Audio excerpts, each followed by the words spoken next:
A Nimrod is on patrol, keeping the vast coastal waters of the British Isles under surveillance in order to keep the sea lanes open. For up to 12 hours at a time, this huge aircraft can cruise at 500 miles per hour, using its search water radar system to pinpoint any potential hostile activity.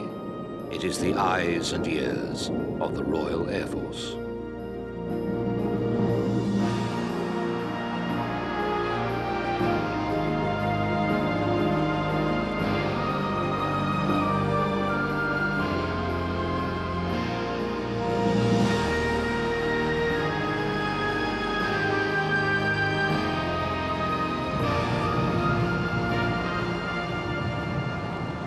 In the early 1900s, Britain had one of the most powerful navies in the world, protecting her interests at home and throughout the empire. Flying was seen as nothing more than a rich man's sport and of no interest to the navy. Besides, the English Channel was the finest form of natural defense. Then, in June 1909, Louis Blériot took around 40 minutes to fly across the Channel in an aeroplane he had designed and built himself. Now the Royal Navy, and indeed the Army, began to take notice.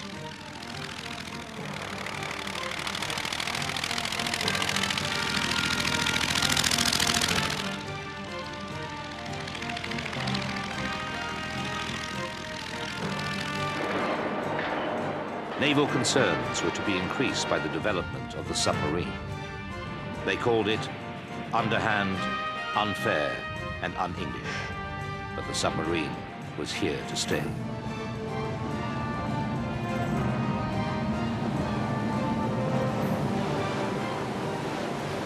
Then it was realized that it was easier to spot a submarine from the air than from sea level. Soon, a number of naval officers were learning to fly.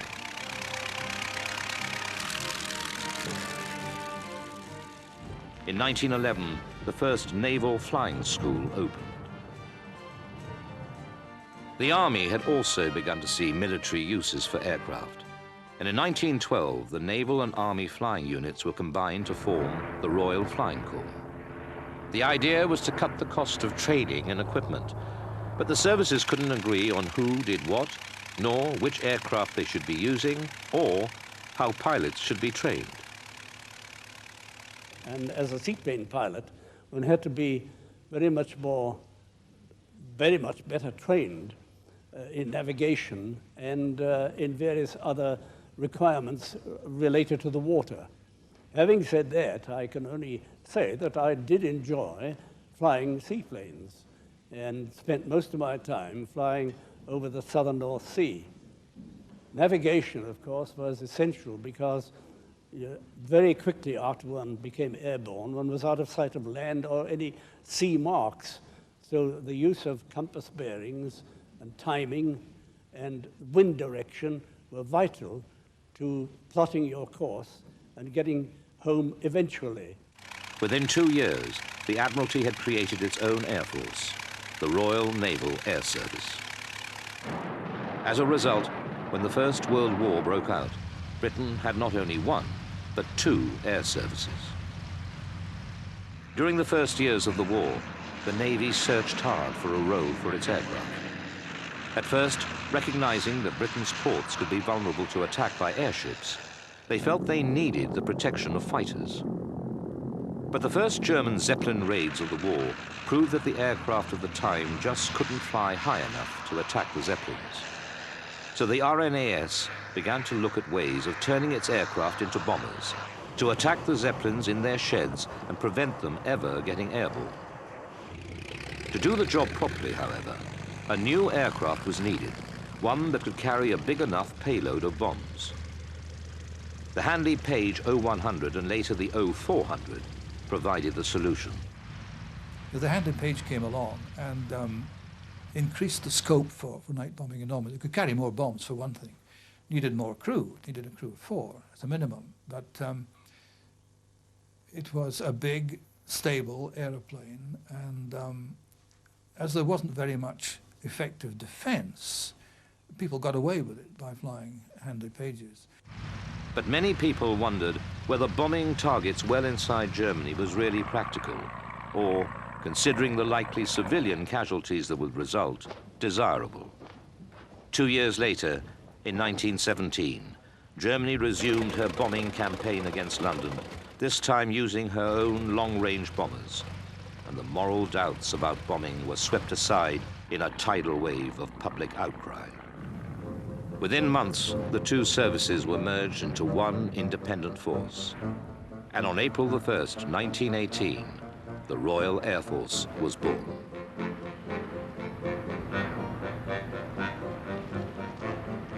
At a stroke, the Navy lost control of nearly 3,000 aircraft, plus 55,000 officers and naval ratings. They were left with only their shipborne aircraft, and even these were to go to the RAF 2 years later. For almost 20 years, the Navy made repeated attempts to regain control over their aircraft. They seemed to be getting somewhere in 1924, when the Fleet Air Arm of the RAF was formed. It was agreed that so-called fleet flights, normally controlled by the RAF, would be given over to the Navy when they were flown from aircraft carriers. Apart from this, maritime aviation suffered from government underfunding, always losing out to the bombers. There were, of course, some new maritime aircraft. Manufacturers, who had developed a relationship with the Navy during the war, continued to build for the RAF, although in much smaller numbers. The Supermarine Southampton virtually saved the concept of the flying boat from extinction after a number of expensive failures. To get out on the wing and put a starting handle into a cog as you did ancient motor cars and turn it round to start up the engines, then climb back aboard again, and open cockpits too in the Southampton. Yeah, fine, solid aeroplane. Its day-to-day role was reconnaissance of Britain's coastline, but it was most famous for its long-distance flights. In 1927, 4 Southamptons went on a flag-waving 27,000-mile trip around the Mediterranean and the Far East.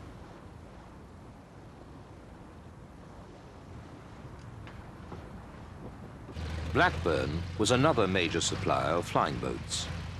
The Iris was an enormous 3-engine flying boat with a range of up to 500 miles. It had all the comforts of home, with sleeping accommodation, kitchen, and canteen for the crew, while on long-range reconnaissance missions. Blackburn also built a number of land or carrier-based torpedo bombers for the fleet flights. The Dart was the first, entering service in 1923. Its top speed was only 107 miles an hour, but its landing speed of around 38 miles an hour made it a natural choice for aircraft carrier use.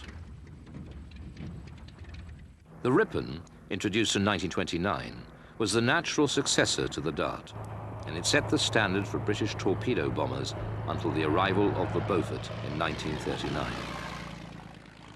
The poor level of maritime development can be seen by the fact that the Fairey Swordfish, which became the Fleet Air Arm standard torpedo bomber of the Second World War, had a performance little better than that of the Ripon.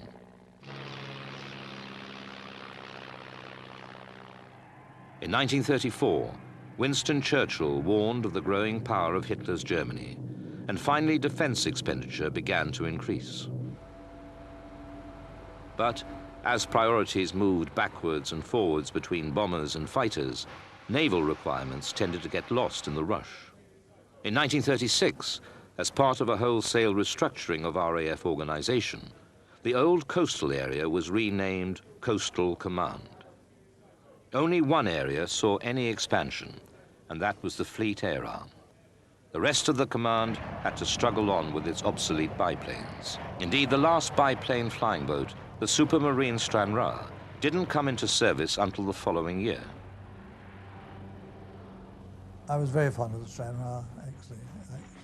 Really good aeroplane, very, very solid, and I took the squadron out for cruises. We used to do what we called a med cruise. We used to go out to land at Lisbon, which is a bit hairy, as a matter of fact, because the Tigers seems to run very fast, and the buoys we had to tie up to were large metal ones, not the rather nice rubber ones which we've been used to. And if you'd made a mistake on approaching your metal buoy, you could either take your float off or take a wing off or do a lot of damage.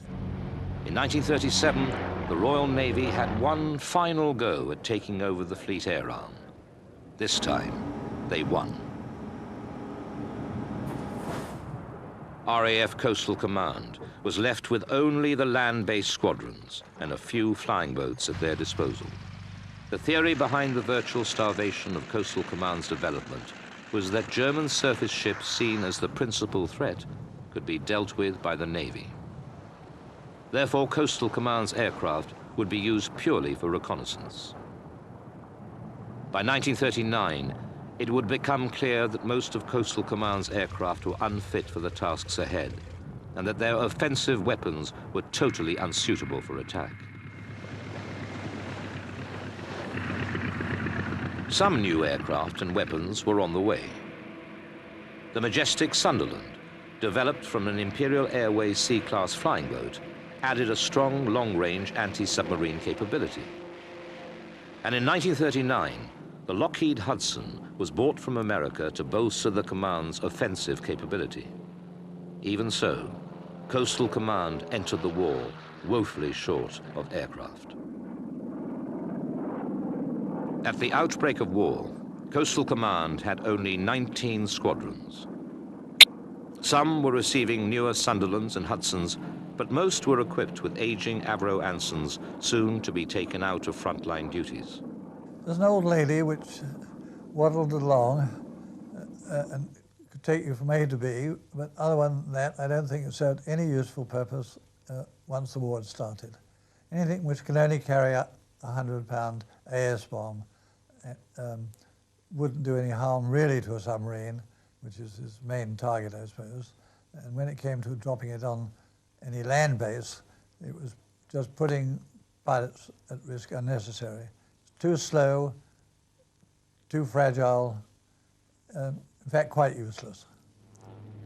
Coastal Command had to be reinforced with aircraft from other commands. Bomber Command supplied Wellingtons fitted with huge magnetic rings to explode German mines laid in the approaches to ports. They also supplied Handley Page Hamden light bombers in the early months of the war.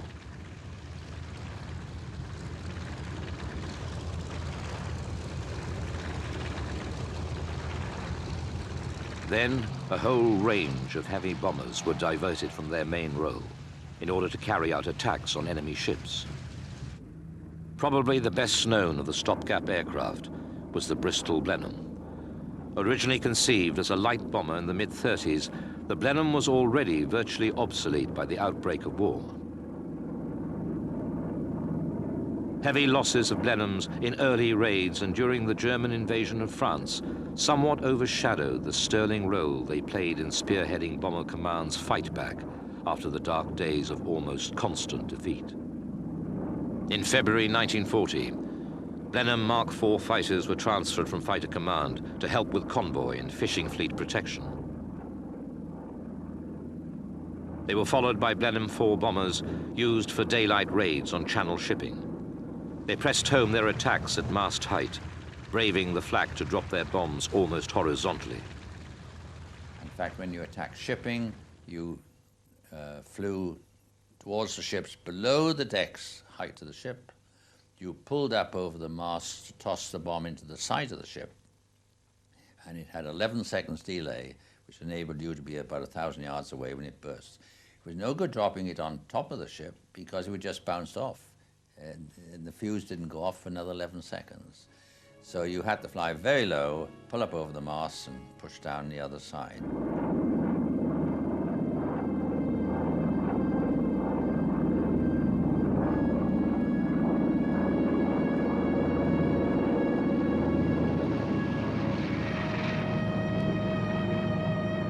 The bravery of the Blenheim crews cannot be underrated.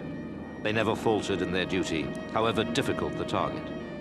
But unescorted as they usually were, they often fell prey to marauding German fighters.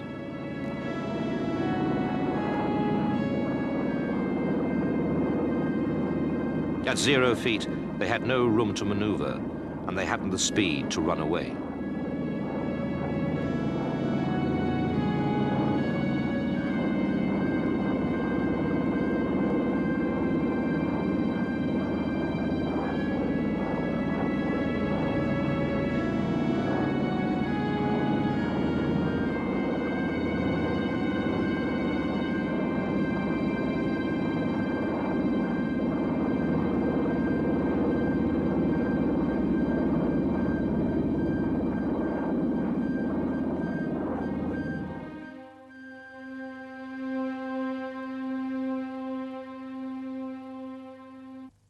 Britain had always relied heavily on the sea lanes to bring supplies from all over the world.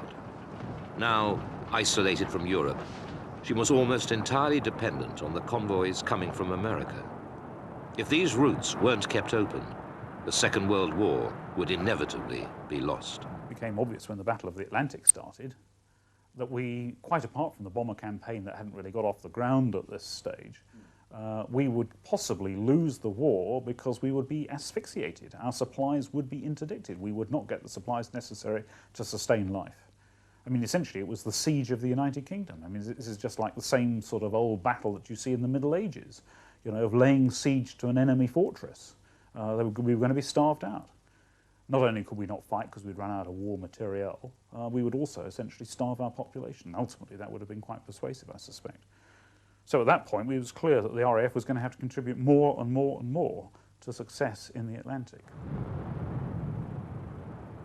Throughout the war, convoys to and from the USA, Russia, Canada, and other far-flung outposts of the British Empire had to be defended from enemy attack. The Germans attacked the Atlantic convoys from above and below.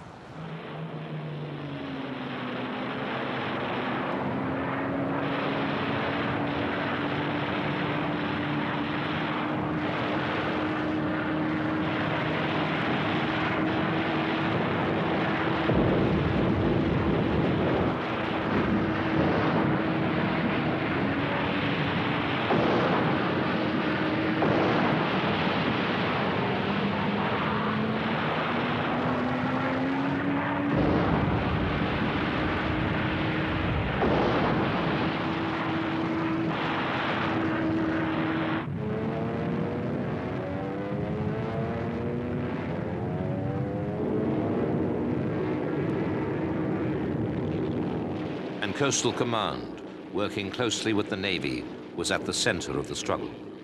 When we were on convoys doing, you had a creeping line ahead of the convoy where you went out, it's about 5 miles and you turned 45 degrees starboard at right angles to the track you were heading at originally over the convoy, and then back to the convoy, and you did that all day. Now and again you do talked about the single aircraft, and normally a single aircraft on convoy in those days. Aircraft were pretty scarce, and we'd occasionally do a circuit round the convoy, and then back onto this pattern again. And occasionally you go down the rear of the convoy and go a few miles behind, because the submarines used to chase these things all day and then attack them at night. From the very first days of the war, German U-boats and surface raiders prowled the Atlantic, sinking merchant ships and strangling Britain's lifeline to the outside world. In the first 3 weeks alone, almost 150,000 tons of shipping was sunk. Yet Coastal Command had no effective weapon to counter the problem.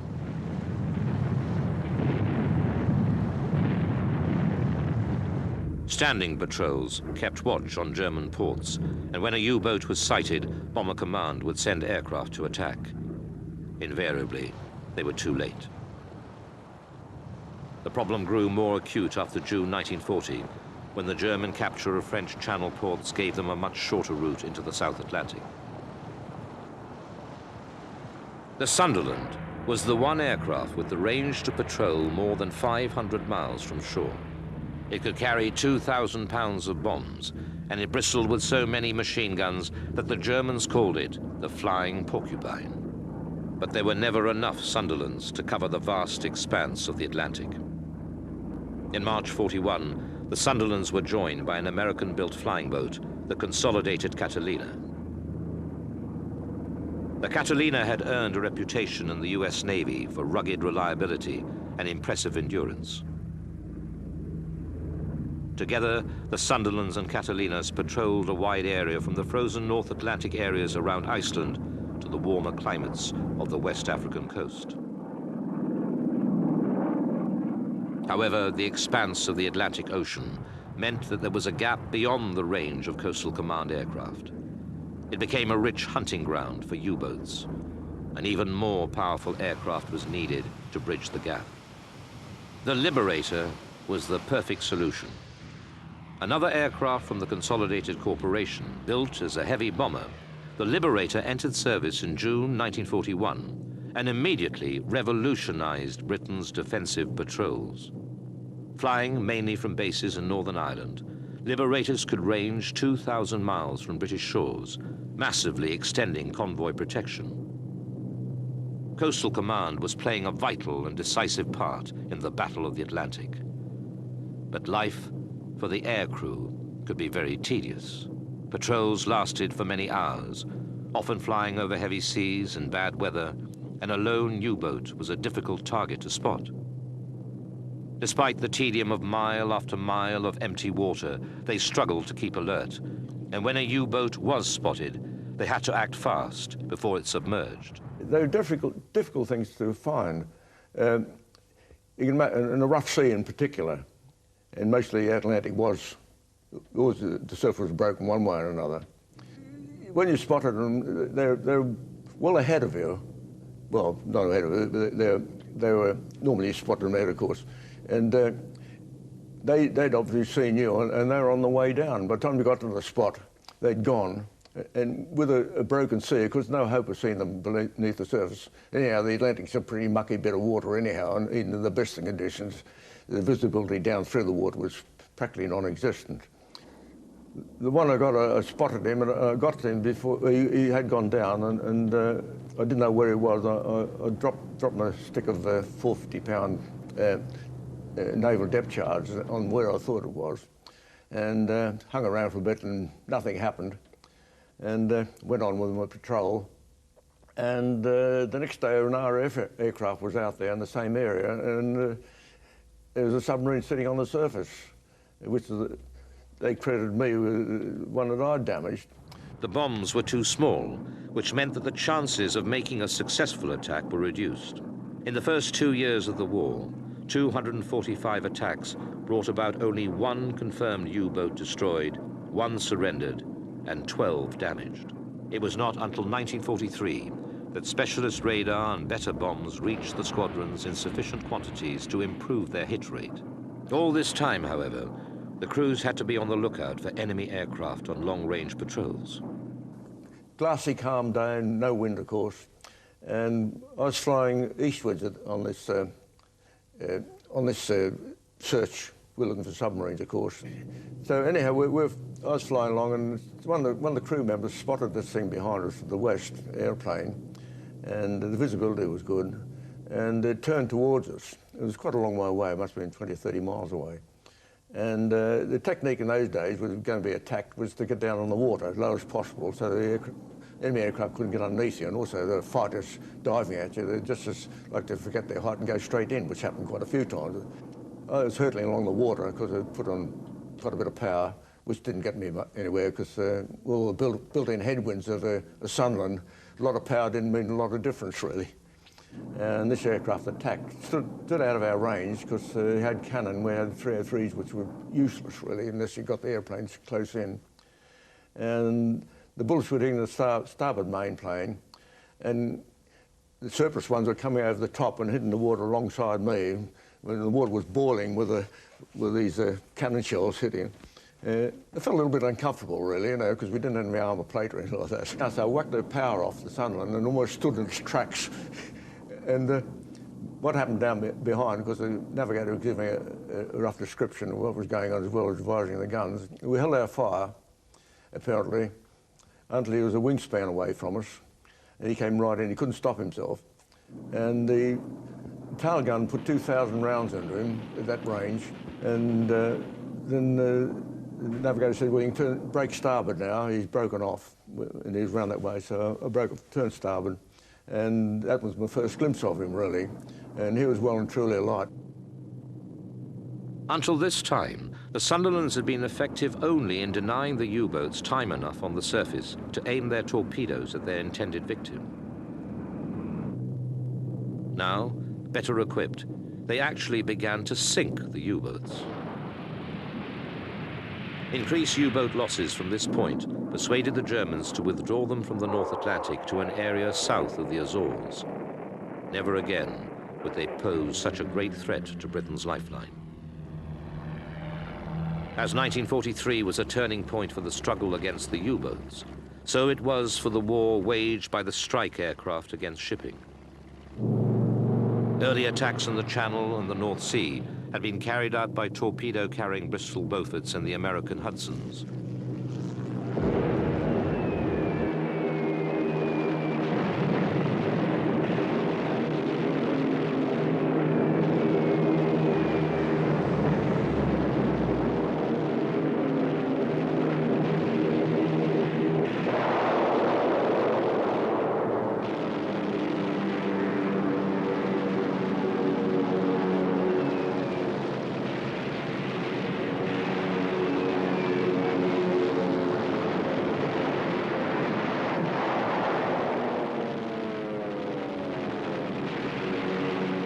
Both aircraft had had some success. But because of its lack of speed and maneuverability, the Beaufort in particular had suffered unacceptable losses. The Beaufighter from the same stable proved to be a very successful night fighter and was now used to solve Coastal Command's strike problem. Armed with a lethal cocktail of rockets, torpedoes and cannon, the Beaufighter revealed what a fast, heavily armed aircraft could do against even well-defended enemy convoys. And with fighter versions acting as escort against marauding German fighters, the strike wings had finally found success.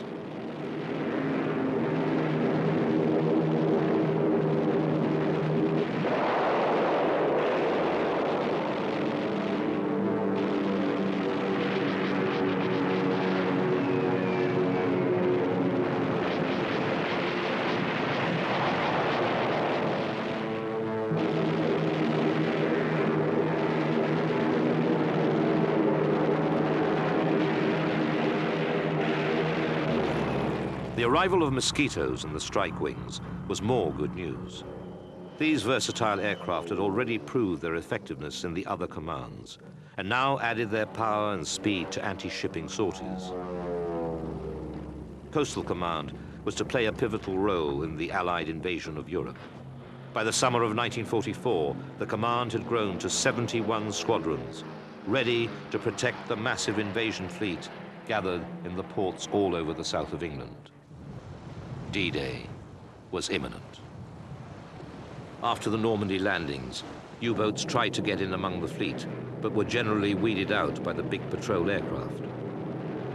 In July alone, Beaufighters made 500 separate attacks, sinking 22 German ships, 10 of them in a single convoy. The German Navy was virtually imprisoned in their ports. The invasion had deprived the few remaining U-boats of their French ports, and the Coastal Command strike wings held sway over all surface shipping. Throughout the war, probably the single biggest problem for the RAF was the loss of experienced aircrew. Flying from bases on lakes all around the British Isles, Coastal Command made every effort to save those shot down over the sea.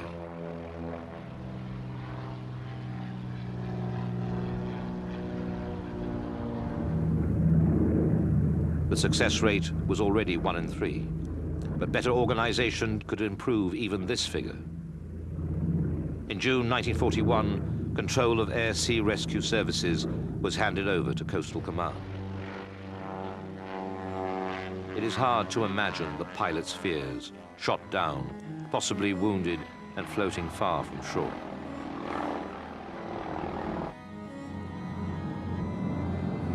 The sea would have been bitterly cold, with the prospect of the weather turning bad. Imagine his relief when from over the horizon came the aircraft that would save his life.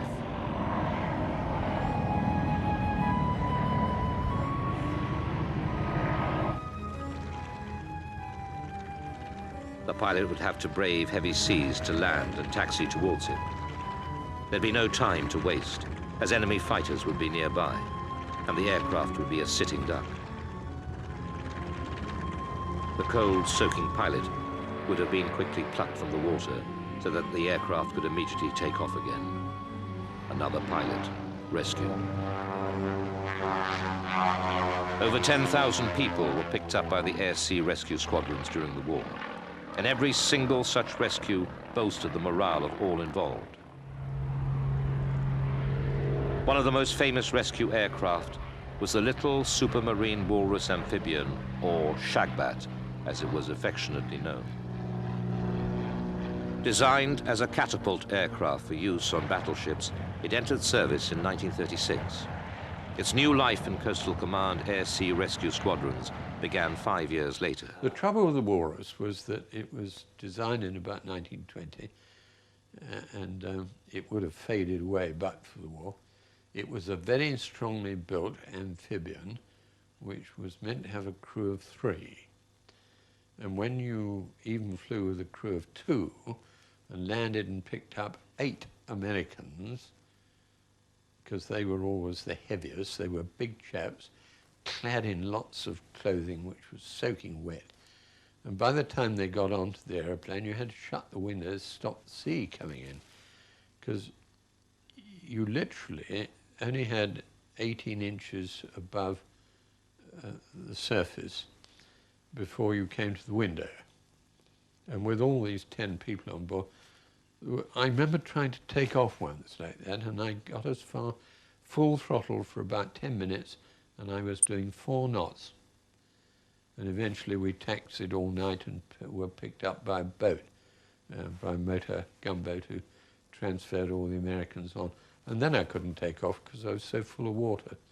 So we taxied on into England with some fuel brought over. Very wet, very cold, not dangerous, but we had lots of fun. Later, the Walrus was replaced by the Sea Otter, a longer-range version, the last biplane ever to see service with the RAF. Air-sea rescues continued after the war.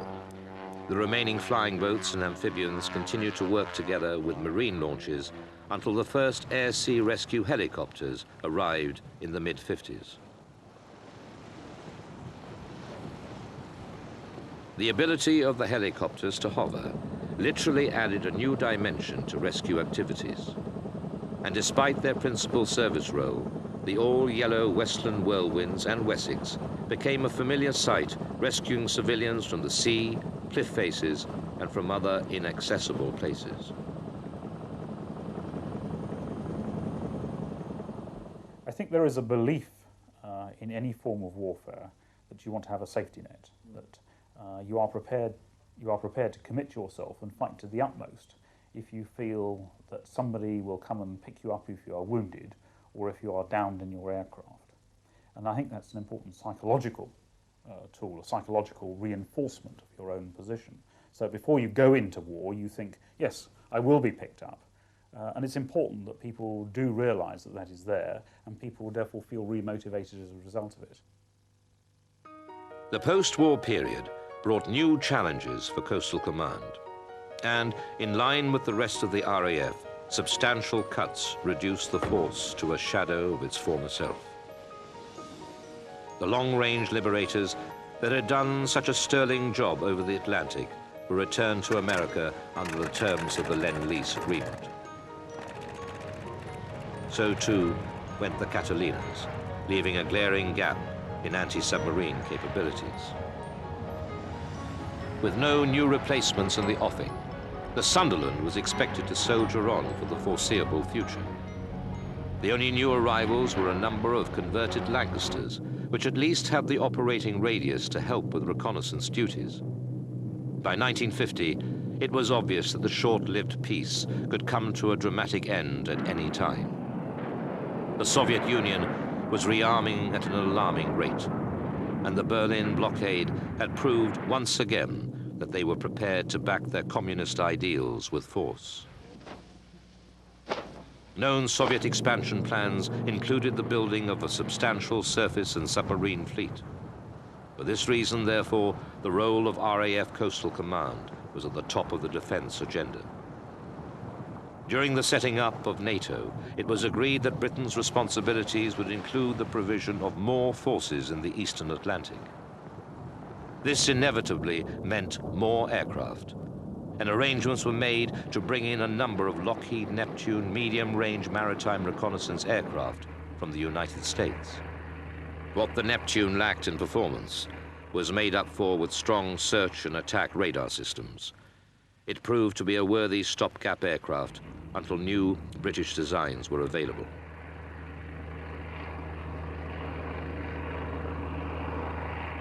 Throughout the post-war years, the RAF was regularly called on to help out in a number of localized conflicts around the world.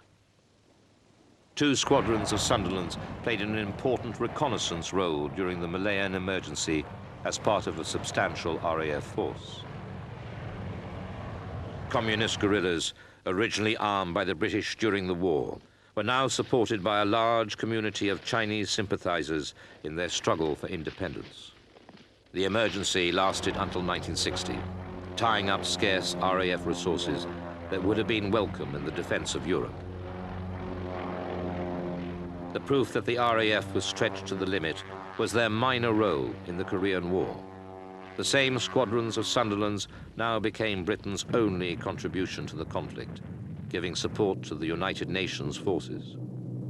They flew more than 1,000 missions, amassing thousands of flying hours while helping to blockade North Korean ports. But by the 1950s, the age of the flying boat was finally over. There has never been a better example of classic design and adaptability in the RAF than the Sunderland. Throughout its 20 years of service, it had performed magnificently on every task it was given, and they were many and varied. During the war, liberators had proved that long-range land planes could be as effective as flying boats at maritime patrol. On these grounds, the obvious replacement for the Sunderland was the Avro Shackleton. When the Shackleton entered service in 1951, it had been in development for some years. Now, new navigation and radar equipment had to be tested, and then there was a long period of retraining for the crews. But the aircraft passed all the tests with flying colors, except one. One of the distinctive features of the Shackleton was the roar of its Rolls-Royce Griffon engines. It was a sound that stirred the hearts of the British public, bringing back memories of the Griffon engine Spitfires of the war. But that inspiring noise did little for the crews, who had to spend up to 22 hours on each patrol listening to it, which, some ineffective muffling apart, they did for the next 40 years. In 1957, a defense white paper made huge cuts in the RAF as a whole, but Coastal Command came out of it better than most. The lesson of trying to asphyxiate the supply lines to Europe was not lost on the Russians, who bought themselves vast submarine fleets. And it was perfectly clear during the late 40s and the 50s that the West was going to have to do something to stop the submarines from being deployed. Now, to the north of Britain, there is a gap, the Greenland, Iceland, UK gap, called the Griuk Gap. And all Soviet submarines, virtually all Soviet submarines, had to deploy through that gap. And so it became clear that the aircraft, by being used at long range, could possibly close that gap to the submarines and therefore prevent them moving out into the mid-Atlantic area. But there was a weakness, of course, in submarine design at the time, and that was that they were all conventional submarines. And what I mean by that is that they required diesels and batteries to actually provide the power. The diesels would be used to recharge the batteries, and then the batteries could be used for quiet running underneath the water without the use of air. But because they were battery powered, they had, of course, to come to the surface to get air to recharge the batteries from the diesels. Now, while they came to the surface, they used snorkels, and the snorkels were capable of being detected by the radars on aircraft. And so you saw in this period an era in which the aircraft using a radar device could spot a submarine snorting on the surface and go and attack it very quickly and effectively. The continued build-up of the Soviet fleet had shown the government that a strong maritime defense force was vital. With the added strike capability of a newly developed homing torpedo, the Shackleton was an important part of NATO's plans. Nevertheless, the demise of the Sunderland and the planned phasing out of the Neptune would leave the Shackleton as the only fixed-wing aircraft in the command. There were just 10 squadrons of Shackletons to take on all the maritime responsibilities. They patrolled the Atlantic. They took part in combined exercises with the Navy and the US Air Force. And 3 of the 10 squadrons were permanently tied up in the Mediterranean to counter the growing Soviet presence. One squadron even took on a bombing role, dropping over 300 tons of bombs on Oman in 1958. This diversity of roles continued throughout the 1960s, until the Shackleton had well outlasted its intended life. By 1969, each of these old piston-engined aircraft had flown thousands of hours, and it was time to replace them with a more modern jet aircraft. The old command had also outlived its usefulness, being merged into Strike Command in 1969. It was replaced with the newly designated 18 Group. It seemed that everything was going to change under the new system, but the Shackleton wasn't going to be killed off that easily. In the early 1970s, the RAF was a tight-knit, slimmed-down force. Flexibility of response was the order of the day. But there was one glaring gap in the RAF's arsenal. They had no airborne early warning aircraft to locate incoming intruders. The 1957 cuts had foreseen the demise of the aircraft carrier as a weapon of war. The carrier fleet was disbanded, and their Fairey Gannet airborne early warning aircraft went with them. The planned early warning Nimrod had not yet taken off from the drawing board.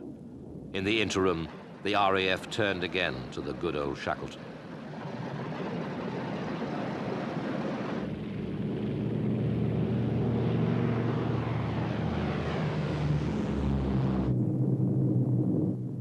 In 1972, a new Shackleton squadron was formed with 12 aircraft to work up this AEW concept.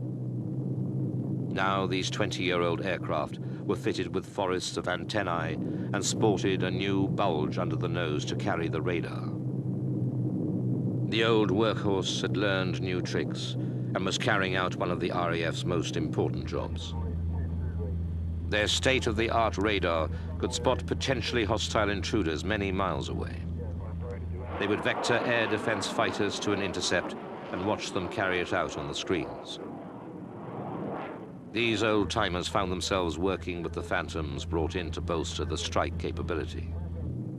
In the mid-70s, they went on sorties over the North Sea and the Atlantic, controlling the latest arrivals to the RAF's tactical arm.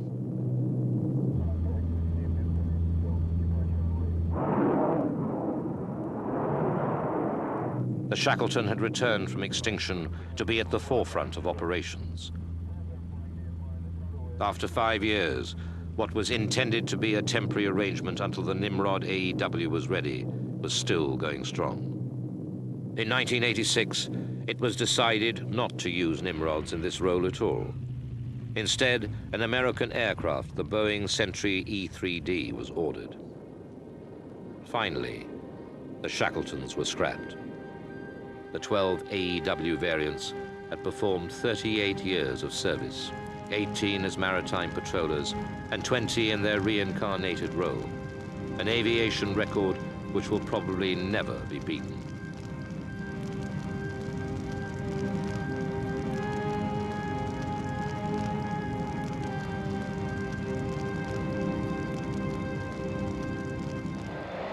In fact, the RAF had received its first maritime reconnaissance Nimrods back in 1969.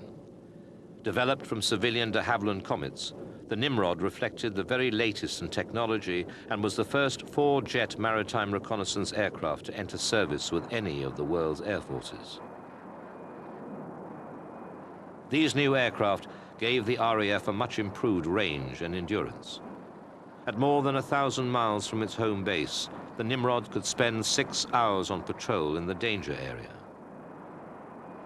From 1980, uprated Mark IIs began to arrive with the vastly superior EMI Searchwater long-range radar, generally regarded as the finest system in the world. It was the Falklands War in 1982 that turned the Nimrod into a powerful force. Sidewinder missiles were added for self-defense. They were followed by the destructive Harpoon anti-shipping missiles capable of being launched from a range of 75 miles. For 20 years, Nimrods have patrolled the Iceland-UK gap and the western approaches with consummate skill. Its surveillance capabilities ensured early warning of any Soviet shipping and submarines. Since the Soviet threat has diminished, the Nimrods are still employed in watching Britain's national waters, defending the fishing fleets and the oil fields. I think the Nimrod has proved itself over the last 25 years to be a very capable airframe, and that whereas the fast jet aircraft have been required to keep abreast of technology in the airframe side as well as the equipment side, the platform that we require is basically a strong, steady, reliable platform. Nimrod has shown itself to be that, and with improvements of technology with the navigation equipment, acoustic and radar equipment, we can actually fit the new equipment into the older airframe without incurring the horrendous development costs of a completely new airframe. The threat, if you like, is still there. They still operate their submarines, and until the day they don't, then we must maintain our own defence against that type of submarine and catch up or maintain the same level of technology that they are producing.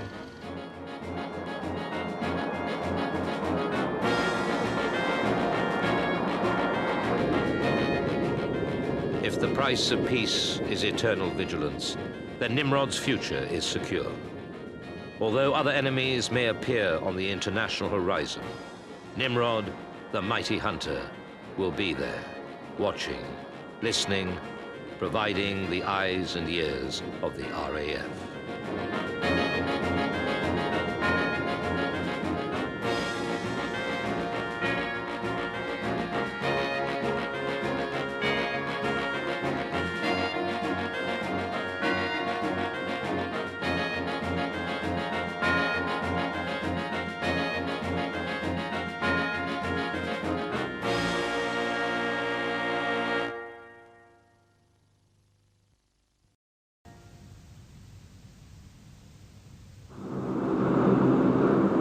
With a payload of 175,000 pounds and a hold big enough to take 128 combat-ready troops, the Lockheed Hercules is truly a giant of the skies. Transports have assumed a major strategic role, conveying troops to trouble spots anywhere in the world and resupplying military operations. And they have saved countless lives by dropping endless tons of food and medical supplies for humanitarian relief. Transports provide the means of not only winning battles, but holding territory. They are the means by which the RAF extends its strategic reach around the world.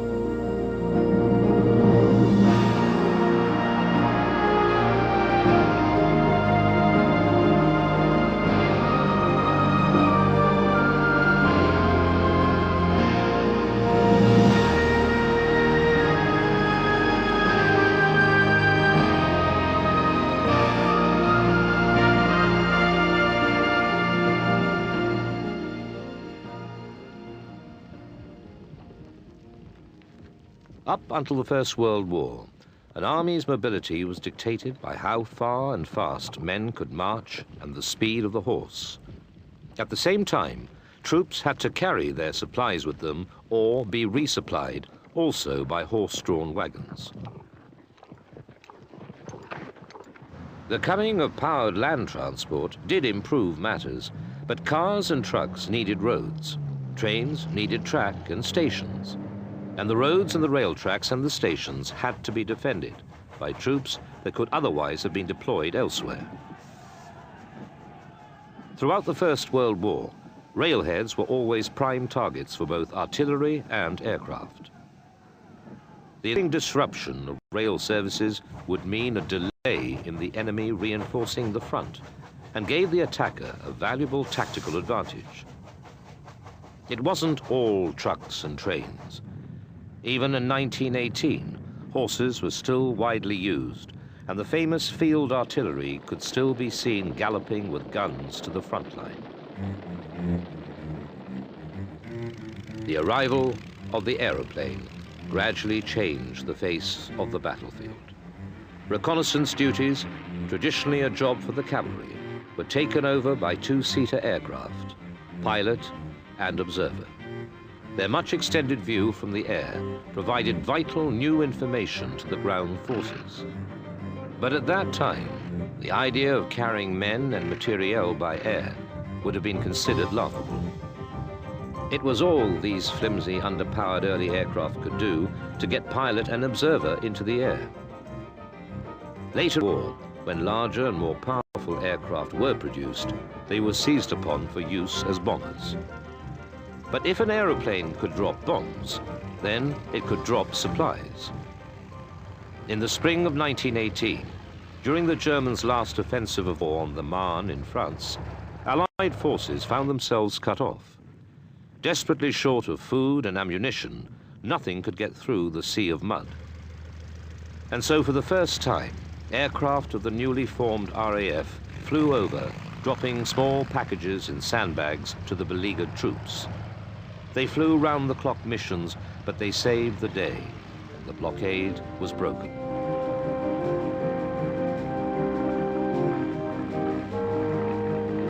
When the fighting ended in November 1918, the world was weary of war. It was now time to rebuild and renew. The armed forces could no longer assume unlimited access to public funds.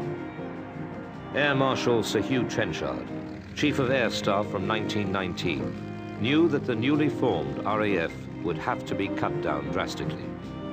There were even calls for it to be disbanded altogether. But Britain still had a vast empire, and it needed protecting.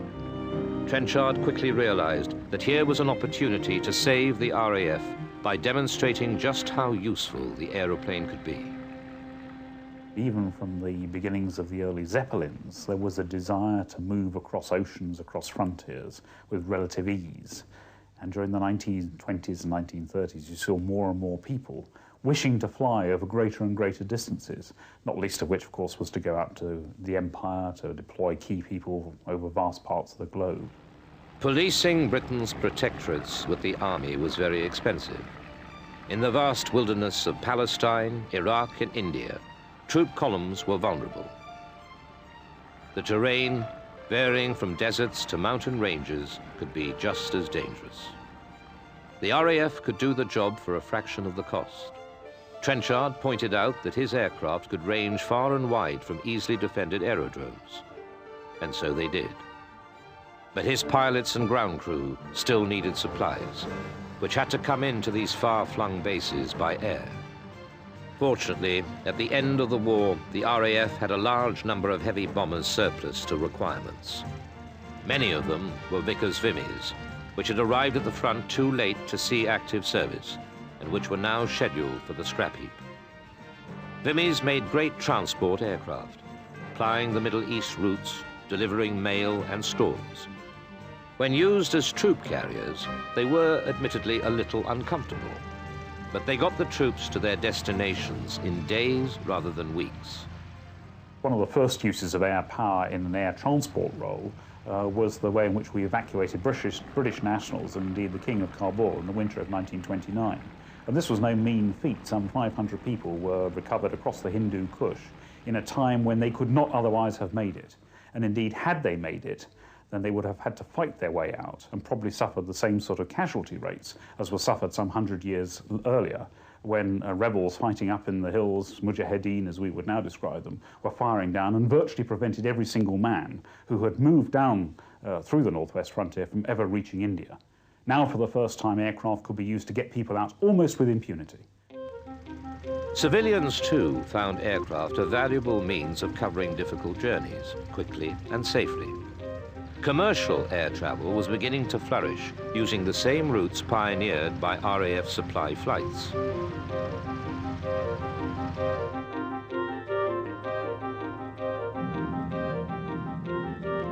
By the 30s, mammoth biplane airliners flew with up to 24 passengers to destinations throughout Europe and the Empire.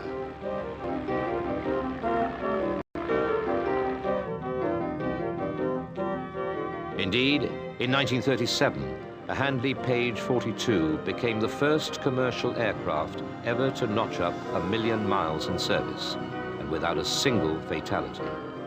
As a practical means of transport, the aircraft was here to stay.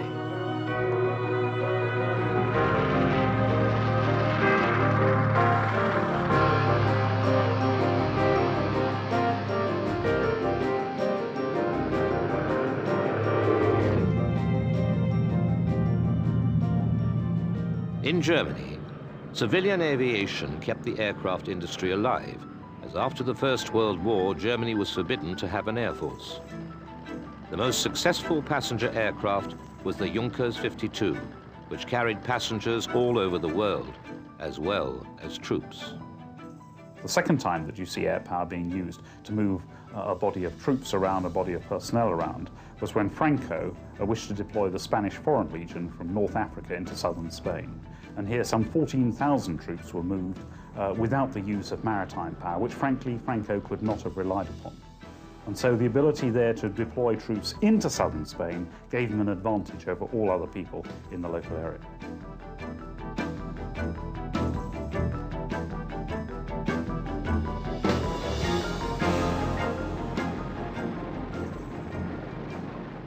For British manufacturers, orders for civilian aircraft also kept them alive at a time of recession, ready to take on the needs of the military again in the event of war.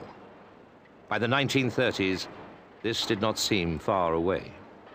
In the face of German rearmament, Britain began to build a new generation of bombers. For the first time, their specification required that they could be adapted for use as transports.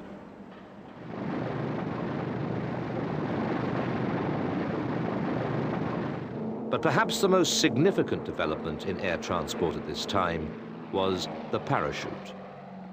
Parachuting had been a popular sport across Europe since the early years of peace, and parachute drops were a regular feature of the interwar air displays. However, it was the Russians who first saw its military potential. As early as the 1920s, they demonstrated a number of unorthodox methods for deploying troops from aircraft. These demonstrations were performed in front of officers from Britain who concluded that airborne deployment of troops had no use in modern warfare. But to the watching Germans, the parachute aroused extreme interest.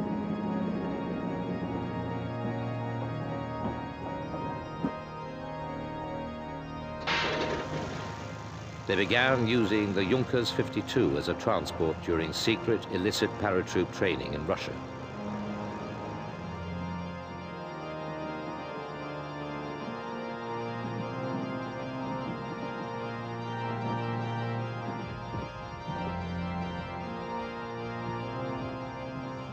In May 1940, this training was to pay off when German paratroops and gliders spearheaded the blitzkrieg that hit the Low Countries and France.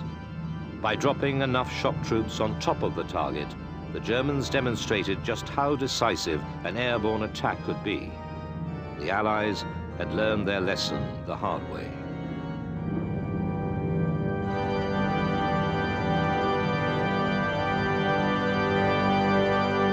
Britain had been slow to realize the potential for paratroops. At the start of the war, Britain had no airborne forces. But in 1940, Winston Churchill called for the formation of a force of about 5,000 parachute and glider-borne troops to be used for quick in-and-out raids into continental Europe. He called them Butcher and Bolt raids. Number 70 Group RAF was formed to provide the training aircraft.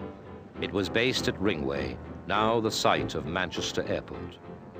Not for the first time, internal rivalry hindered development of a new idea. The RAF had no such thing as a purpose-built paratroop aircraft, and Bomber Command, who at that time provided the only means of attacking Germany, were reluctant to give up any of their precious bombers. In the end, a few aging Whitleys were supplied. They were hardly ideal. They had no suitable side doors, so the trainee paratroopers had to leave through a hole in the floor. If you weren't careful, you caught the parachute pack on the side of the aperture, which tilted you forward, bashed your nose on the other side, and it was called ringing the bell. So there were a lot of people about, budding parachutists, with injuries to their noses. The other means of delivering troops by air was in gliders, the most widely used of which was the hawser. Constructed of wood and canvas in furniture workshops, they had to be towed by bombers as they had no means of propulsion. But gliders provided a comparatively cheap form of transport and did not impose on the aircraft manufacturer's ability to maintain production of warplanes. Since their role was to deliver shock troops, they had the advantage of being silent. Flying a glider behind a Dakota was an interesting experience. The Dakota, nearly flat out, with both its engines glowing cherry red or light straw, would totter along with the glider at the back, and it was really just flying in line astern. You were on the end of a tow rope. If you were lucky, you had a telephone conversation down the tow rope, but it usually didn't work, and you just sat there. Although these were relatively simple shells, glider designs became increasingly advanced to a point that in 1944, a glider called the Hamilcar came into service, capable of carrying a 7-ton tank. This was to be the largest glider built by the Allies. Although glider pilots came from the Army, they were trained by the RAF. Not surprisingly, a glider pilot's job was extremely dangerous, and the high number of fatalities that were incurred meant that RAF pilots were increasingly needed to do the job. The first operations by airborne troops were successful enough to persuade the government to enlarge the force and make it available for more ambitious missions. 38 Wing RAF was set up in 1943 to provide all transportation needs. This was part of a new transport command, which had been given responsibility across all theaters of war.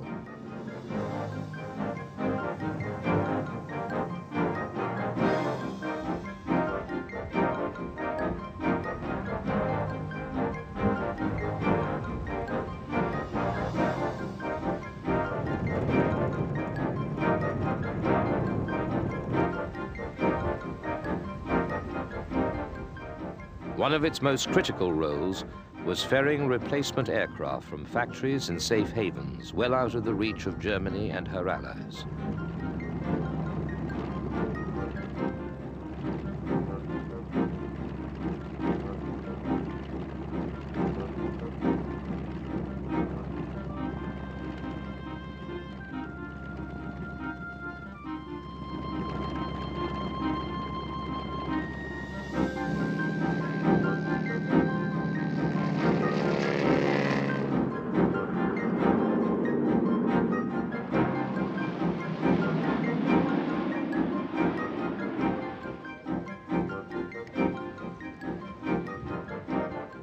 Crews had to be trained to fly a wide range of aircraft.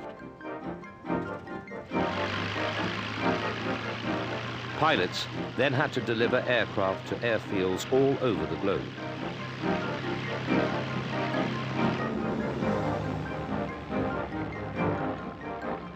Many pilots flew every type operated by the RAF, as well as being the first to fly new aircraft coming from America.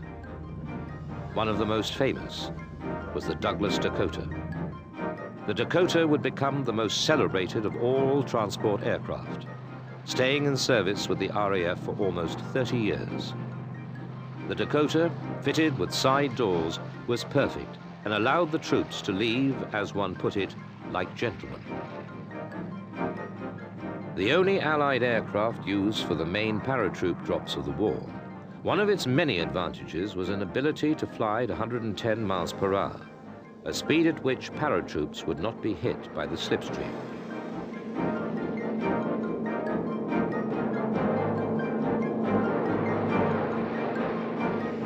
The Dakota carried up to 18 fully laden men, or 3 tons of equipment, and could land on short, makeshift airstrips.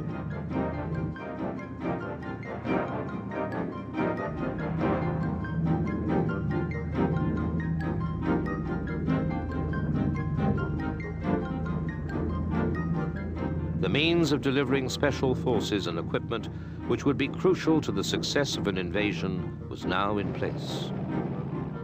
What air power offered to the army was, of course, the ability to resupply and to deploy them over vast distances for the first time. A ship, for example, will move at 20 knots at best, a tank something about the same sort of speed.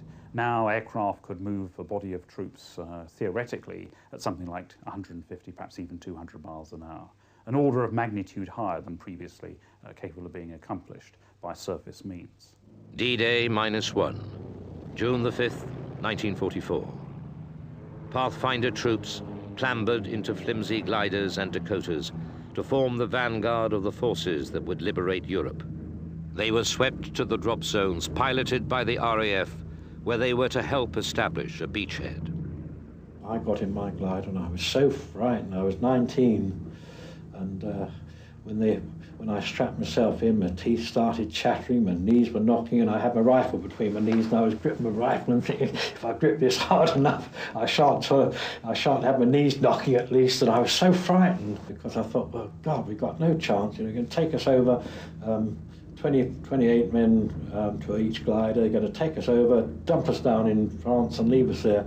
And we knew that we wouldn't get any backup for at least an hour. By June the 6th, RAF transports mounted round-the-clock missions, ferrying supplies and equipment to reinforce the Allied positions. As the Allies broke out across Normandy into occupied Europe, the aircraft of Transport Command were to be crucial in maintaining their offensive. After D-Day, where we towed the gliders across, down Hampney, my airfield, were the first bunch over, and we did 3 trips over. First of all, we dropped paratroops. Then we towed gliders across with some support in terms of weapons and jeeps for the paratroopers. And then we dropped canisters and things of resupply afterwards. And then one of our aircraft was the first aircraft to land on the beachhead without breaking it. A Spitfire pilot went in and broke his airplane, but he was the first airplane to get on the beachhead. But not all airborne missions were to prove successful. At Arnhem in Holland, nearly 12,000 soldiers of the British 1st Airborne and Polish divisions were cut off from supplies and reinforcements.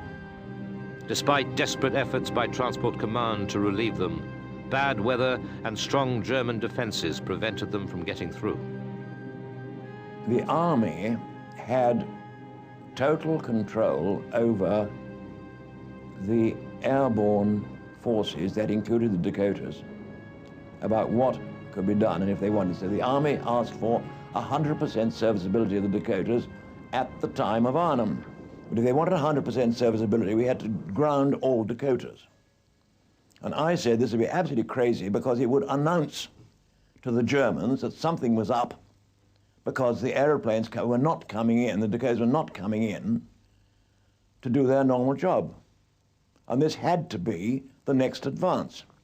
And this would advertise to the Germans that we were going to do something or other. Now, the position of the army forces and things of this sort, in my view, was such that it had to be an operation in the area of the Arnhem-Eindhoven area to cross the Rhine. And I said, let us carry on at a slightly reduced rate and give you about 75 to 80% serviceability, not 100.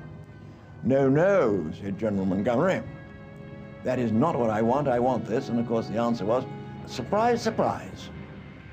There was a German Panzer division at Arnhem on training exercises just when Arnhem happened. Wasn't that an incredible surprise? And the result was that Arnhem was one of the biggest disasters of the war. The failure of the operation meant that an opportunity to end the war quickly had been lost. But the lessons that were learned were to be put to good use within a few months.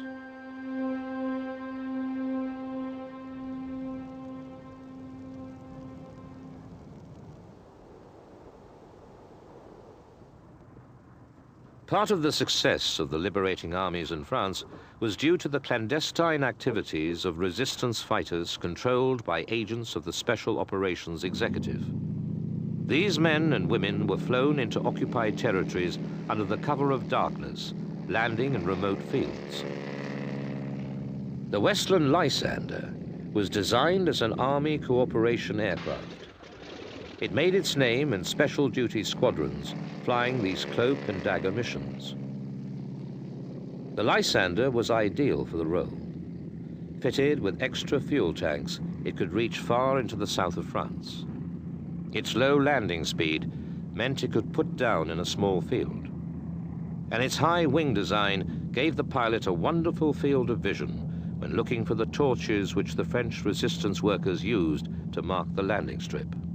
It was simple enough to fly, and it had a remarkable rate of descent.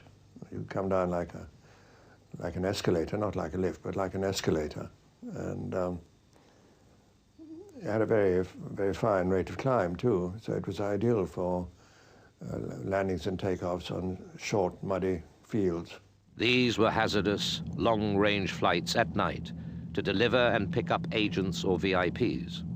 But they were keeping open a vital line of communication between Britain and the French resistance movement. One was always welcomed into France by a little bit of light flak, but just fireworks. But we flew too high for them to reach us, really, over the coast. And then we'd go down inside France to a lower height where you could see more easily where you were. Although designed as a two-seat aircraft, many of the pilots modified their Lysanders to hold more people. It was not unusual for one trip to bring out 3 or even 4 agents. You know, the rear cockpit was designed for one air gunner. Well, we took out all his gear and replaced it with a bench-type seat facing aft, where 2 people could sit side by side. And a third passenger could sit on the floor between their knees. And on one occasion, we brought back 4 people, 4 adults, escaped aircrew. One of them must have been doubled up on the luggage shelf. And how they all fitted in, I have no idea, but they did. And then I personally brought back 4 passengers once. 2 of them were children, so they were easier to fit in. Operations were only possible on moonlit nights. Pilots were given aerial photographs of the landing site and made their own fold-up maps for navigation. In case they became stranded in France, they wore civilian clothes and carried escape kits. On some occasions, unknown to the Lysander pilots, the people they delivered were double agents. Their cover stories were perfected, and they appeared as determined to help the Allied war effort as anyone. It came as a shock later to the pilots to find out what these people really were. A friend of mine who turned out to be a double agent, when he ceased to be my friend, was Henri Dericourt, and he was a pre-war aerobatic and airline pilot. We did a lot of landings on his fields. We had no idea that he was in close touch with the German counter-espionage people in Paris. And then, of course, there was a court-martial in France after the war, at which he was acquitted. Part of the evidence in his defense was a pilot's logbook, which he had painfully written out in great detail, all of it totally false. And he claimed to have been doing pickup operations as a pilot himself. And I checked in a photocopy of this logbook against my own logbook, where I had him in the back of my aeroplane. That was not recorded, but he recorded a lot of flights with himself in the front of the aeroplane. There is no doubt that these pilots and the men and women they transported played an important part in the war. Through them, the French resistance was kept supplied with information, weapons, and stores. In contrast to these single aircraft missions, the Allies were planning what was to be the largest and last airborne operation of the war, the Rhine crossing. The Rhine was the last natural barrier the Allies faced on the way to the heart of Germany.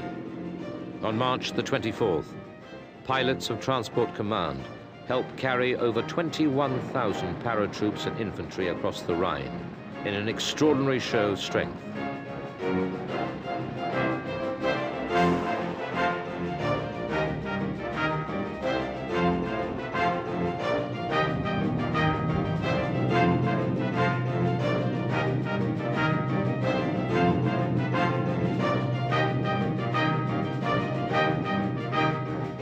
Within hours, the Allies had secured a foothold and were advancing through Germany. The Dakotas went forward with the troops all the way. We'd either capture airfields or landing grounds, give them a number, and send the Dakotas across, right up until Arnhem and even beyond up to Berlin. They used to go over with fuel, usually for the tanks, because they wanted that right up the front. We actually landed on an airplane on an airfield once, not knowing it hadn't been captured. And the German troops came out and unloaded the Dakotas for us, which is surprising. Sweeping through Germany, the Allies linked up with the Russian forces advancing from the east. The Reich buckled under the strain. By May, the war was over.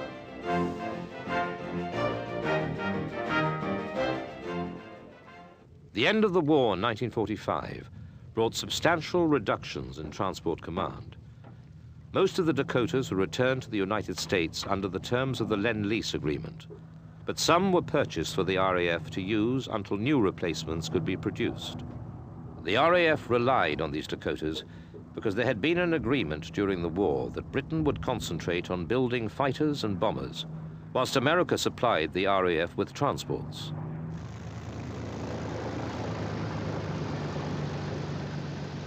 However, before this agreement was in place, a British manufacturer had already produced one transport type. The Avro York was an assault transport and entered service in 1943. The arrival of huge numbers of Dakotas delayed the York development, and it was 1948 before 6 squadrons were equipped. This was just in time for the massive airlift of food and other supplies to Berlin. This gentleman was stood there who I didn't know, I'd never met. And he walked in, he said, "I'd like to introduce you to Air Marshal Donald Bennett." He said, "That first Tudor that's on the line, you get down there and get your gang," he said, "and strip it." He said, "I want everything taken out of it and make it into a freighter." So I couldn't believe it. Anyway, we did as we were told, and about 2 hours later, Donald Bennett joined us. He'd got overalls on, he worked with us, and we found out we were going on the Berlin airlift. The Soviet Union had cut all the road and rail routes into Berlin from the British and American sectors of Germany, effectively starving all Berliners not living in the Eastern Communist zone. This action was the culmination of long arguments over the control of Germany after the war, and gave the West a pointer to future Soviet hardline policy. Within 4 days, Transport Command and the US Air Force had joined forces to airlift supplies to the beleaguered citizens of West Berlin. For almost 12 months, aircraft took off at the rate of 1 every 3 minutes, day and night, delivering thousands of tons of food, coal, and equipment. There was everything on that. It was like a Dunkirk job. You know, there was Dakotas, there was small aircraft, there was big aircraft flying the stuff in. And I know when they came back here, they were loading up somewhere down south, but they were coming back here for, you know, refurbishing and being looked at. There was flour, there was fungus, there was all sorts going out on the floor. But it certainly shifted the stuff. Dakotas and Yorks bore the brunt of the airlift, joined by Sunderlands of Coastal Command, when their base on Lake Havel was not frozen over. The Soviets were amazed that the city could be supplied purely by air, even in the depths of winter. And eventually, when it was obvious that the blockade wasn't working and would never work, they allowed road and rail communications across Germany to reopen. The Berlin airlift had stretched Transport Command to the limit, but the importance of resupply had been proven beyond doubt. Even so, the burning need to build up fighter and bomber strength still left transport at the bottom of the list of the government's defense priorities. And by 1951, the magnificent effort of the Berlin airlift just a memory. Transport Command had been whittled down to barely 50 aircraft.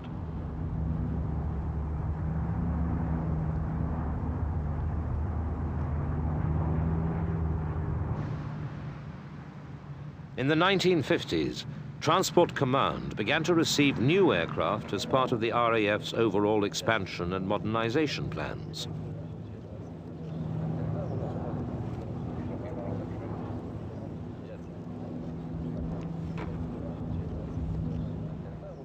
The Handley Page Hastings had actually taken part in the last stages of the Berlin airlift and was joined in 1956 by the Blackburn Beverley.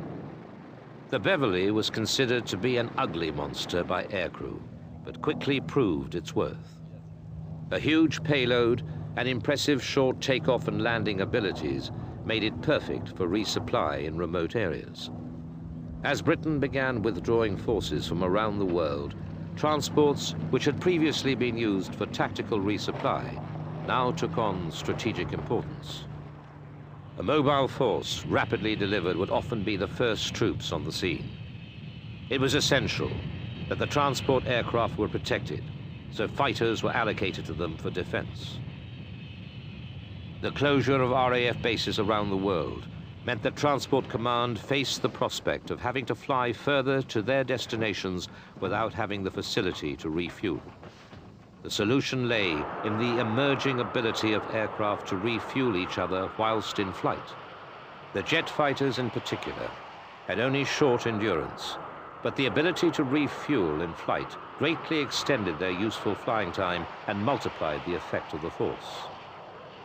Refueling systems were pioneered by Sir Alan Cobham, a First World War pilot who had become a favorite on the air display circuit between the wars with his famous flying circus. In the early 30s, Cobham made a number of long-distance flights using a second aircraft with a weighted hose to deliver fuel to his airspeed courier. Although leaning out of the aircraft with a steel hook to catch the hose seemed an impractical method, he continued with his experiments. The Air Ministry gave him little encouragement until the invention of the probe and drogue system. In 1949, flight refueling set up an endurance record in a Meteor jet fighter using a Lancaster as the tanker. In 12 hours and 3 minutes, the Meteor was refueled 10 times. From the 50s, refueling probes were fitted to all frontline aircraft and a growing fleet of tankers was created. The Valiant was intended to be the main tanker aircraft, but fatigue ended its life early. Handley Page Victors were now chosen instead. The Victors, formed in special squadrons, immediately showed the benefit of refueling. In one exercise, 2 Lightnings, refueled in flight by Victors, flew non-stop from Scotland to Canada in just over 7 hours, a feat unimaginable before with their normal endurance of less than 1 hour. Refueling also improved the RAF's reaction time. An entire Lightning squadron could be deployed to the Far East in a fraction of the time previously possible. Can you imagine a situation in which all our aircraft could only fly to the distance allowed by their internal fuel tanks? A Lightning, for example, would be capable of a sortie of about 40 minutes in duration. A Phantom somewhat more, perhaps an hour and a half. A modern Tornado, perhaps of 2 hours.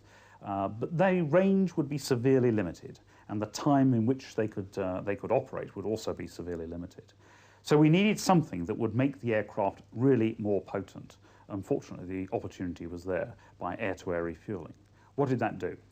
Well, if you take something like a Phantom, or indeed a Tornado, operating at a range of some 200 miles and holding a patrol at 200 miles for, say, an hour, that aircraft would have to come back and re-land. Now, if we can extend the duration of the combat air patrol at that distance, not 1 hour, but up to, say, 4 hours, that aircraft behaves as if it was 4 aircraft. And that is what air-to-air refueling has offered. It is a force multiplication. Instead of 1 aircraft, you have 4 aircraft. And that is one of the great benefits of having air-to-air refueling. Plus, of course, you have the ability to strike out far, far more deeply over, well, almost global ranges. Possibly the most famous of these long-range attacks were the bombing raids during the Falklands War.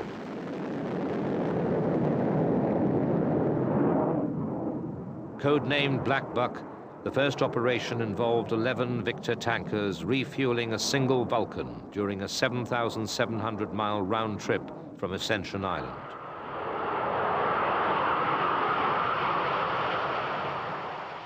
There were two main things that came out of the Black Buck missions. The first was, of course, we did damage Stanley Airfield. And indeed, there was a desire in some of the follow-up missions to take out some of the radars. So it was successful in the fact that it did cause damage to the airfield. Albeit it wasn't a huge amount of damage, nevertheless damage was caused. But probably equally important was the fact that it served notice to the Argentinians that now with the range of the Vulcan, we could actually, had we wished, have attacked their bases in Argentina itself. And one of the corollaries to the Black Buck raid is that a number of squadrons were deployed from bases in southern Argentina northwards to deploy around the Buenos Aires area, thereby taking them out of the orbat for the conflict that was about to start over and above the Falklands.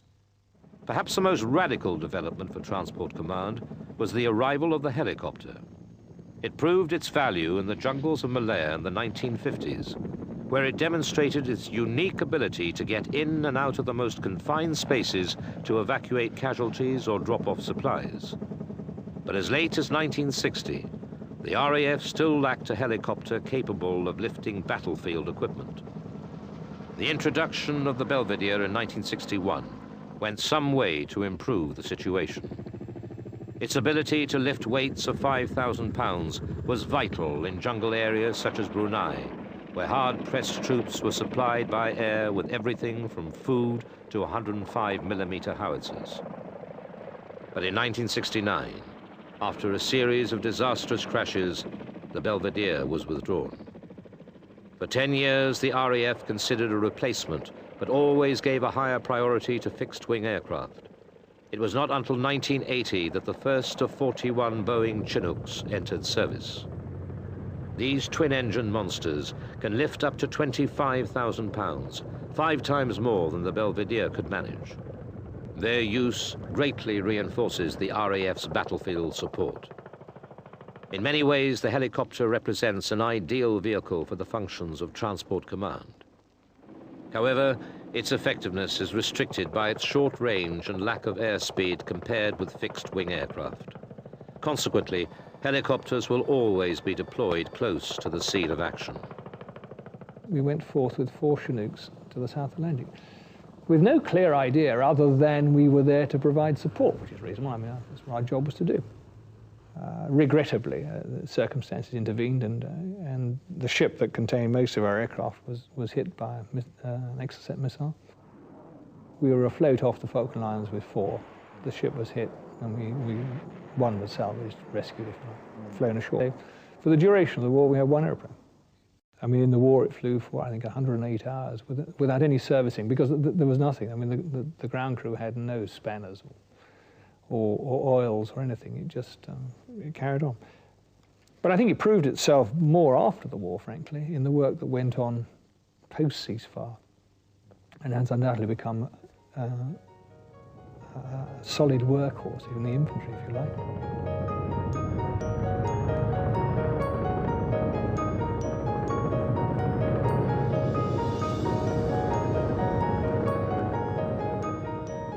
The coming of the jet age in the 1950s did not pass Transport Command by. The speed with which such aircraft could deliver a payload over long distances made the jet an attractive proposition. The de Havilland Comet became the first commercial jet airliner when the Series 1 joined BOAC in 1952. Transport Command looked at this new type to see if it would fit their requirements. It did. Series 2 Comets became the first jet military transports in 1956. The Comet was not the only passenger airliner to join the RAF. In 1959, military versions of the Bristol Britannia were enlisted. These turboprop aircraft had the longest range of all, at over 5,000 miles. These aircraft were kept busy, carrying troops to trouble spots such as Cyprus, the Middle East, and Borneo. From the bases, shorter range aircraft would then deliver the troops to the front line. Just as the Dakotas had dropped paratroops during the major operations of the war, so now the Beverleys, Argosies and Vallettas dropped them in distant parts of the world.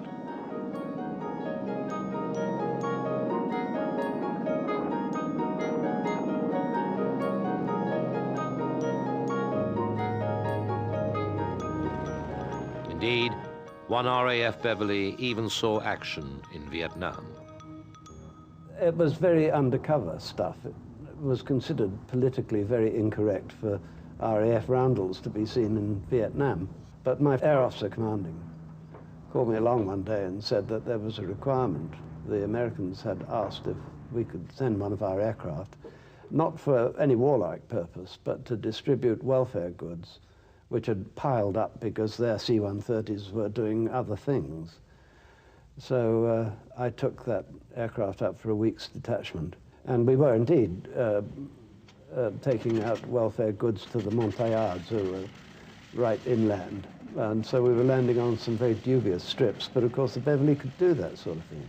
I remember the Americans being extremely surprised when I checked out on the first day, and they said, you'll be flying airways. And I said, no, I won't be flying airways. I'm going to fly beneath the airways, because it takes me a long time to climb. The airways, base of the airways was about 8,000 feet, I think.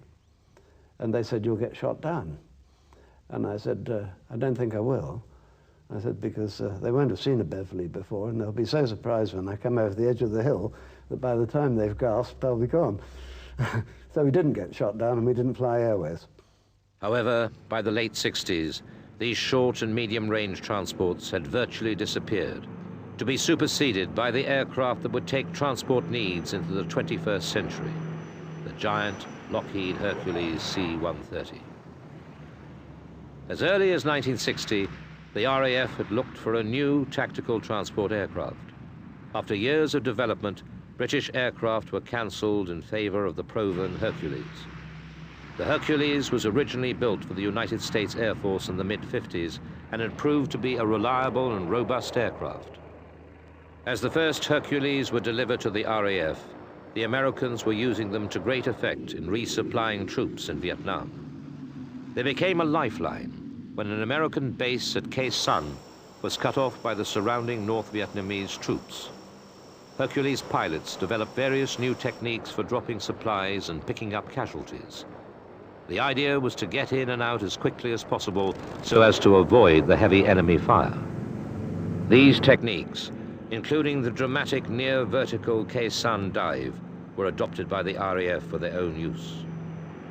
Hercules has been in service for over 30 years and is the most versatile craft in the RAF.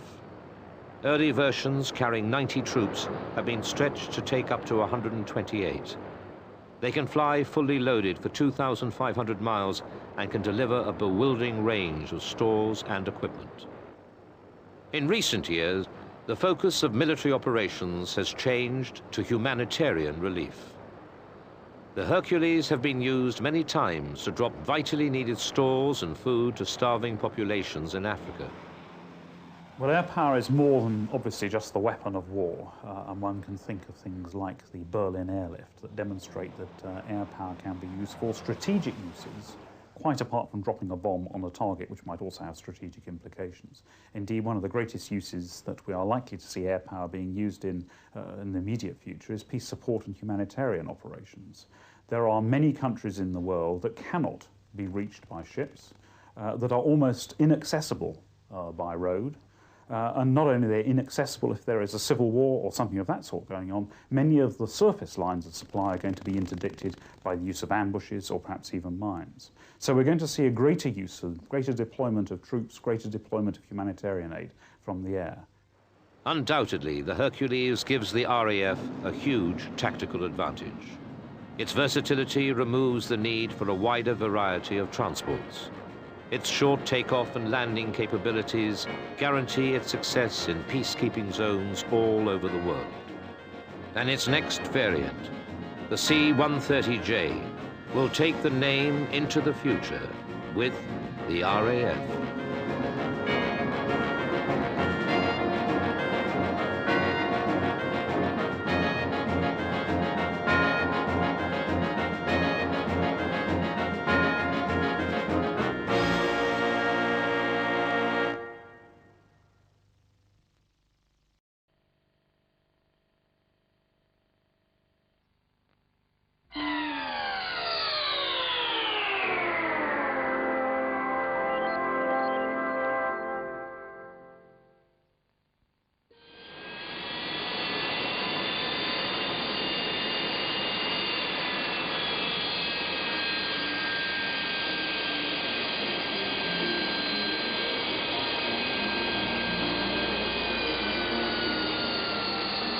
days of conflict between the superpowers have ended. But the task of preserving the peace is more complex than ever. The RAF today stands in readiness to defend not just Britain's interests, but those of her allies.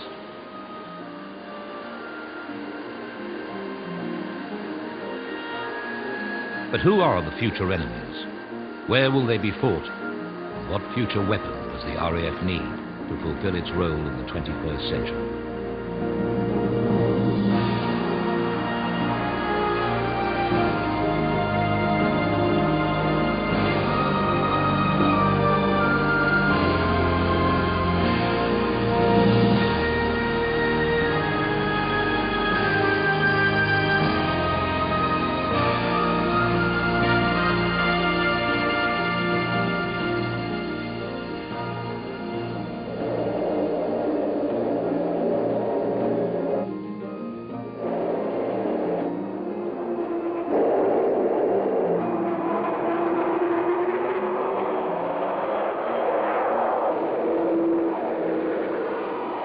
In 1969, Britain's strategic nuclear deterrent passed from the V bomber force to the nuclear submarines of the Royal Navy.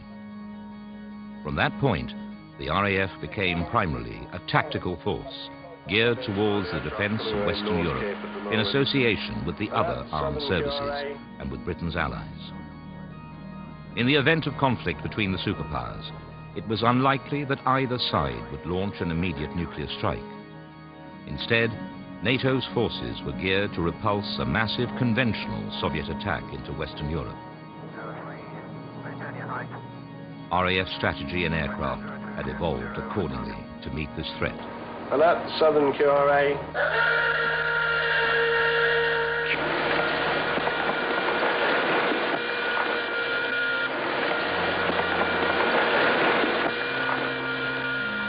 By 1980, there were 8 squadrons in mainland Britain equipped with American-built Phantom interceptors and British-built Lightnings.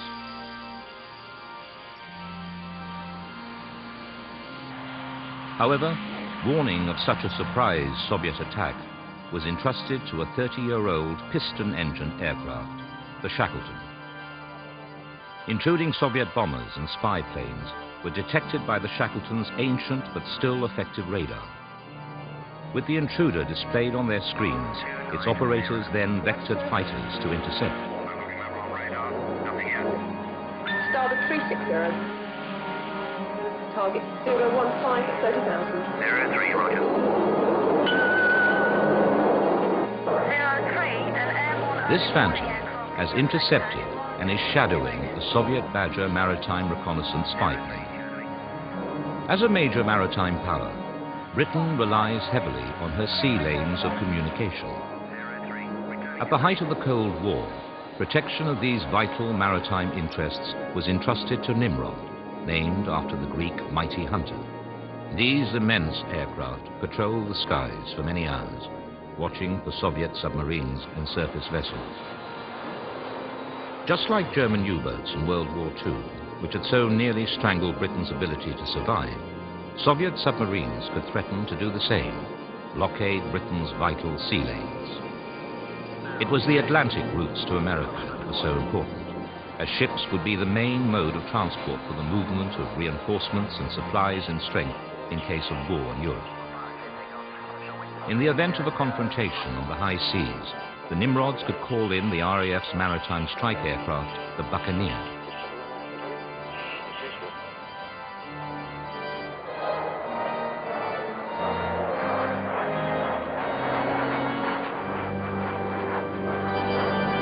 Buccaneers had been built originally for the fleet era, but were now operated by the RAF. Their mission in the event of war would be to take out the Soviet Navy. These aircraft were perfect for the role. They could fly close to the speed of sound at ultra-low level and fire their Martel air-to-surface missiles from a range of up to 35 miles. In Europe, the RAF was ready, together with its NATO allies, to take on any Soviet aggression directed from the heart of the Warsaw Pact countries. There was a danger that we built the Soviets up to be 10 feet tall when they had many failings. I think the biggest problem for us would have been the sheer mass of Soviet armour. And although we had quality on our side, it was quite likely that we would have been overwhelmed by sheer numerical strength, and that difficult decision as to whether to go tactical nuclear would have had to be taken. If Soviet armour began to roll across the Central European plains, NATO aircraft would have to stall the advance while reinforcements were rushed to the front line. They would hit key targets well behind the enemy front line. Supply routes, truck and armoured vehicle parks, bridges and airfields would be attacked. This task is known as interdiction. There was therefore a requirement for effective ground attack aircraft. Ideal in the role was the Jaguar, an Anglo-French collaboration which had first entered service with the RAF in 1974. Using a system which guarantees highly accurate navigation at very low level, the Jaguar is fast and excels at delivering its weapons in a first-pass attack.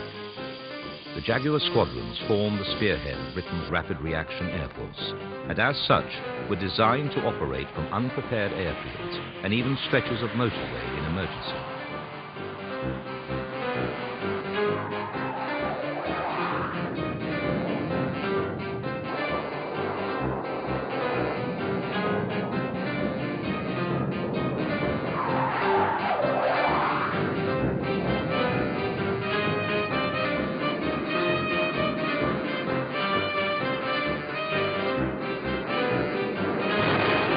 Jaguar was joined in facing the Soviet threat by an aircraft with a truly revolutionary capability. The aircraft that added a new dimension to the service's Cold War capability was the revolutionary Harrier. Developed by Hawker in the 1960s, the GR-1 entered squadron service in April 1969. The Harrier was unique in its ability to take off and land vertically, as well as stop in mid-air. It was a real handful to operate. And of course you had the added dimension of the VSTOL flight regime. And I had never really flown helicopters apart from a 2 weeks induction course. And there's something slightly unnatural about bringing a high-performance combat fighter down below its normal stalling speed. To this day, it remains the only combat aircraft in the West to have this capability.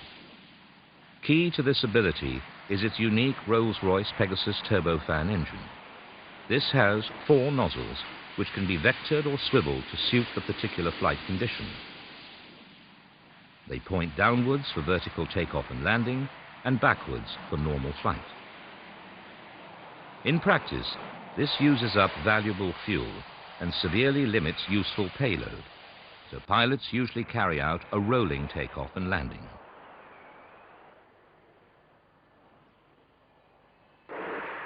In RAF Germany, its mission has always been close air support for the British Army. In many ways, I would say that the Harrier was the most interesting aircraft that I've operated in the RAF because of the off-main base deployment option. And we in Germany at that time, this was 1974-75, were much involved in developing that concept.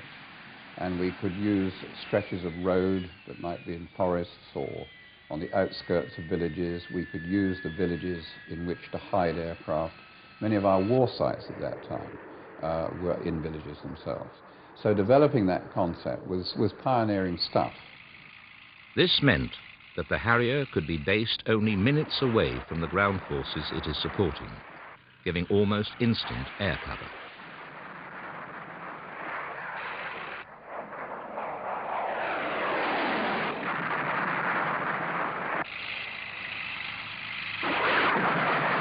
Working alongside the other NATO forces, the RAF was at a high state of readiness during the Cold War for an anticipated attack from the east. But in 1982, Britain's forces were called to action in an entirely unexpected quarter.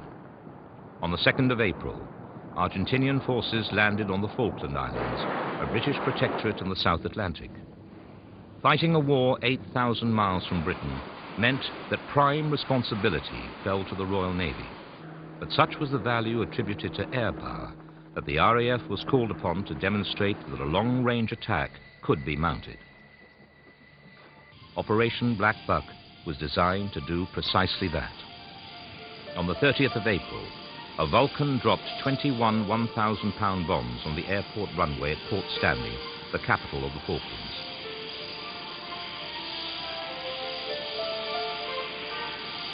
After its 6th airborne refueling from Victor tankers, the Vulcan completed what was then the longest bombing run in history, 7,860 miles, when it landed back at Ascension Island in the central Atlantic. 4 further attacks took place over the next few weeks. Although these strikes had only a short-term effect on the capability of the airport, they had a major effect on the deployment of enemy forces. Just as the threat posed by the Lancasters had forced Germany to divert resources away from the front during the Second World War, so these raids caused the Argentinians, fearing similar attacks on their capital, to pull their fighters back to defend Buenos Aires. This psychological victory heralded the start of the campaign to retake the Falklands. With the nearest available British airfield over 3,000 miles away on Ascension Island, carrier-based aircraft were the sole means of providing air power over the Falklands. Therefore, vertical takeoff Harriers were the only option. The Fleet Air Arm operated Sea Harrier fighters as air defense for the Carrier Task Force, while the RAF contributed No. 1 Squadron's Harrier GR3 fighter bombers, based on HMS Herne. The last time that we'd embarked a Harrier was probably back in the days of Bulwark, and there may have been some limited sea trials. So the first move was actually to equip the aircraft for carrier-borne operations, be it shackles, a new nav system, or inertial navigation program had to go in. And we were going down there in an air defense role initially, but we couldn't carry missiles. So a number of modifications which had to be done to the program in pretty short order. Having got down there, then there are obviously limitations of the aircraft which were known before, but the conflict confirmed. Short range, limited payload, not a particularly effective nav system, and a very limited self-defense system. And indeed, we lost aircraft down there to ground fire. Nimrods had 2 key maritime tasks during the war: to counter the threat posed by Argentinian submarines and to patrol the 200-mile exclusion zone that Britain had instigated around the islands. Contact on the range, boys, 400 yards, Doppler high. Come in. Radar watch change presently. Although the campaign to retake the Falklands was ultimately successful, it was not without high cost. A number of Royal Navy ships were sunk, mainly by Argentinian jets armed with French Exocet missiles. They could be fired from many miles away. The lack of an airborne system warning of impending attack meant that these enemy jets could get through to the British ships virtually undetected. This lesson only served to reinforce the RAF's search for an aircraft to replace the aging Avro Shackleton.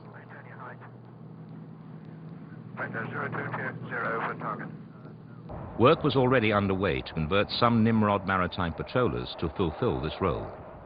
Unfortunately for the RAF, development of the radar systems ran into technical difficulties and the project was scrapped in 1986. The Shackletons would have to soldier on for a further 5 years. However, the RAF was receiving the first examples of a new strike aircraft. The Tornado GR1 was, and still is, the backbone of the RAF's frontline force. Developed jointly by Britain, Germany and Italy, it is an advanced all-weather bomber. It has highly sophisticated electronic navigation and attack systems which allows it to follow terrain automatically at high subsonic speeds.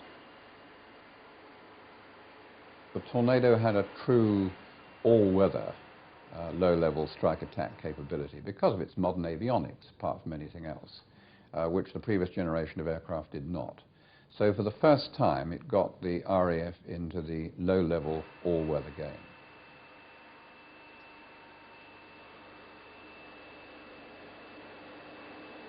The strike version was followed later in the 1980s by the Tornado fighter.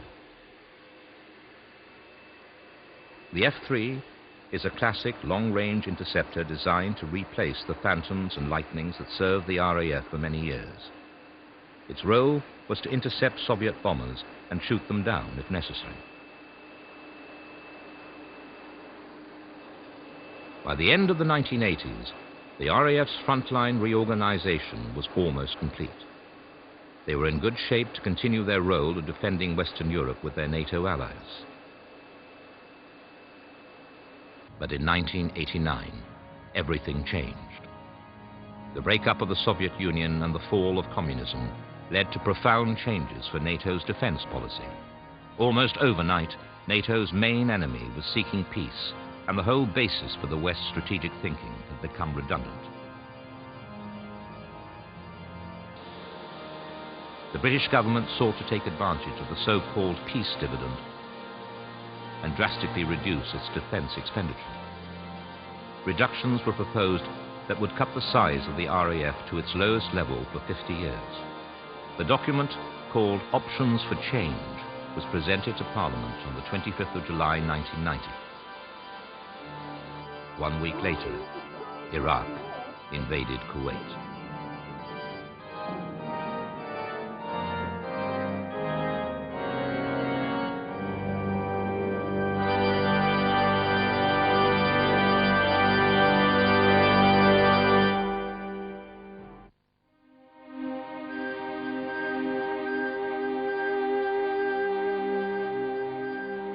Saddam Hussein's Iraqi forces seemed poised to take over the kingdom of Saudi Arabia and thus strangle the West's oil supplies. Well, funnily enough, I was going on holiday that night, and we were crossing the channel in a P&O ferryboat when I heard that Saddam Hussein had invaded Kuwait. And the thought struck me at the time, I may not be on holiday too long. And I was right. Within 3 days, I was recalled. As the United Nations passed resolutions condemning the act of aggression, British and American air bases prepared to rush reinforcements to Saudi Arabia and deter further Iraqi incursions. The priority was to send fighters and airborne early warning aircraft. The first aircraft arrived in the Gulf on the 7th of August 1990, AWACS and American F-15s. 4 days later, RAF Tornado F-3s landed at Dhahran in Saudi Arabia and immediately began flying combat air patrols along the Kuwait border. At this point, the coalition forces were vastly outnumbered by the Iraqi Air Force, which was equipped with highly capable Soviet-built MiG-29s, 25s, and French Mirage F-1s. Over a period of 4.5 months, coalition forces in the Gulf were built up on a massive scale. The American code name for this reinforcement was Desert Shield. The RAF's contribution was Operation Granby. In overall charge of the coalition forces was General Norman Schwarzkopf. At his right hand was General Chuck Horner, commander of the Allied Air Forces, whose job it was to gain and keep air superiority before ground troops could begin a land campaign. As airmen, it was very easy to form this coalition. First of all, English is the language of aviation. So even the French people involved spoke English. Americans not well, but nonetheless, we speak English. The other thing that airmen do is we're not worried about rigid commands and orders. We have a common set of rules that we follow, and then we adapt our operations to the capabilities of the various airplanes. For example, the shorter range airplanes like the AV-8 or the Jaguars would strike targets in the vicinity of Kuwait and southern Iraq. The stealth aircraft, the 117, was the aircraft we used to go into the heavily defended areas of Baghdad. The backbone of the RAF in the Gulf was the Tornado. The 18 F-3 fighters were joined by a formidable strike force of 62 GR-1 bombers. Co-located with some of the Tornadoes at Muharraq in Bahrain was a detachment of 12 Jaguars, which would provide battlefield air interdiction and close support of the coalition ground troops. Beginning as early as August 1990, Hercules of the Lynham Transport Wing were involved in moving men and supplies to the Gulf. Based in Saudi Arabia during the war, they were used for tactical transportation, including delivery of supplies to rough forward airstrips. They were to carry nearly 14,000 passengers and £7.5 million of freight during the next few months. The Middle East was a vastly different operating environment from that of Northern Europe, where so many of the RAF aircrew had trained to fight. However, this training had emphasized flexibility, which would be tested to the full in the coming weeks. One thing that did not change for the Tornado bomber crews was low-level training. But now they were not restricted on speed and noise as they had been in Germany. They flew at high subsonic speeds, hugging the sand dunes to prepare for the task ahead.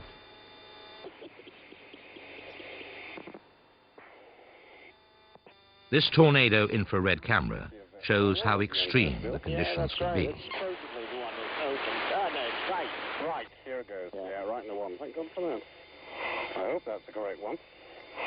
According to the map, one of these is a dead stop. Well, we can always plug the heaters in, go at the top. Okie dokie. Yeah, that was a box canyon, that one.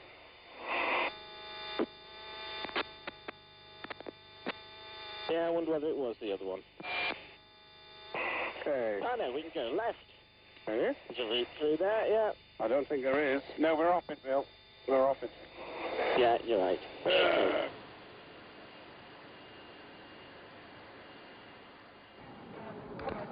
In December 1990, the United Nations passed a resolution to liberate Kuwait. When Iraq failed to comply with the UN's demands, Desert Shield became Desert Storm. Horner's staff had planned the Desert Storm air campaign meticulously. One of the great military commanders, Field Marshal von Clausewitz, had said, "No plan survives contact with the enemy." But this time, he was proved wrong. The priority was to establish air superiority to provide an umbrella of friendly air cover. Then the strike aircraft could systematically destroy the Iraqi war machine.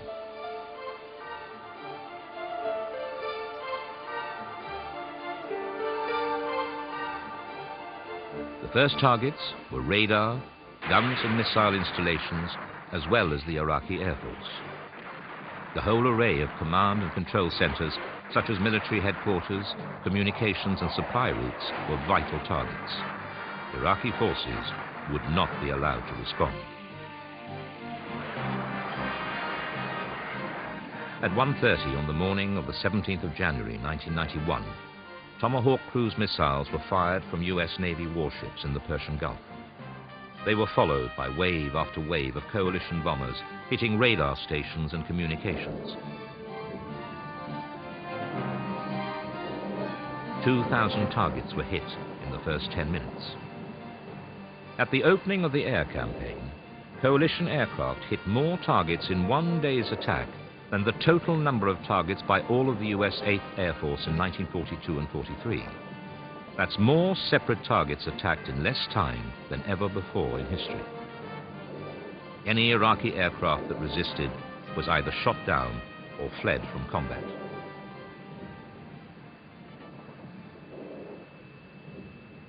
The RAF Tornado bombers had a special task in this vast scenario.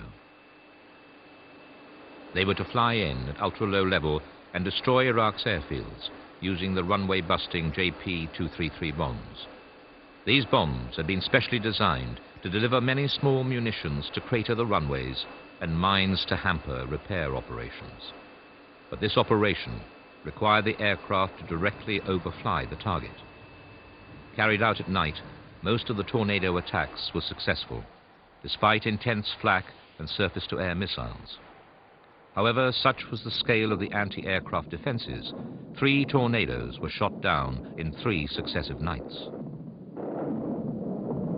A lot of people have queried the need to go in at low level and carry out these attacks. We simply had no alternative. The JP-233 could not have been delivered from medium level. It had to be delivered from low level. And General Horner understood that. He and General Schwarzkopf had asked time and again for more Tornadoes, more JP-233s. And that was the biggest capability that we brought to the party. And it was essential in those first few days of war that we quickly established air superiority. And insofar as we were able, we kept the Iraqi Air Force on the ground. We were vulnerable on our own main bases through overcrowding. We had tens of thousands of troops arriving in theatre and deploying forward to their combat assembly areas, and we were vulnerable to air attack. And so we had to ensure that there was no air attack. Day 4 of the campaign brought a switch of tactics. The Tornadoes went to medium-level attacks, flying at around 10,000 feet and using free-fall bombs against airfields and other targets.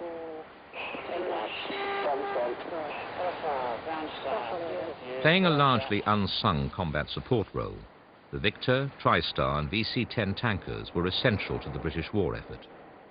They ensured that each aircraft went into combat with a full fuel load and, crucially, at precisely the time required in their operational orders. Each heavily armed Tornado needed 2 refuelings on the way to its target and 1 on its way back. This meant that the tankers had to fly near or even in Iraqi airspace to wait for the returning Tornadoes. Having seen a certain number of aircraft go out and perhaps 1 less return, the tanker crews felt the loss of the Tornadoes just as keenly as the bomber crews themselves. The Gulf was no picnic. A lot of people don't realize, because we attained air superiority so quickly, that the Iraqi air defenses were twice as dense as those we could have expected to face in Central Europe during the Cold War.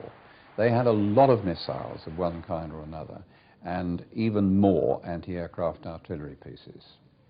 So it was not a benign environment, and it really was the air campaign plan, the way we had planned to dismantle that huge Iraqi air defense system, that was so successful.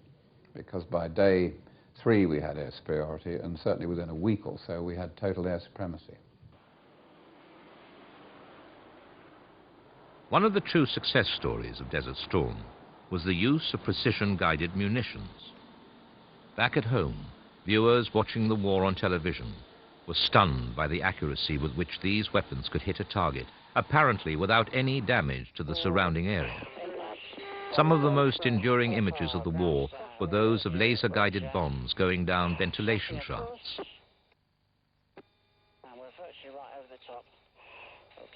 They had been dropped by American F-117 stealth fighters attacking key targets in Baghdad. Another aspect of warfare is the impact of television news coverage. For example, Peter Arnett being in Baghdad. A lot of the young guys were upset about his reporting. Obviously, his reporting had to be slanted because he was being heavily censored. And if he was too fair or too balanced, he was liable to lose access to being in Baghdad. Now, I found it kind of interesting because what I could do is look over his shoulder as he made his reports and determine whether the weather was good enough for us to get our flights in that coming night. So it works both ways. RAF Tornadoes began to drop laser-guided bombs, or LGBs, on the 2nd of February 1991, over 2 weeks into the campaign. LGBs detect the splash of laser light reflected off the target, a light that comes from an airborne laser designator. Lasers on. Lasers on. Carry off. Lasers on. Keep lasering it. Keep lasering. It's tracking. Bang! Has it got it? Has it got it? Has it ever? Right. Providing the service initially for the Tornado Force was the veteran Buccaneer.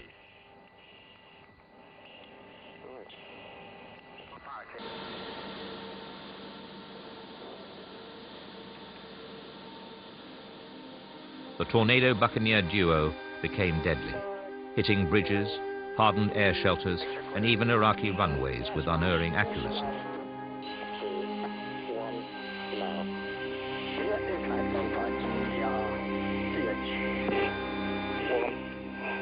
Good hit. Nice flash.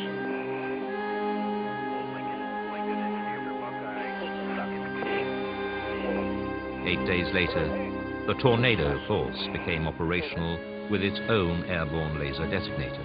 the GEC Marconi Tayal pod, or Thermal Imaging Airborne Laser Designator. The advent of precision weapons meant for the first time that we could carry out this sort of destructive, this strategic destruction with a conventional weapon, and we therefore didn't have to go through the areas of mass destruction that we would have had to have achieved using a nuclear weapon. So, for example, a command bunker that hitherto would have had a nuclear weapon allocated to it would now be destroyed by a precision munition going down an air shaft and causing mayhem on the operational floor. A significant part of coalition air operations in the later stages of the campaign had to be redirected to scud hunting, knocking out Saddam Hussein's relatively inaccurate short-range ballistic missiles. These weapons had great value as instruments of terror, and with scuds falling on and inflicting casualties in cities in Saudi Arabia and Israel, their destruction was seen as a priority to prevent Israel from entering the war and thus splitting the coalition.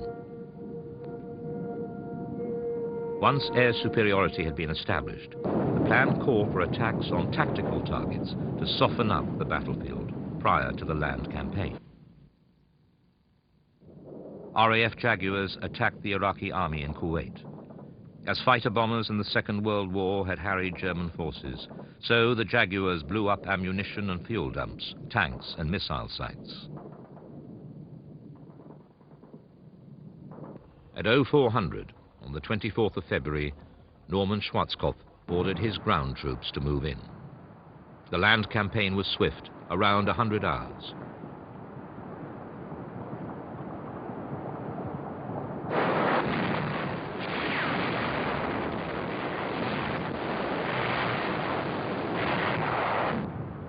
The Iraqi army surrendered. Kuwait had been liberated. The ground campaign, when it went in, was quicker than I had anticipated. And that illustrated to me the degree of effectiveness that air power had inflicted in terms of attrition, morale, and all sorts of other things on the Iraqi army in the Kuwaiti theatre. I mean, for the fourth largest army in the world to be overcome in the humiliating way that it was in 100 hours is a good indication of that. There were many lessons to be learnt from the Gulf War. But in the light of overwhelming success, military commanders warned against seizing obvious but possibly misleading conclusions, which might be applied to future conflicts. Coalition forces had had 6 months to train and prepare for war. They would not always have this luxury in the future. Even today, controversy rages about direct low-level attacks on airfields. The RAF had lost 6 tornadoes, 3 of them on these attacks. The runway-busting bombs had proved effective, but it still seemed a high price to pay for success. However, the Jaguars had flown 600 combat sorties, mainly from around 10,000 feet, and not a single aircraft had been lost. These aging aircraft had played a small but significant role in destroying huge amounts of Iraqi armor and artillery. The war had also shown the power and accuracy of precision-guided munitions. It is a staggering fact that out of the thousands of tons of bombs dropped, just 9% were PGMs, but they caused 75% of the damage inflicted. One of the most important effects of what we call CNN news or the CNN effect on warfare is no longer will we be allowed to conduct operations which are brutal, inhumane, and stupid. For example, the terror bombing of cities in Germany failed. It was also inhumane in retrospect.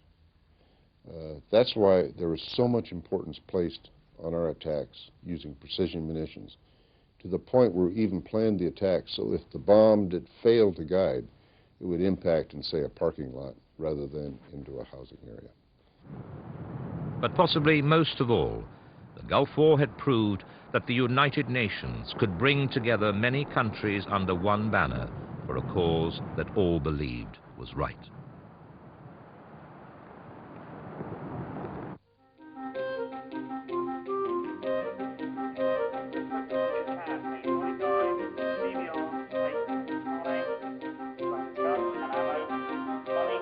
The need for increased flexibility was one of the key lessons of the Gulf War for the RAF, and it would not be long before the lessons learnt in the Gulf War were put to good use.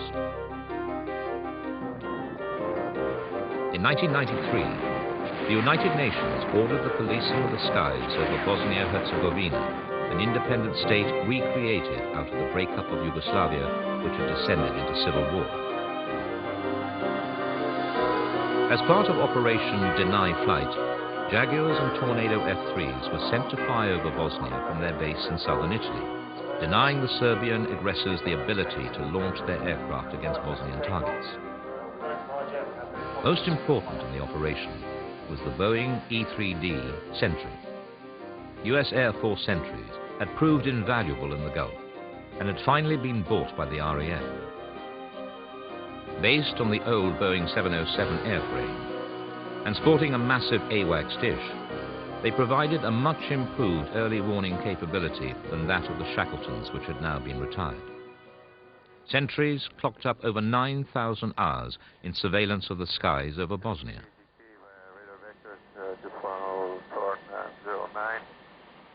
Nimrods patrolled the waters of the Adriatic Sea to enforce the trade embargo, and tankers provided the much-needed refueling capabilities.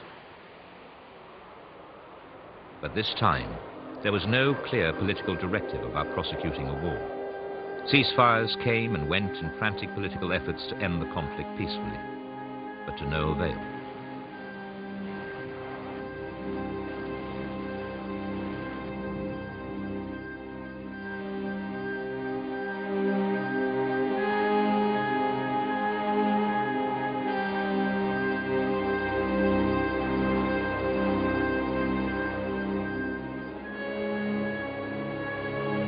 By the summer of 1995, after yet another aborted ceasefire, the continued slaughter of civilians, and even the hijacking of United Nations equipment, NATO took direct action against the Serbs with Operation Deliberate Force. Serb gunnery positions, ammunition depots, and communications installations were the targets of precision bombing.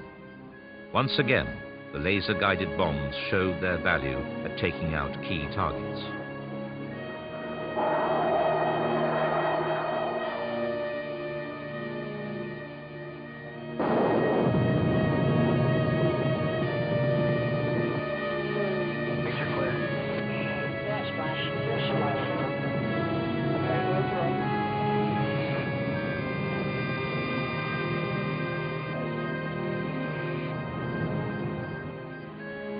After this NATO intervention, an uneasy peace descended on the region, but the potential for future conflict remains.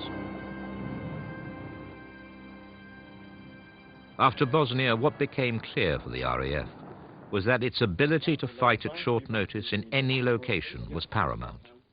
To maintain this capability, the RAF is dependent on the skills of their pilots.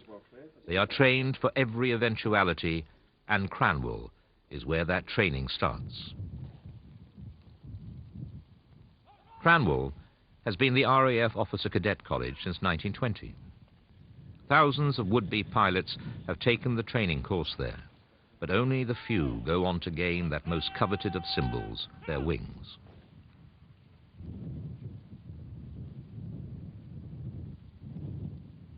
A prospective pilot will go through virtually the same progression as in those early days. Then, basic flying training was on the Avro 504, a biplane of pre-First World War vintage. Now, he learns on the Bulldog. The pilot's first few hours will be just as demanding and terrifying as they were for the thousands of young cadets who preceded him. Having learned basic navigation and control of piston-engined aircraft, the pilot progresses to ab initio training on the Shorts Tucano. This aircraft is a version of a Brazilian two-seat trainer, modified to meet the RAF's exacting standards. The Tucano provides the pilot with his first taste of what it might be like to fly in an aircraft with a cockpit configured like a fighter. The Tucano is an ideal aircraft for this role, as it has similar jet-like flying characteristics to the British Aerospace Hawk, the RAF's advanced jet trainer. If the student pilot makes the grade, he or she will progress to RAF Valley in North Wales. There they will be introduced to the Hawk. This aircraft gives the pilot the chance to not only develop the skills needed to fly a fast jet, but also to learn how to fight in one. The British Aerospace Hawk is famous throughout the world as the aircraft flown by the RAF aerobatics team, the Red Arrows. The pinnacle of a pilot's ambition is to fly as a member of the Red Arrows. As we move forward in aviation, we're going to see things like unmanned aerial vehicles, and they're going to be used more and more and more. And people are going to believe you can take man out of war, put him in some safe bunker someplace and have him manipulate computers in order to defeat the enemy. I think that is a wretched notion. The will of the individual in combat will still be the sustaining element towards victory in battle. We will still have people at the controls of airplanes because there's nothing that can replace the human computer, and there is nothing that can replace the initiative that the individual brings to battle. And with him on scene, be it dangerous, being involved, the loss of life, all that aside, still is the secret towards the employment of aircraft. But what will these pilots of tomorrow be flying? By the end of the century, the RAF will have an entirely improved collection of aircraft. Most of the types will be familiar: Tornado, Harrier and Jaguar, but in much upgraded versions.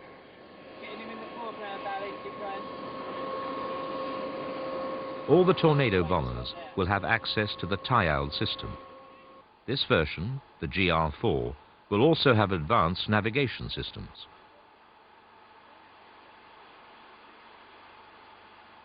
The latest Harrier, the GR7, is equipped for a night fighting role using its FLIR infrared system.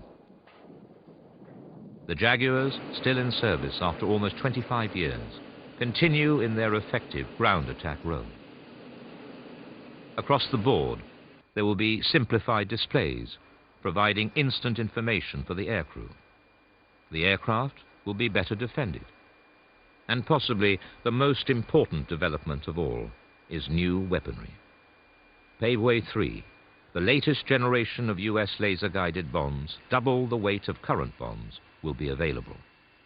The RAF will also have new standoff missiles, weapons that are launched many miles from target with deadly accuracy.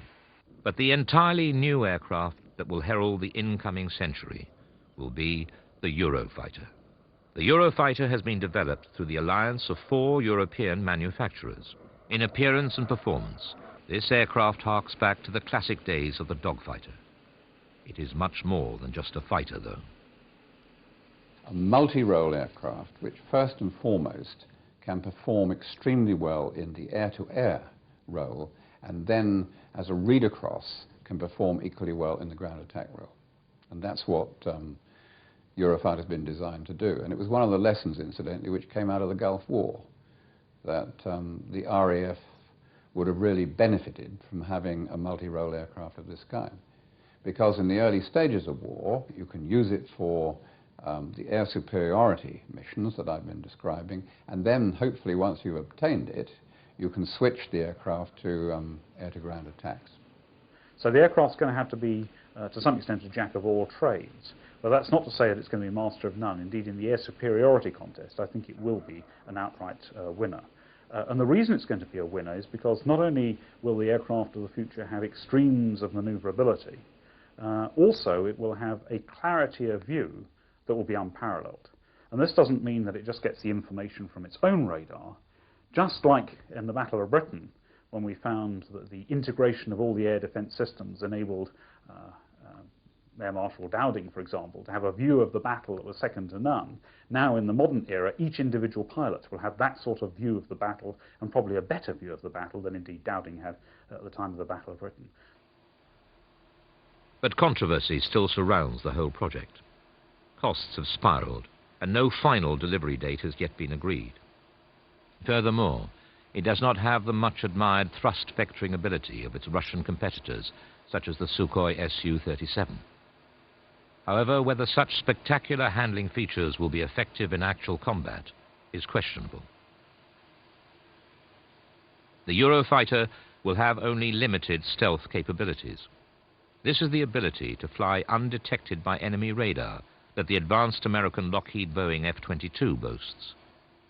The Eurofighter is unquestionably an important aircraft, and one that will give the RAF the potential to match all known opponents. So what does the future hold for the RAF? Aircraft have the advantage of speed, range, maneuverability and perspective. These virtues are vital to Britain's ability to act in conflicts anywhere in the world. But perhaps the continued longevity of the RAF is assured by a single factor. The early pioneers, such as Trenchard, Mitchell and Douay, saw the potential not just of aviation, but of air power, an independent force, not the servant of army or navy. A force able to deter an enemy or beat an enemy from the air, and save the horrors and loss of life inherent in wars between armies. This was their dream. Today, air power is the military force that best represents the wishes and aspirations of the people it serves, because it offers the best means of protecting its people from the ravages of war. It is air power's potential to gain victory at a far smaller cost in life that is its great value. To sacrifice vast numbers of men in battles of attrition is not an option for a government accountable to its people. For as long as Britain remains a democracy, it will rely on the use of independent air power as a crucial component of its army. It will rely, as it has done for the last 80 years, on the Royal Air Force to battle for the sky.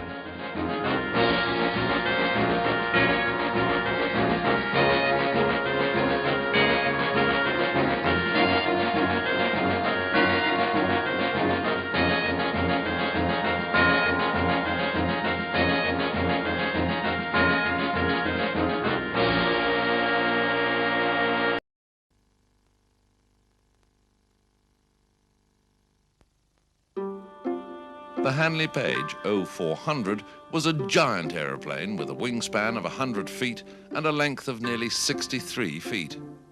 It was the only Allied bomber of the First World War to drop the enormous 1,650-pound bomb in night raids on Germany.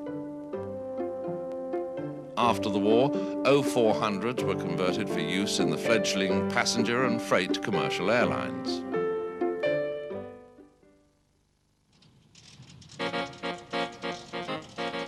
The Avro 504 was one of the longest-serving aircraft in the RAF's history. The first marks, dating from 1913, were used as bombers and reconnaissance aircraft. Later variants, including this 504K, were widely used as trainers until the 1930s. Made of wood and fabric and fitted with a variety of engines, over 8,000 504s were built in a 20-year period of production. The famous School of Special Flying at Gosport used 504s and developed the basics of flying instruction that stayed with the RAF for many years. After service life, many of these classic aircraft went into private hands and became the perfect aircraft for joyriding and charter work that introduced so many members of the public to aviation between the wars.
The Avro Anson, or Faithful Annie as it was affectionately known, was built in thousands for coastal command during the late 1930s.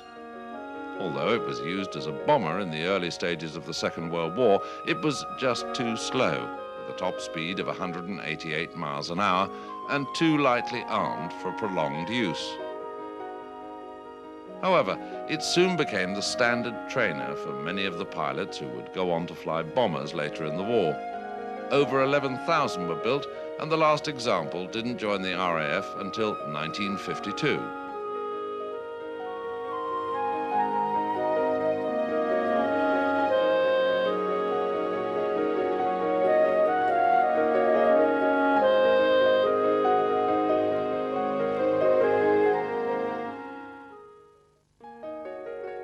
The Bolton Paul Balliol was a two-seat piston-engine trainer used by the RAF from 1952 to 1957.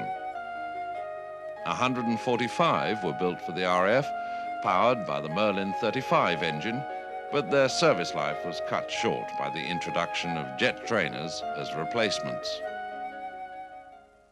The BE-2C was the standard light bomber of the RFC during the middle years of the First World War. Although a stable platform for bombing, it was vulnerable to fighters and ground fire due to its low speed and lack of maneuverability, and consequently suffered heavy losses. It had a top speed of 90 miles an hour and could carry 224 pounds of bombs. Over 1,500 were built.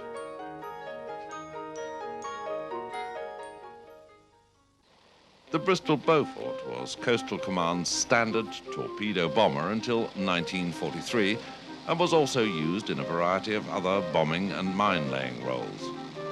But it was a heavy and underpowered aircraft that suffered heavy losses while flying low-level attacks on German shipping. The Beaufort carried one 1,605-pound torpedo or up to 2,000 pounds of bombs and had a top speed of 260 miles an hour. After torpedo-carrying Beaufighters began to replace the Beauforts, they were used in the Far East and Middle East.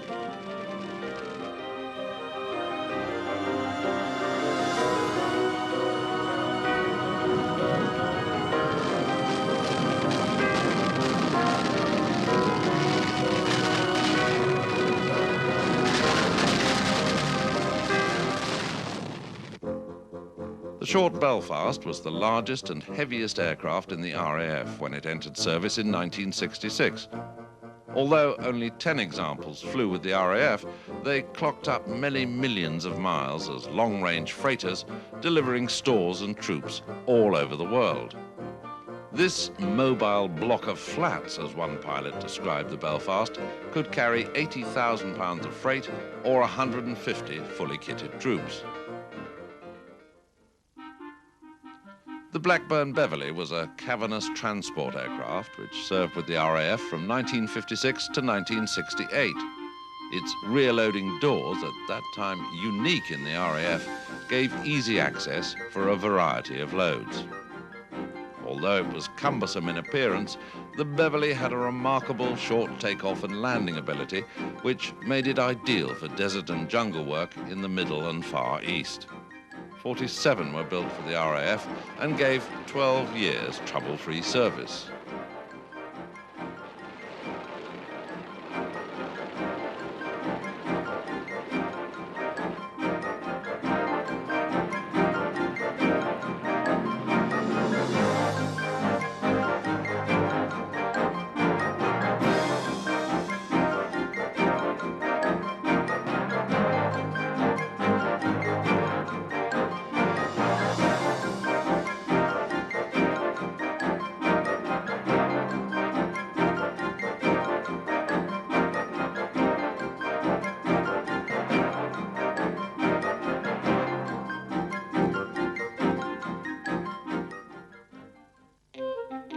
The Bristol Blenheim was one of the first new aircraft to enter service with the RAF in the years of modernisation before the Second World War.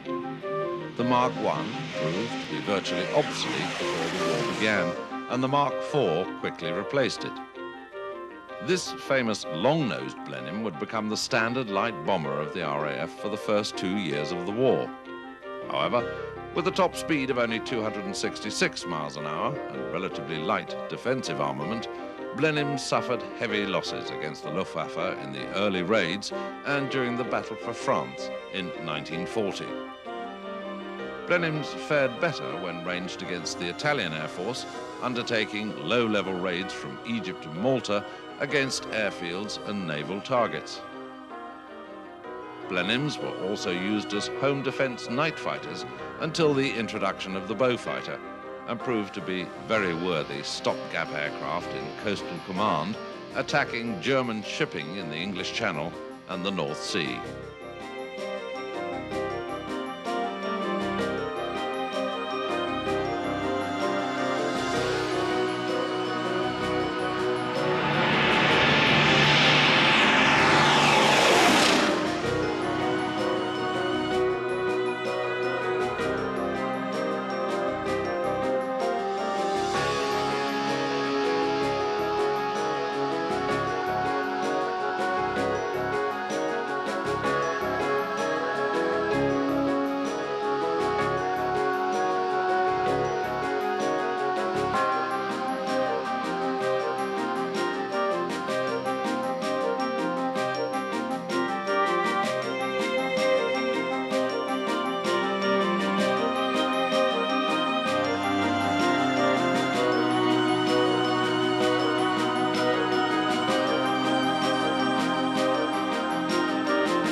The Douglas Boston was a twin-engined light bomber built in America for the RAF. Entering service early in 1942, it could carry double the bomb load of the Blenheim it replaced and had a top speed of 304 miles an hour. Bostons played a significant role in the North African campaign and gave sterling service on daylight raids over Europe prior to the Normandy invasion. On D-Day itself, they laid smoke screens to protect the invasion forces.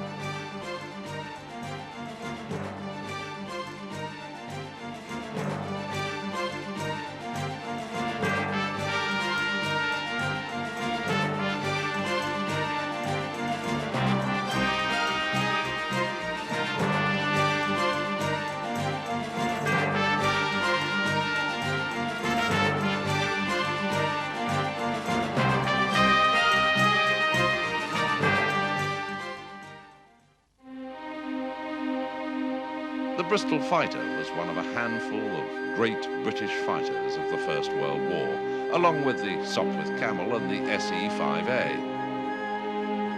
The Bristol fighter entered service in 1917 and was something of an oddity, being a two-seater in a world dominated by fierce little single-seaters. But such was the success of this aircraft, with both forward and backward-firing machine guns, that German aircraft positively shied away from combat. Over 5,000 were built, mainly with Rolls-Royce Falcon engines, giving a top speed of 126 miles an hour. Unlike many of its contemporaries, the Bristol fighter stayed in service long after the war, becoming an important part of the Empire policing forces in India and the Middle East until 1932.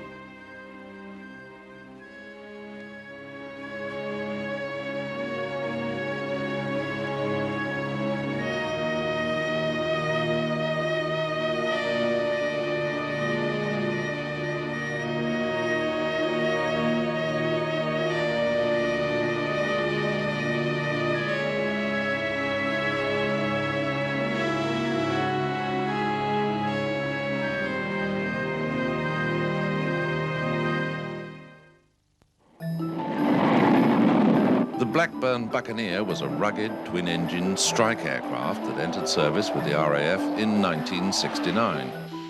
It was originally designed for the Royal Navy, but following the cancellation of both the TSR-2 and F-111 orders, both ex-Navy and new Buccaneers were bought for the RAF. Especially built to withstand tremendous stresses, the Buccaneer operated at ultra-low level at high subsonic speeds and carrying a variety of weapons from missiles and cluster bombs to tactical nuclear bombs. these impressive aircraft were still in service 22 years later, when they were called on to provide laser designation for both the Tornadoes and their own laser-guided bombs.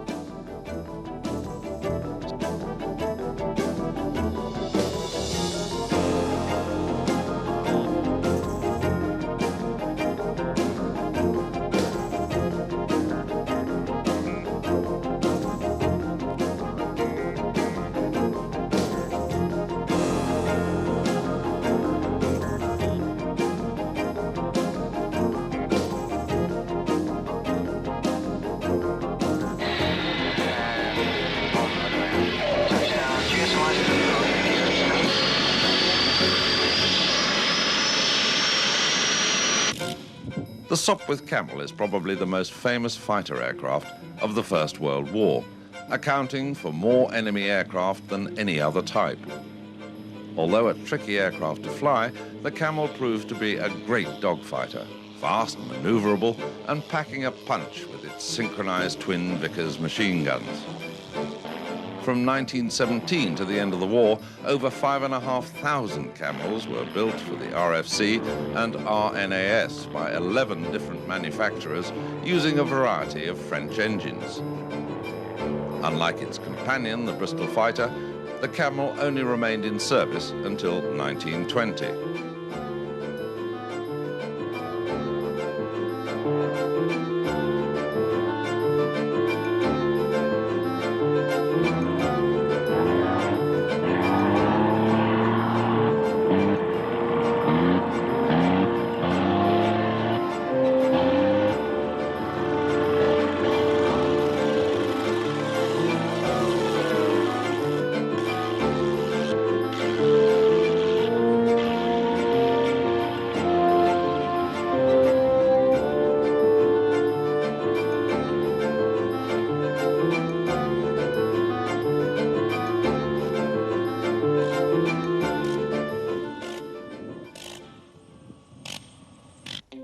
The English electric Canberra was Britain's first jet bomber.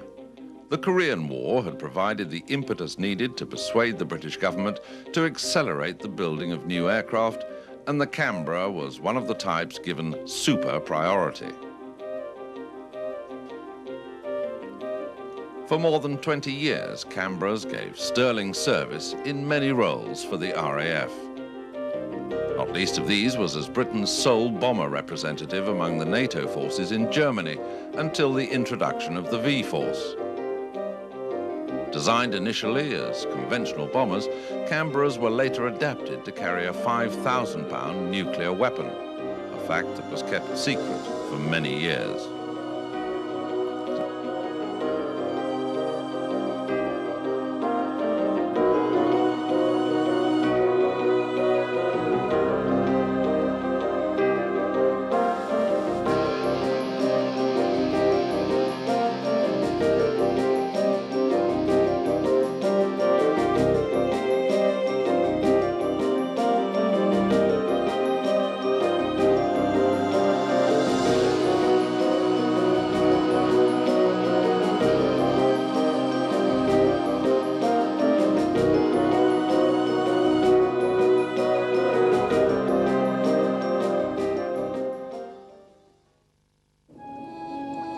The Consolidated Catalina was a long-range reconnaissance flying boat that served with the RAF from 1941 until the end of the Second World War.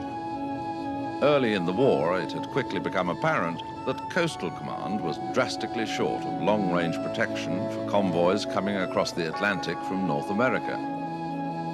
The few short Sunderlands were soon joined by the American-built Catalinas. Although they only had a top speed of 175 miles an hour, they more than made up for it with a range of 4,000 miles. 22 squadrons, 10 in the UK and 12 overseas, were equipped with Catalinas, which proved to be a tremendous advantage in the fight against the German U-boat menace.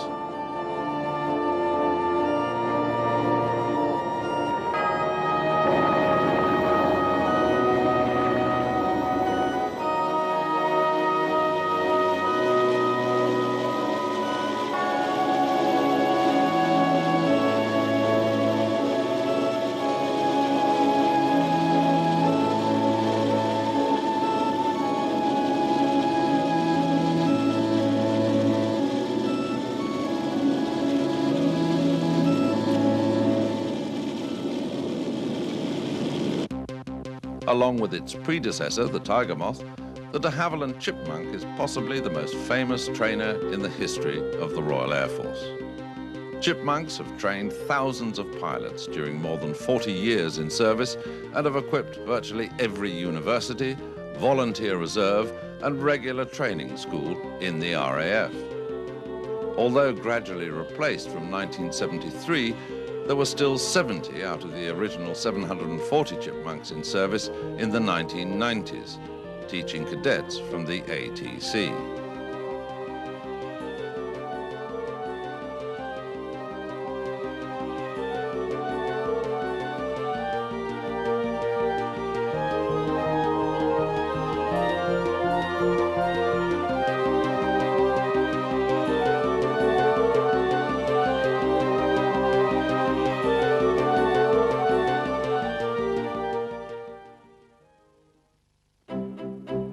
The de Havilland Comet was a military transport aircraft that was derived from a commercial airliner. When it entered service in 1956, it was the world's first jet transport.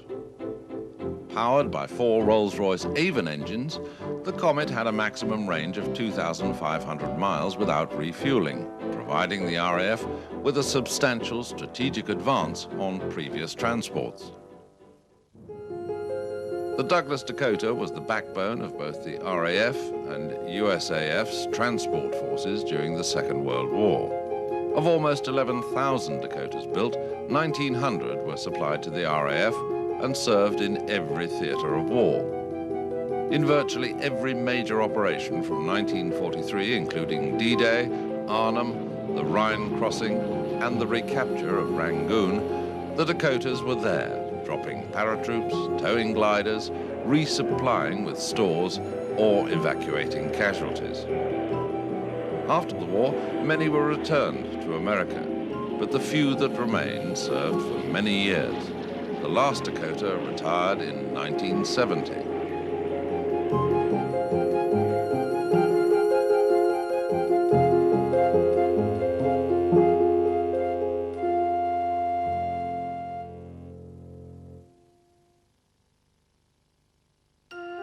The Bolt and Paul Defiant was designed as a 2-seat fighter, a strange choice at a time when single-seat types were being built in their thousands.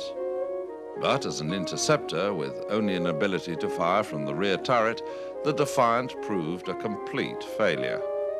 By August 1940, they'd been withdrawn from daytime use, gaining a better reputation as night fighters.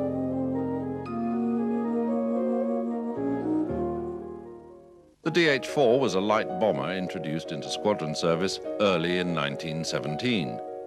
A true classic of its generation, it's been dubbed the Mosquito of the First World War because of its popularity among crews, its cost efficiency, and its ability to outrun most of the contemporary fighters.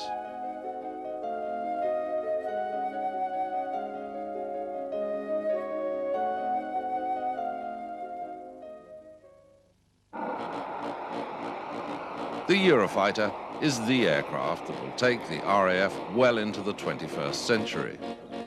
It's a multi-role aircraft built by a consortium of British, German, Italian and Spanish companies, and it's expected to enter service with the RAF about 2002. The Eurofighter has been developed first and foremost as an air superiority fighter, but can also be used in the ground attack role.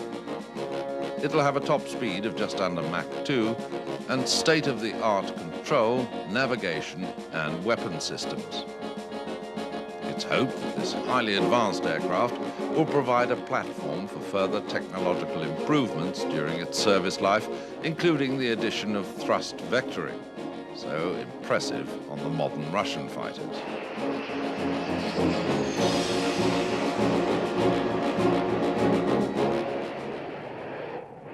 The Gloucester Gladiator marked the end of a golden era when it became the last biplane fighter to enter service with the RAF in 1937. As the ultimate biplane design, The Gladiator had a top speed of 257 miles an hour, a service ceiling of 33,500 feet, and 4 Browning machine guns capable of firing 2,000 rounds. An impressive performance, if it hadn't been for the arrival of the monoplane fighters during the same period. But despite the inherent problems of pitting biplane against monoplane, the Gladiators performed admirably in the Mediterranean and North Africa until 1941, accounting for more than 250 enemy aircraft. After withdrawal from the front line, Gladiators continued to perform second-line duties until 1945.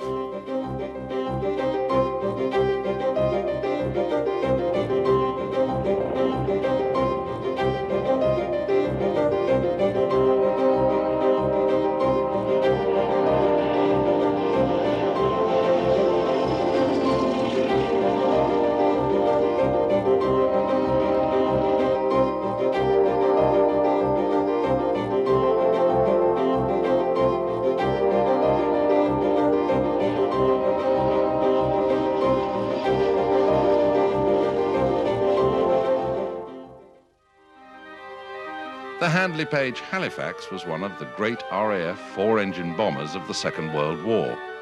Over 80,000 sorties were flown by Halifaxes, dropping 220,000 tons of bombs on Germany.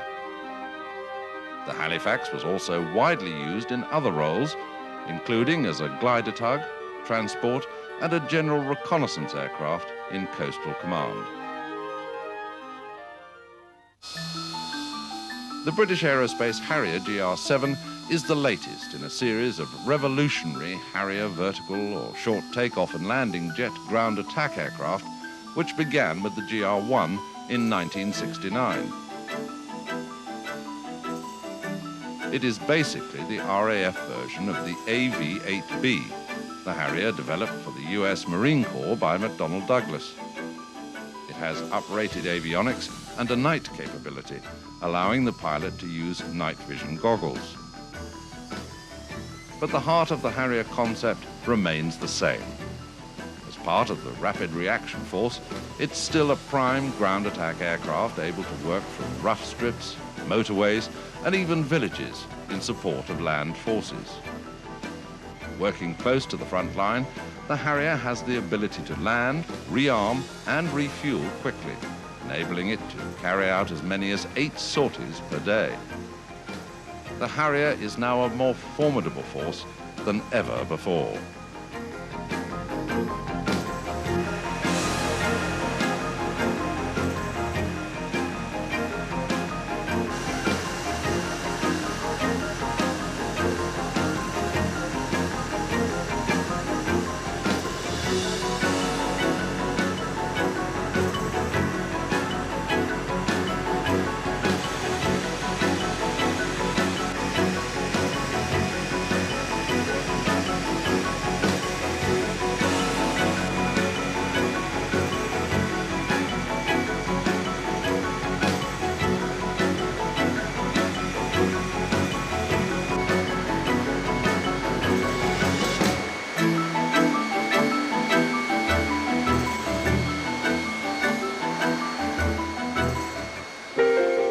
The Handley Page Harrow first entered service in 1937 as a bomber, designed to make up numbers while the new types, such as the Wellington, were awaited.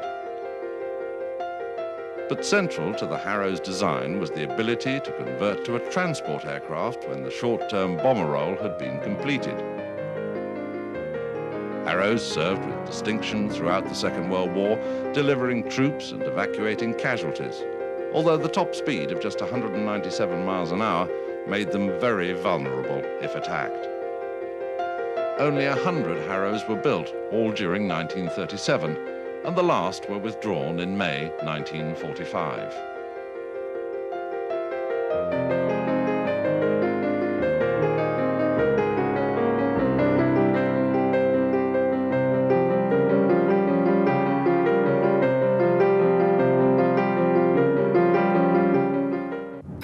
The North American Harvard was a standard trainer for the RAF from 1938 until 1955.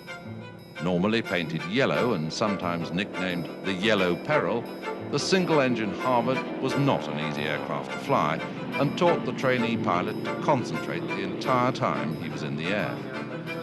But the long canopy gave a marvellous field of vision, and its manoeuvrability made it the perfect aircraft in which to learn aerobatics.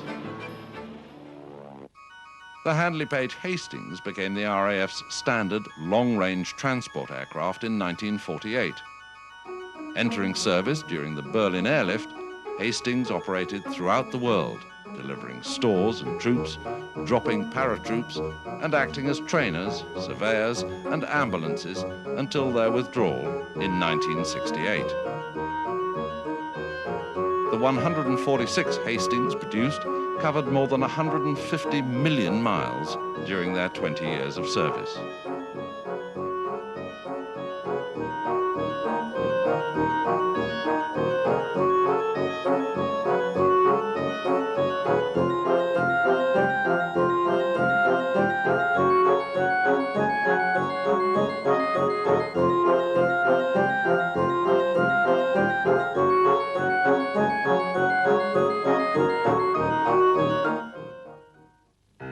When the British Aerospace Hawk entered service in 1977, it became the standard jet trainer in the RAF, replacing the Gnat, Jet Provost, and the two-seat Hunter.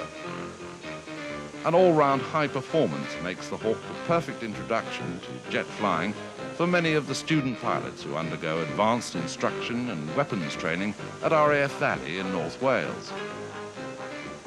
The Hawk is, of course, best known as the aircraft that equips the Red Arrows, probably the best aerobatics display team in the world. They travel to many countries, as well as all over Britain, giving exhilarating performances, promoting both the RAF and British industry.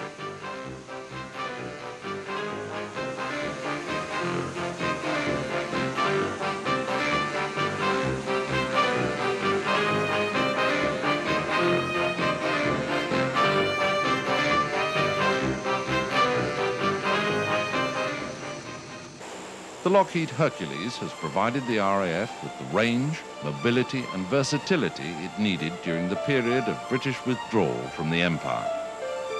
Since entering squadron service in 1967, the Hercules has undertaken all manner of roles, from drops of up to 128 fully kitted paratroops to humanitarian relief flights, delivering food and stores to starving populations in Africa and Yugoslavia. The Hercules had already been in service with the US Air Force for 11 years before joining the RAF, and it proved its effectiveness during the Vietnam War, flying high to avoid Viet Cong ground fire and then diving almost vertically to deliver supplies to remote jungle bases. The Hercules has become a vital strategic component of the RAF's Rapid Reaction Force, and its future is secure, with the order for 36 new C-130Js to be delivered before the end of the century.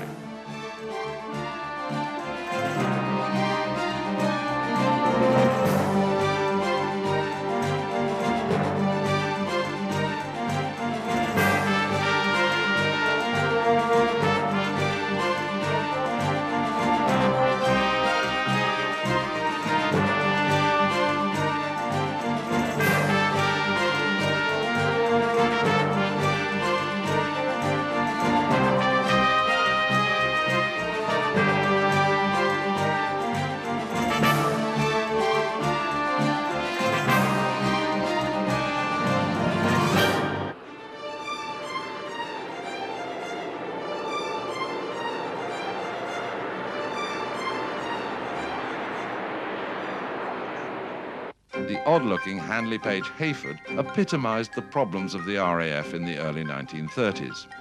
Designed in the late 20s, it didn't enter service until 1933, when it was already virtually obsolete. It had a top speed of just 154 miles an hour and a range of less than 1,000 miles. But many of the pilots who would fly the early wartime missions did their first tour on Hayfords. The Hawker Hind was a light day bomber, which varied little from the classic Hawker Hart, which had been the backbone of the RAF's Empire Policing Force since 1931. But the Hind's role was substantially different from that of the Hart, in that it equipped 45 bomber squadrons during the massive expansion period of the mid-30s and gave many of the bomber crews who went on to fly Blenheims, Wellingtons and Whitleys their first operational experience. The Hind also became a vital component of the RAF's training process, as many of the bombers were converted to dual controls. More than 80 flying training schools taught thousands of aircrew in the years leading up to the Second World War. Over 500 Hinds were built for the RAF between 1935 and 1937, and the last examples were withdrawn from service in 1940.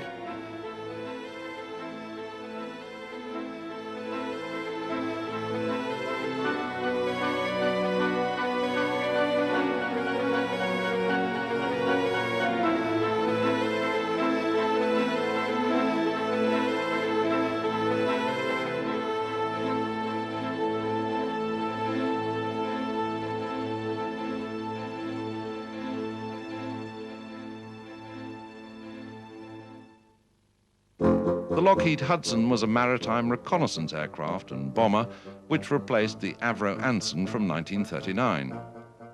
Either by direct purchase or under the Lend-Lease agreement, the RAF received almost 2,000 American-built Hudsons.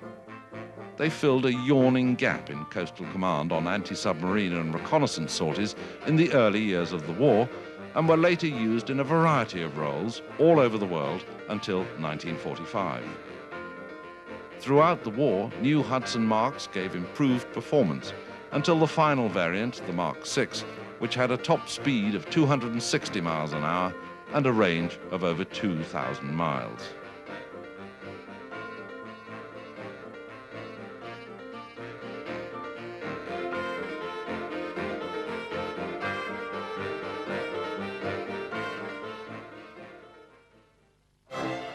The Hawker Hunter was arguably the best-looking jet aircraft ever to serve with the RAF, and was undoubtedly a dream to fly. Between 1954 and 1959, 1,000 Hunters of 5 different marks replaced the Meteors, Sabres and Venoms, both in the UK and in Germany. The Hunter was basically a single-seat interceptor with a top speed of virtually Mach 1 and a service ceiling of more than 50,000 feet. Later on, Hunters were successfully used as ground attack fighters, carrying the 4 30mm Aden cannon standard to all Hunters and a variety of bombs and rockets. So responsive and easy to fly were the Hunters that they were chosen to form the Black Arrows of Treble 1 Squadron's RAF aerobatic team that were the forerunners of the Red Arrows.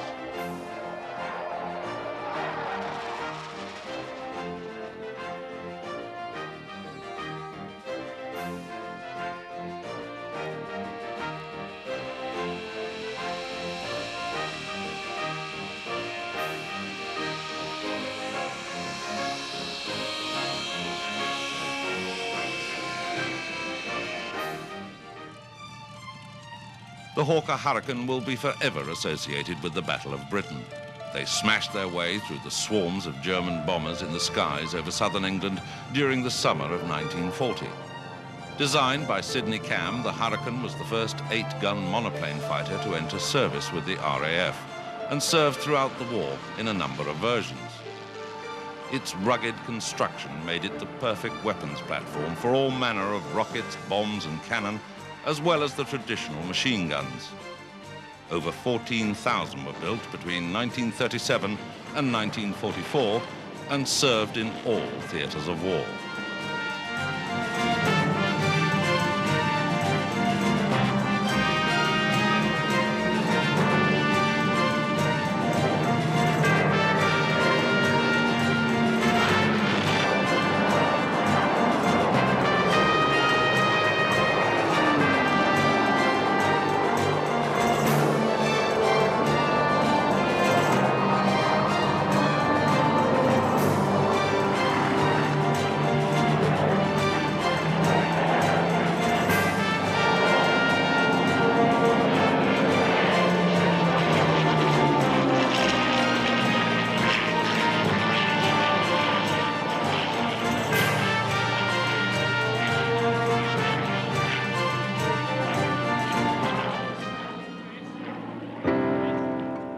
Iris was Blackburn Aircraft's first foray into large flying boat design.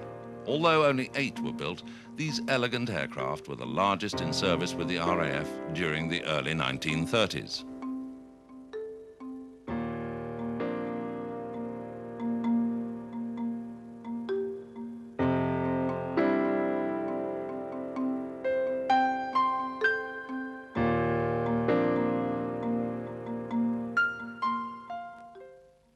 The Jaguar is an Anglo-French designed fighter bomber.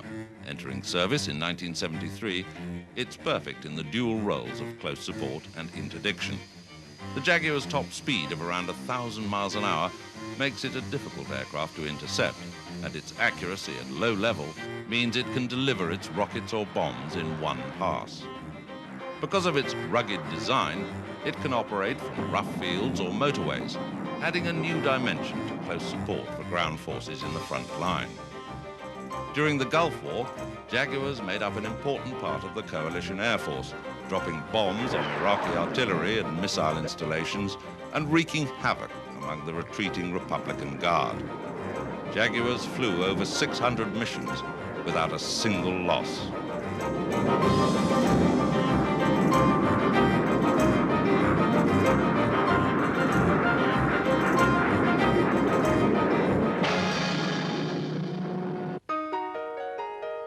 The Gloucester Javelin was the first twin-jet-engine delta-wing fighter in the world when it entered service with the RAF in 1956.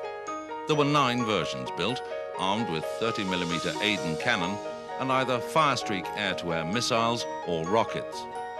With a top speed of 620 miles an hour, the later Javelins had improved radar, enabling them to fly in adverse weather conditions by day or night. For over 30 years, from the mid-1950s, the Jet Provost was a pilot's introduction to jet flying. With its side-by-side seating and ample cockpit, it was the first aircraft to be used in an all-jet training syllabus. Firstly at Hull Avingdon, then at other flight training schools and the RAF College at Cranwell.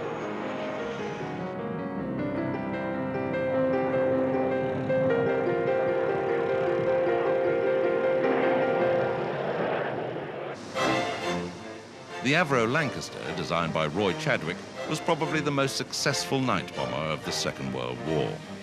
It evolved almost accidentally because of the failure of the twin-engined Avro Manchester. In fact, the prototype was a Manchester airframe with 6 feet added to each wing and 4 Merlin engines instead of 2 Vultures. It had a formidable defensive armament of no less than 10 machine guns and inherited the massive Manchester bomb bay, which enabled it to carry 14,000 pounds of bombs.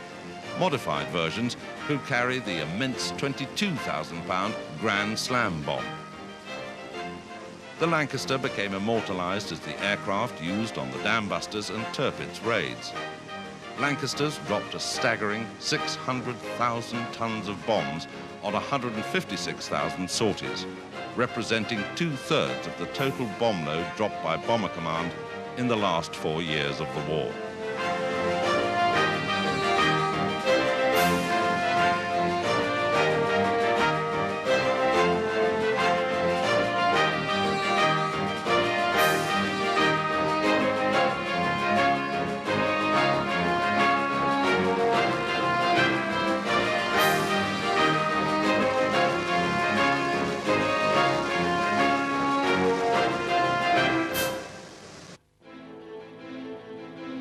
The Lightning was the RAF's first Mach 2 fighter and the first designed as an integrated weapon system. This meant that the for anti-radar system found the target, and the pilot was then fed information as to the best attack position for the aircraft. The Lightning had an astounding rate of climb in reheat, but suffered from very short endurance. It was the emergence of in-flight refueling that turned the Lightning into such a formidable weapon, allowing it to stay on patrol for much longer. Firestreak and later Red Top air-to-air missiles and retractable boxes containing 24 rockets supplemented the standard 30mm Aden cannon as the Lightning's armament. Lightnings stayed in service from 1960 until their replacement by Tornado F-3s in 1988.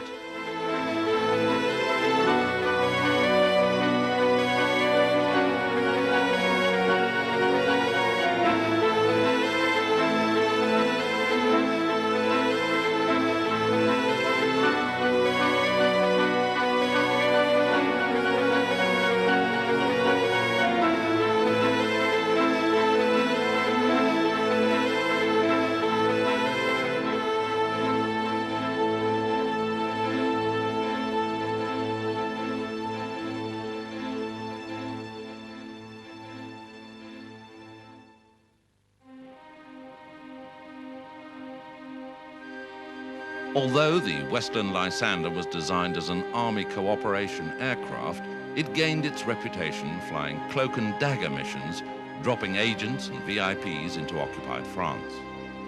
Long-range tanks meant that the Lysander could fly deep into enemy territory on missions lasting up to 8 hours. Later in the war, Lysanders extended their activities into the Middle East and Far East. Over 400 operations were flown, greatly improving the contact with friendly underground organizations in occupied countries.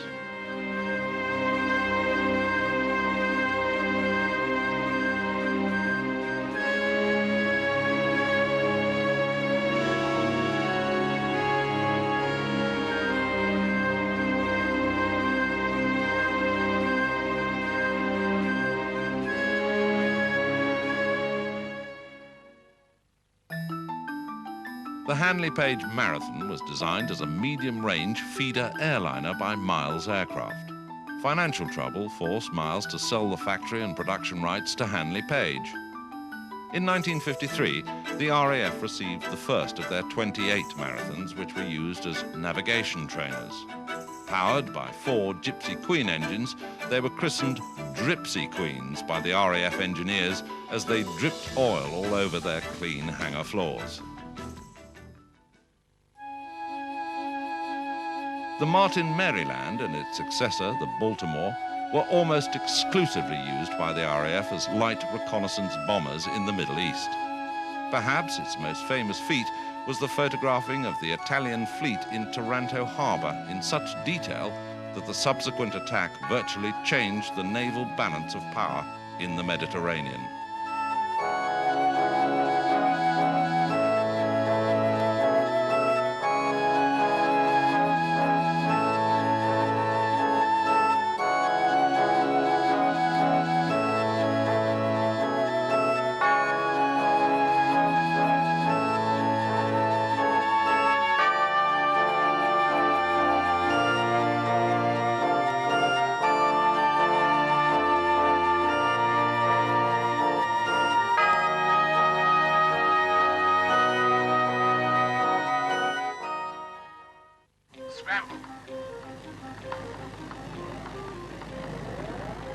The indomitable Gloucester Meteor was the only Allied jet fighter to see action in the Second World War.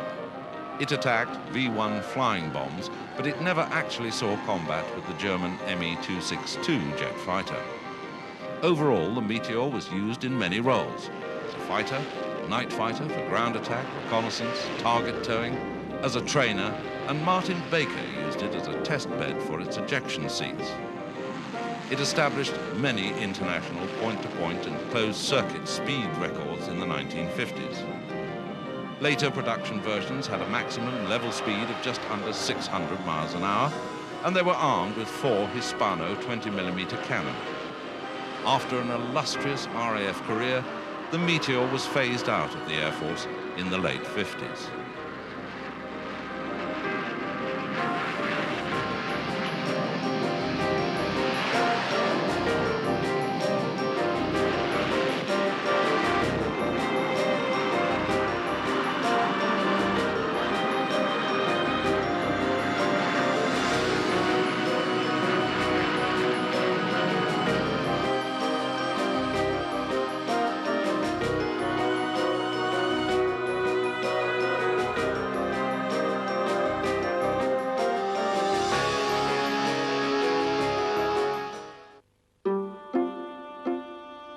The North American B-25 Mitchell became one of the finest medium bombers of the war. serving both in the Pacific and in Europe. The first of over 800 Mitchells entered service with the RAF in 1942, replacing Bostons and Venturas. Named after the controversial American general Billy Mitchell, the aircraft was used in all manner of ways by the RAF, as trainers, bombers, transports, ground attack and reconnaissance aircraft.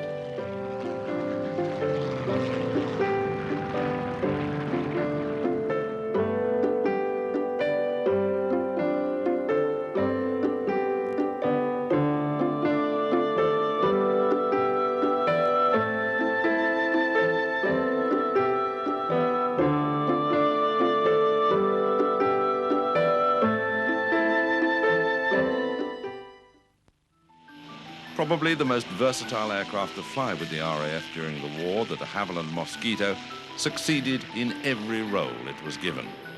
From its entry into service in 1941, it was used as a bomber, night fighter, pathfinder, fighter bomber, anti-shipping strike, and reconnaissance aircraft.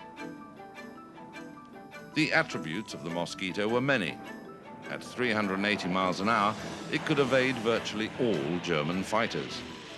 Mainly constructed of wood, it was very difficult to spot on radar, giving it almost a stealth capability. A service ceiling of 28,000 feet meant that it could use its oboe radar system to either bomb or mark a target accurately through cloud. But it was also a consummate low-level strike aircraft. And it could still maneuver with an agility to match many single-seat fighters. The Mosquito was the favored aircraft for many of the most hazardous operations of the war, where pinpoint accuracy was essential. These included the raids on Amiens prison, the Gestapo headquarters in The Hague, and the flying bomb sites.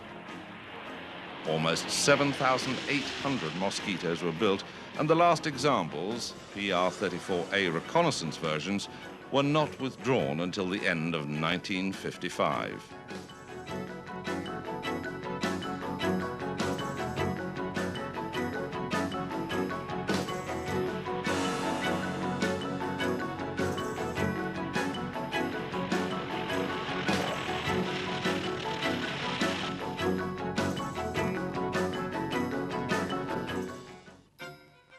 The North American Mustang was the only American fighter during the Second World War to be built to a British specification. The first Marks, powered by the Allison engine, arrived in squadron service in 1942, but their impressive low-level performance was not matched at high altitudes, so they were used as reconnaissance and ground attack fighters. However, the Mark III and IV, fitted with the Merlin engines, had much superior performance at altitude of up to 42,000 feet, and with long-range tanks became the first Allied fighters able to escort bombers all the way to Germany and back.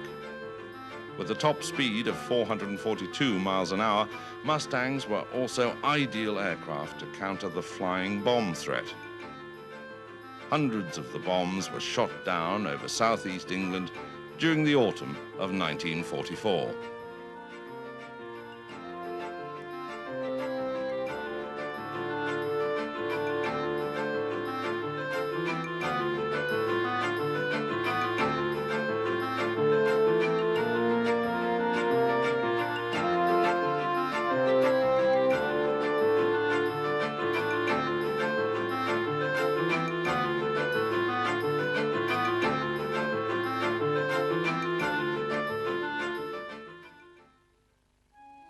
The Hawker Siddeley Nimrod evolved from the tried and tested Comet airliner and military transport to become Britain's foremost maritime reconnaissance aircraft since 1969. For up to 12 hours at a time, the Nimrod can stay on patrol using its EMI searchwater radar system to sweep the seas for potential hostile shipping and submarines. Nimrod's key role in the Falklands War of 1982 persuaded the RAF to make some important modifications, including refueling probes, the addition of Sidewinder missiles for self-defense, and an ability to carry Harpoon air-to-surface missiles. Despite a reduction in the force in the early 1990s, the future of Nimrod is assured, with an order for new versions to be delivered early in the 21st century.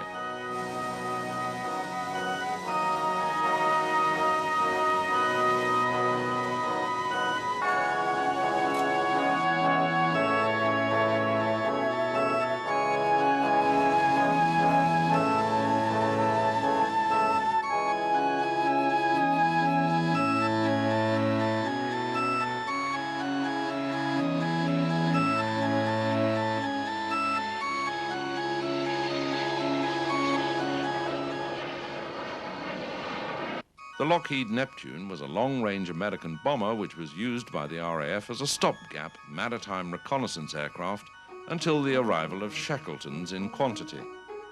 Entering service in 1952, the Neptunes had a top speed of 353 miles an hour and a range of over 4,000 miles.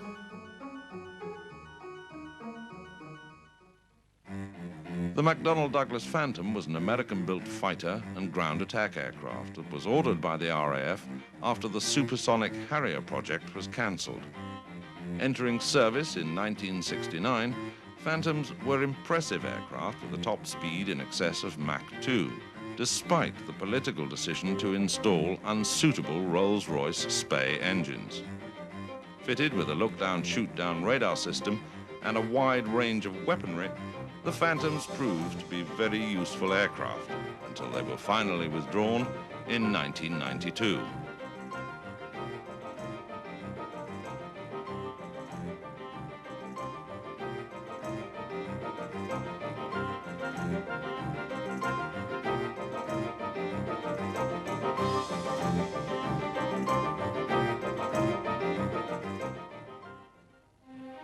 The North American Sabre was a swept-wing interceptor bought for the RAF in early 1953 to act as a stopgap until the Hawker Hunter entered service. For 3 years, the 700-mile-an-hour Sabres performed a vital role both in Britain and Germany at a time when East-West relations were deteriorating.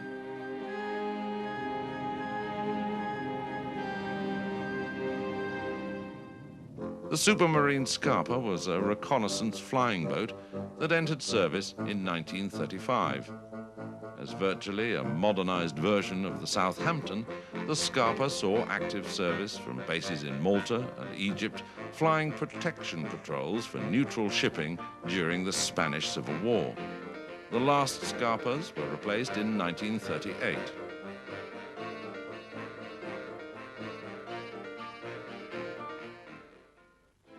The SE-5A was one of the great First World War fighters, along with the Bristol fighter and the Sopwith Camel.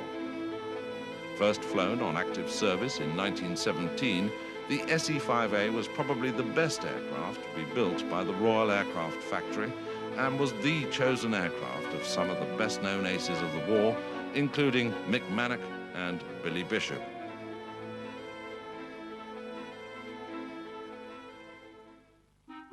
The Supermarine Sea Otter was the last biplane to serve with the RAF. This air-sea rescue amphibian had greater range at 900 miles and could carry a bigger load than its predecessor, the Walrus. 141 Sea Otters, originally part of an Admiralty order, served with the RAF until the end of 1945.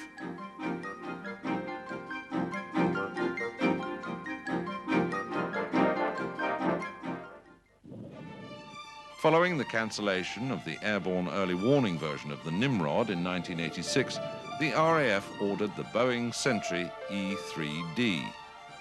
The Sentry is based on the Boeing 707 airframe, and it's used to detect both low and high-flying aircraft, as well as an air command post. Entering service in 1991 and subsequently operating during the Bosnia crisis, the Sentry has added a much-needed dimension to the RAF's capabilities, being able to spend many hours on station at altitudes of up to 40,000 feet.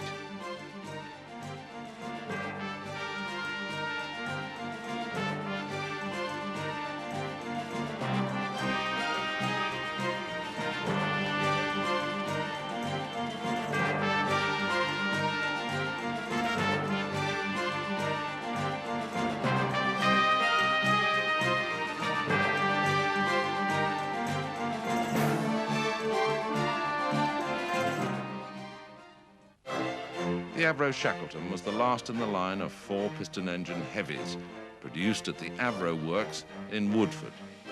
As a long-range maritime patrol aircraft, the Shackleton took on the mantle of the liberators of the Second World War, which had been returned to the United States in 1945. For 40 years, from 1951, it served with great distinction, and in the latter part of its life became an airborne early warning aircraft, soldiering on until the arrival of the Sentry in 1991. The mighty roar of the 4 Griffon engines became a familiar sound to the crews of Coastal Command as they spent many hours patrolling the vast waters around the coast of Britain and the Iceland-Faroes Gap.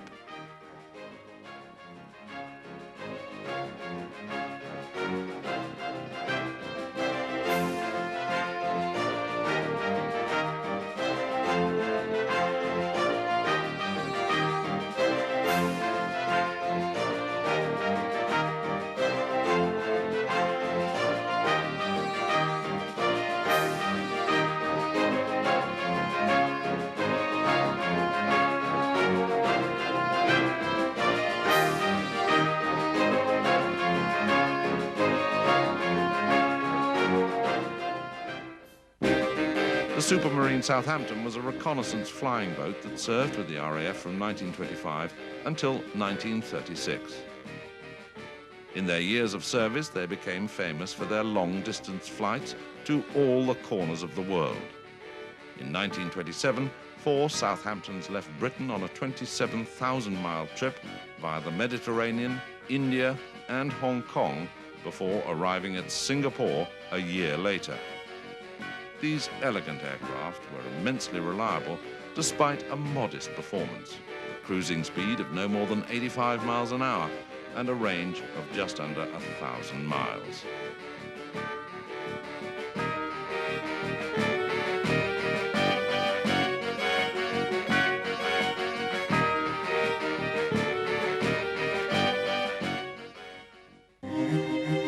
The Supermarine Spitfire is probably the most famous fighter of all time.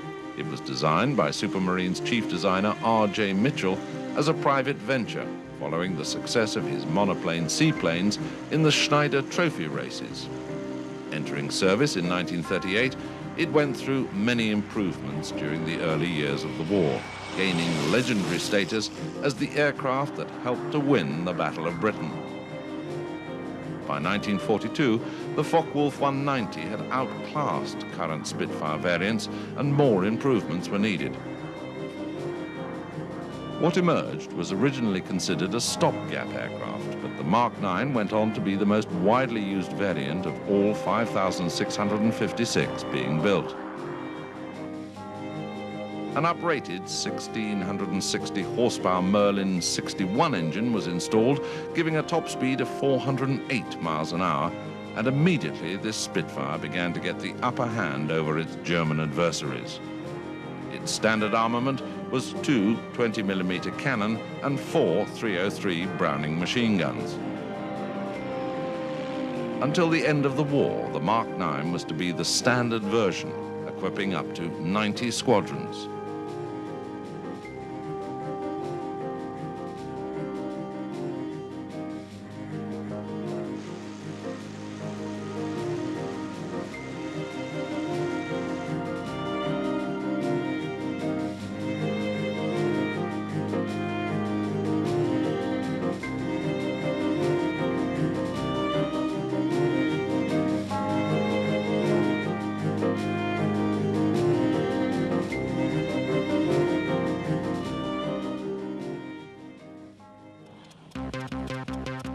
The Spitfire was the only Allied fighter to remain in production throughout the war, mainly due to the replacement of the famed Merlin engine by the Rolls-Royce Griffon.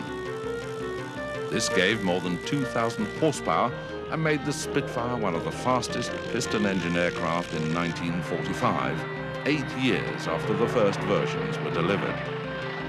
R.J. Mitchell's design was indeed a true classic. The Supermarine Stranraer was the last biplane flying boat to enter service with the RAF. From 1937 until 1941, Coastal Command flew Stranraers on reconnaissance sorties from home bases until they were finally replaced by Sunderlands and Catalinas.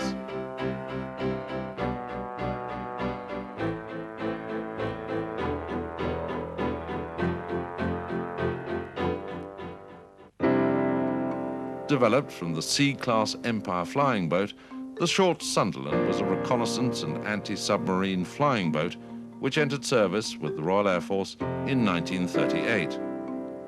Throughout the war, the Sunderland was the mainstay of Coastal Command's battle against the U-boats, using its 13-hour endurance to great effect, patrolling the Atlantic and the Mediterranean.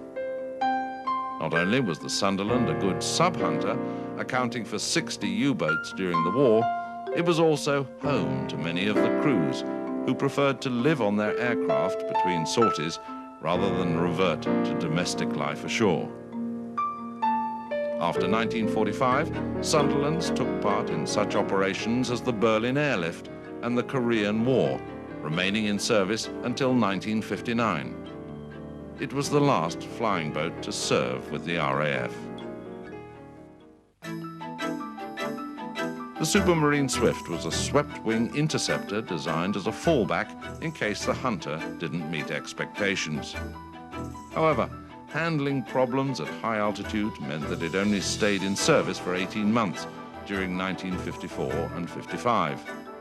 Later variants were converted to high-speed tactical reconnaissance roles and proved to be more successful, serving 4 punishing years on low-level sorties before being withdrawn in 1961.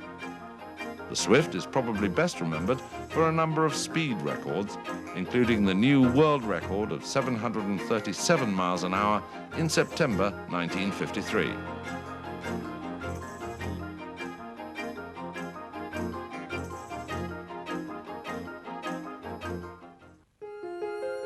The de Havilland Tiger Moth was an elementary trainer for the RAF from 1932 until its withdrawal in 1947. Powered by the Gypsy engine and later the Gypsy Major, the Tiger Moth needed to be a tough aircraft to withstand the handling meted out by a long succession of pupils. It became a favorite of those pilots who enjoyed real flying, being a basic aircraft with no brakes and an open cockpit, but fully aerobatic. Over 4,500 were produced for the RAF, and many continued after withdrawal, being used in reserve and university air squadrons well into the 1950s.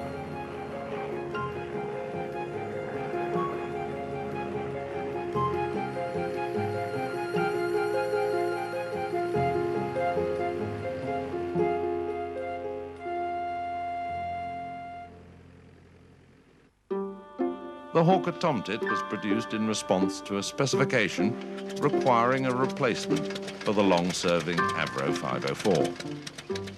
Although it was the Avro Tutor that was finally chosen, 25 Tomtits were built for the RAF and served from 1929 until 1935. The Tomtit had a number of innovations, including the provision of a hood for blind flying instruction and a new arrangement of the cockpits, keeping them well clear of the wings, giving the pilots rapid and easy exit by parachute in the event of an emergency.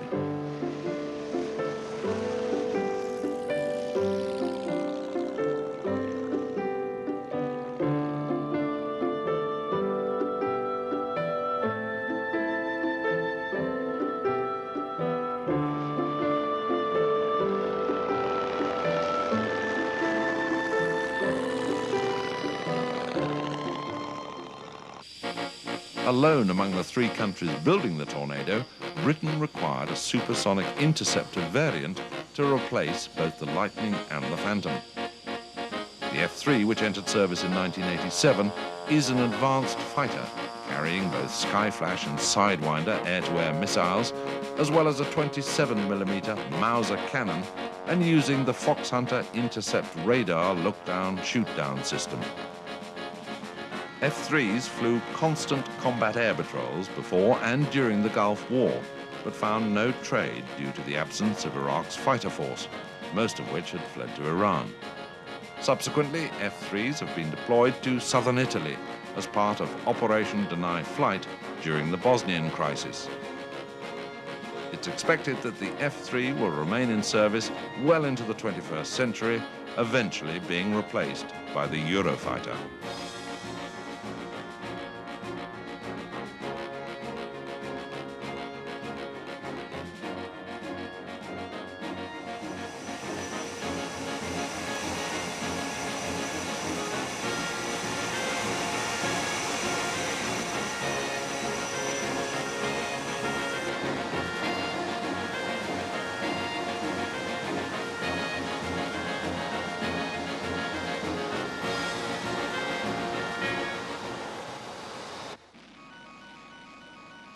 The Panavia Tornado GR1 is a two-seat, all-weather tactical strike aircraft built under a tri-national agreement between Britain, Germany and Italy. Entering service in 1982, the Swing-Wing Tornado became the key operational aircraft for the RAF as part of NATO's low-level strike strategy following the demise of the V-Force. In the post-Cold War period, the Tornado proved its value by taking on a vital role during the Gulf War. Flying ultra-low-level missions, Tornadoes delivered their JP-233 runway-busting bombs on Iraqi airfields until retasked to devastate the country's infrastructure with alarm anti-radar missiles and laser-guided bombs. With a top speed of Mach 2.2 and a service ceiling of 50,000 feet, the Tornado's future is secure, with a midlife update to GR4 standard being completed around the end of the century.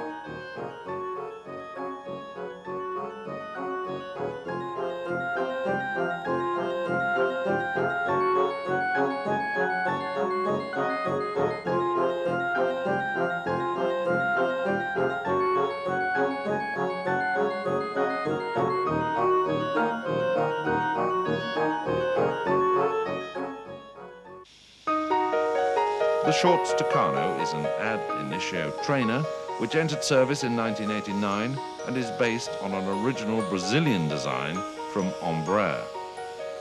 It replaced the aging Jet Provost and provided a much improved performance in range, endurance and climb while proving to be substantially cheaper to fly. Unlike the Jet Provost, the Tucano has tandem seats, the first since the Chipmunk, which reflects the more traditional arrangement found in the advanced Hawk jet trainer and the fast operational jets many of the pilots hope to fly.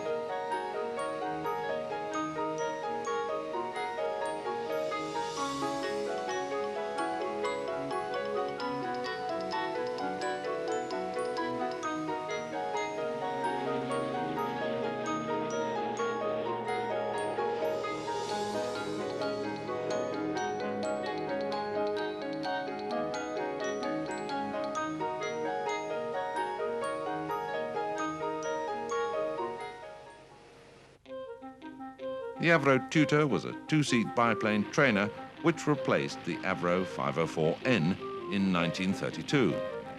Almost 400 Tutors were built for the RAF, keeping alive a tradition of Avro training aircraft which had begun with the Avro 504K during the First World War. Normally painted bright yellow to signify that a student was flying the aircraft, Tutors equipped all flying schools and university air squadrons until 1939. It was also a superb aerobatic aircraft, being shown at its best when instructors from the Central Flying School gave breathtaking displays at pre-war Hendon air shows. The Hawker Typhoon was a superb ground attack aircraft, which spearheaded the Allied advance through Europe in the last year of the war. Designed as a fighter, the Typhoon was almost withdrawn completely due to constant engine and airframe problems. However, once these were sorted out, it became one of the most feared weapons, flying devastating low-level raids at high speed against German targets.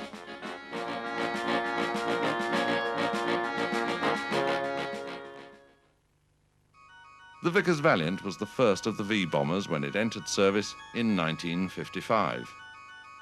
It was designed to carry either the Redbeard tactical nuclear bomb or 10,000-pound Blue Danube strategic nuclear bomb, as well as conventional weapons. Valiants were deployed to Suez in 1956 and performed well for what was still a new aircraft. Later, they were responsible for dropping Britain's first atomic and first hydrogen bombs at tests in Australia and Christmas Island. Unfortunately, their life was cut short by fatigue problems, and they were hurriedly withdrawn by 1965.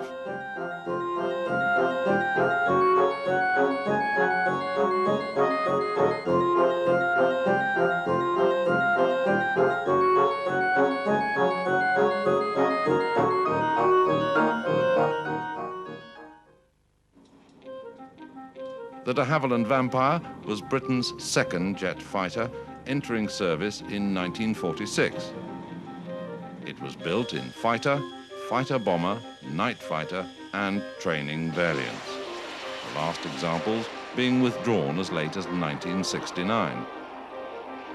With a top speed of 548 miles an hour, the Vampire was popular among both air and ground crews, being a good aerobatic aircraft, easy to fly, and easy to maintain. The Handley Page Victor was the last of the V-bombers to enter service and the most versatile. This graceful crescent-winged aircraft had a capacious bomb bay, allowing it to carry up to 35,000 pounds of bombs and an impressive performance with a top speed of 627 miles an hour and a range of 2,500 miles.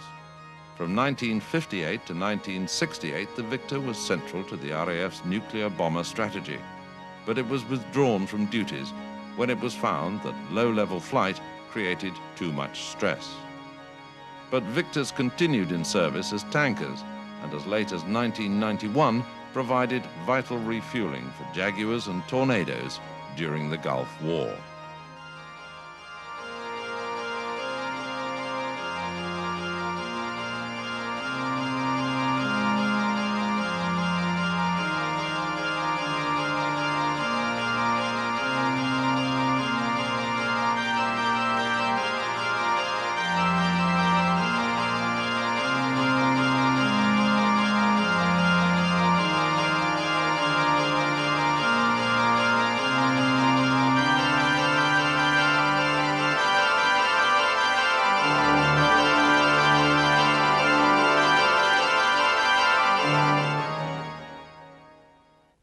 The Vickers Wildebeest was a biplane torpedo bomber which entered service in 1932, and it was still flown on operations in the Far East as late as 1942. Virtually obsolete by the outbreak of the war, the Wildebeests had to soldier on due to the late arrival of the Beaufort replacements. This 150-mile-an-hour aircraft continued to patrol the British coastline and, despite heavy losses, put up a gallant fight, flying low-level attacks from Singapore and Java against Japanese shipping.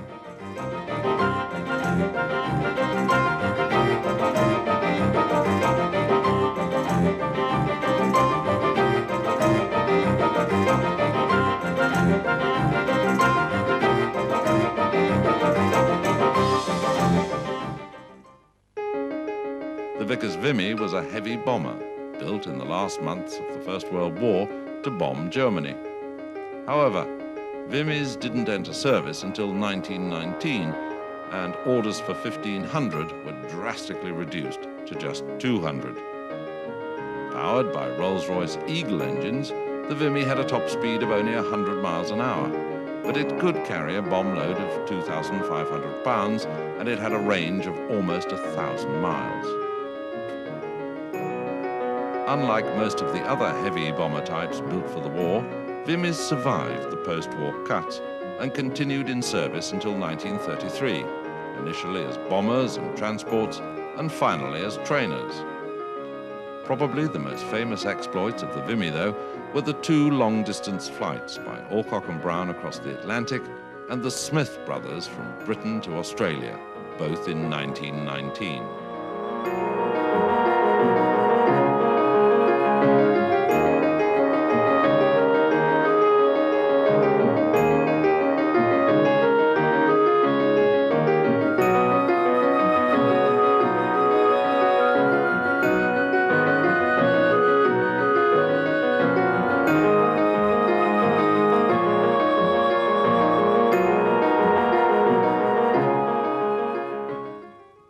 The Avro Vulcan was the second and most famous of the 3V bombers to enter service with the Royal Air Force.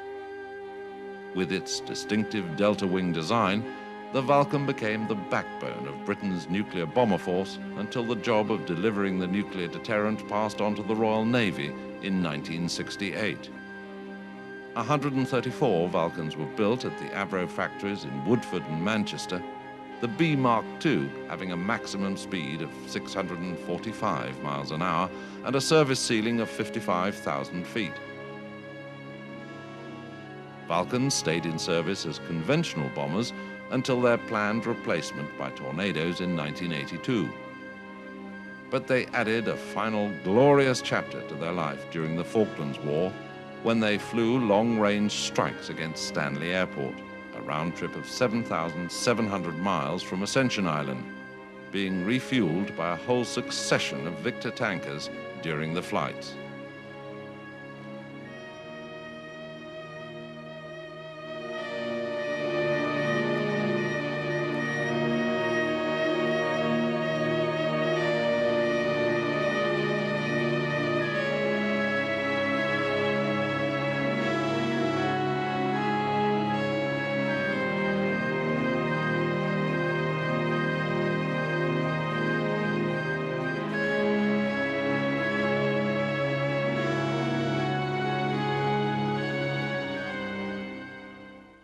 The Supermarine Walrus, or Shagbat as it was known, was designed as a catapult aircraft for ships, but was most famously used as an air-sea rescue amphibian. 250 Walruses were eventually to serve with the RAF from 1941 until 1946, when they were replaced by Sea Otters.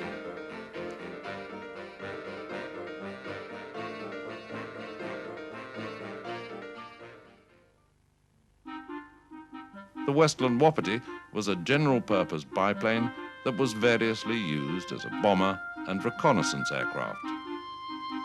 Although they gave faithful service in home-based squadrons, they are undoubtedly best known for their long and grueling years of service in India and Iraq. In hot, dusty conditions across deserts and mountains, Wapitis served from 1929 until 1940, equipping no less than 10 squadrons throughout the empire. These rugged aircraft were a modest improvement over the First World War vintage types they replaced, but their adaptability became invaluable in areas where spares were in very short supply. The Vickers-Wellesley was the first aircraft to be built around Barnes-Wallis' strong geodetic design. Entering service in 1937, Wellesley's equipped 6 bomber squadrons before being withdrawn from the UK in 1939 and redeployed to the Middle East and East Africa. Their most famous exploit was in 1938, when 2 Wellesleys flew non-stop from Egypt to Australia over 7,000 miles in 48 hours.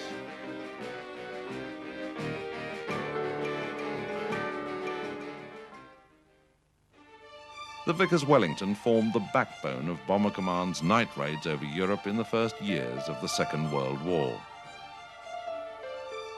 Built with the geodetic construction method, the Wellington was an immensely strong aircraft that could survive many hits from flak and return to base safely.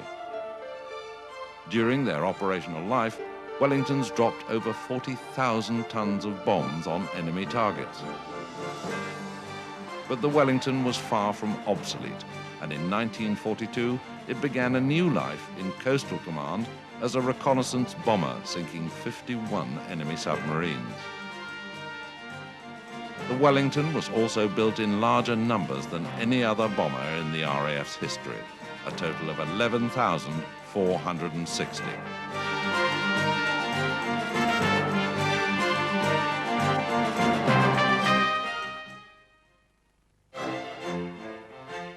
The Westland Wessex was a transport and ground attack helicopter which entered service with the RAF in 1964.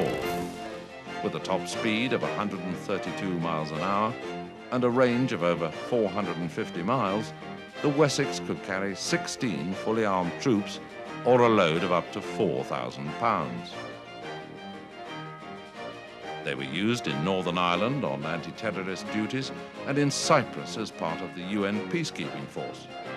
But they're probably best known as the all-yellow painted air-sea rescue helicopters that have saved countless military and civilian lives from the sea and cliff faces all over the UK.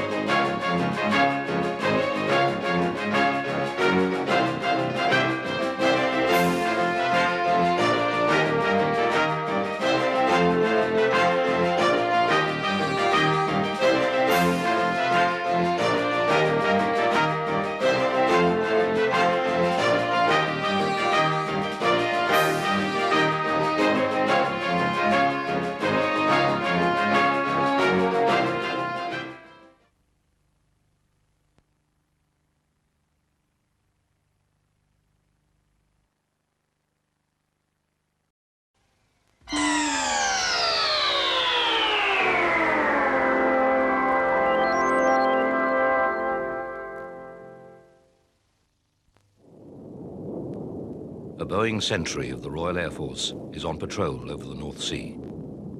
It's there to provide an early warning of any intruders. 8 hours into the mission, 2 intruders are picked up on the radar screen. Identified as Russian surveillance aircraft, they're heading for NATO ships taking part in an exercise below. F-16s based in Norway are fog-bound, so the Sentry calls in 2 Tornado F-3s from RAF Coningsby to intercept and turn away the uninvited visitors. Airspace has become the battlefield where wars are won or lost.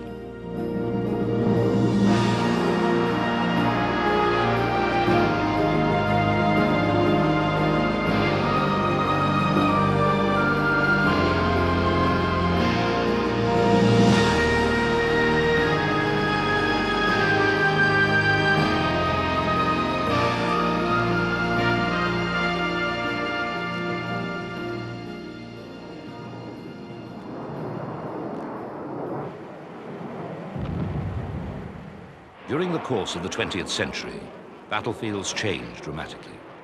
Tanks, artillery, and automatic weapons revolutionized warfare. But it is the aeroplane that has created the biggest change of all. This is because the aeroplane can go virtually anywhere, unrestrained by sea or land, at any time, very quickly.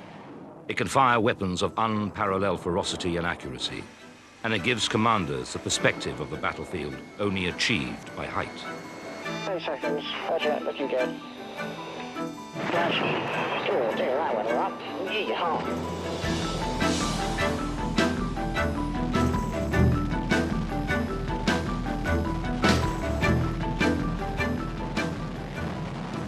Whatever form of conflict or humanitarian operations we find ourselves involved in, one of the sine qua non, one of the things that we absolutely must have is the ability to control the skies, because that is an enabling characteristic. If we can control the skies, then everything else is possible. If we can't control the skies, then nothing else is probably going to be possible. The Royal Air Force has been central to the evolution of air power and the technologies that have made the aeroplane the decisive weapon of the 20th century. It is also the oldest independent air force in the world, with origins that take it back to the earliest days of powered flight. At the turn of the century, the Royal Navy protected Britain's vast empire with the largest, most modern fleet in the world. The Army was a well-equipped professional force.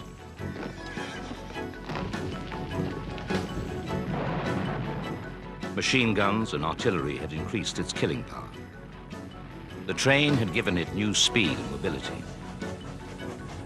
But once away from the railhead, the Army still trudged on foot, or at best traveled at a horse's pace. Mobility enabled the Army to outmaneuver an enemy. But this was only possible if a commander knew exactly where the enemy forces were and where they were likely to move.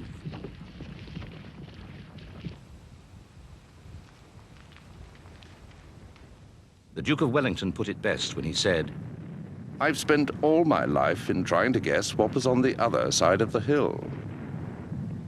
So by the beginning of the 20th century, the battlefield was still defined by the ability of the opposing forces to actually see each other.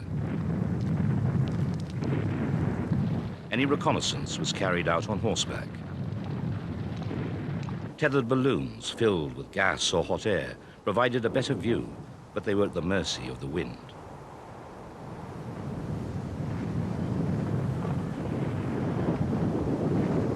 Experiments in heavier-than-air flight only seemed to confirm that its military potential would at best be very limited.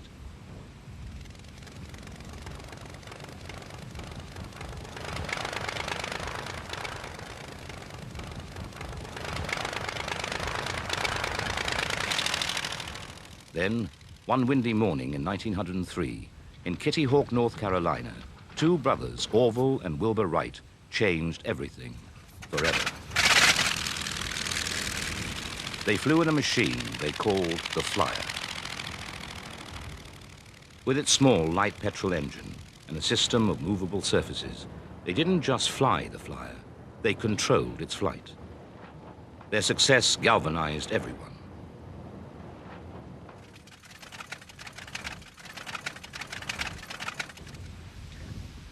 In 1906, a Brazilian, Alberto Santos Dumont, won 3,000 francs for being the first person to fly in Europe. The total distance of his flight, 122 meters. In 1907, Henry Farman, the English-born Paris correspondent of the London Standard, flew his machine for a whole minute. By 1908, the Wright brothers had already achieved flights of up to 24 miles, and they spent a year in Europe giving flying demonstrations in an attempt to sell their patents. Some of these flights were made with passengers and lasted over 2 hours. The Wrights claimed that aircraft would make war impossible. But how could these flimsy flying devices serve any practical use in war? British military minds were skeptical. It was pioneers like flamboyant American showman Samuel F. Cody who led the way. Cody had developed man-carrying kites and taught kiting to the British Army. But his real interest was in powered flight. In 1908, he made his first flight in an aircraft called the Cathedral. He failed to convince senior officers, and the following year his funding was cut off. Although the War Office had already spent £2,500 on aircraft experiments, it had decided that airships offered more scope for reconnaissance. The Royal Navy agreed. They argued that the English Channel was too wide to cross by air. So from a defense point of view, who needed an air force? Especially when they had a navy. Then in July 1909, Louis Blériot blew away this argument by flying straight across the English Channel.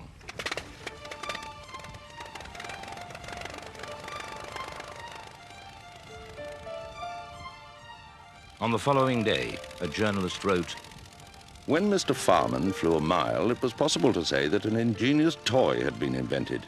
But a machine which can fly from Calais to Dover is not a toy, but an instrument of warfare, of which soldiers and statesmen must take account."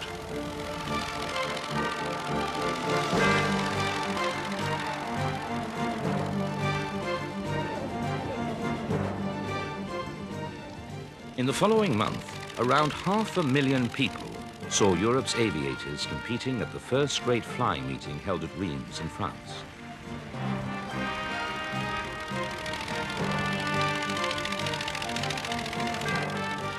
The golden age of flying had truly begun. Among the aircraft on show were monoplanes built by Blériot.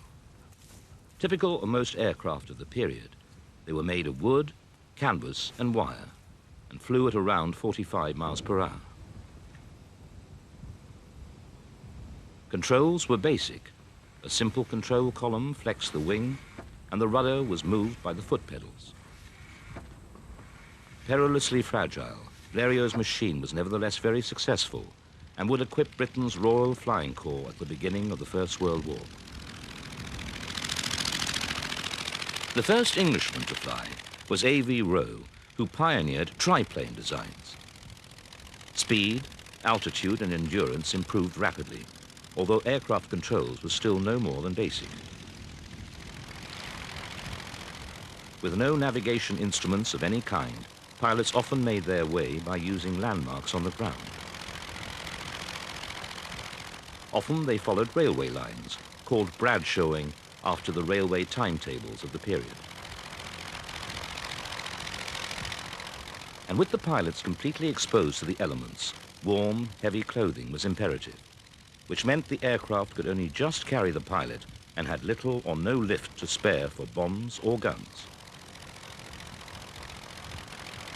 Even so, the War Office and Admiralty agreed to provide airfield facilities, but only if private individuals supplied the aircraft.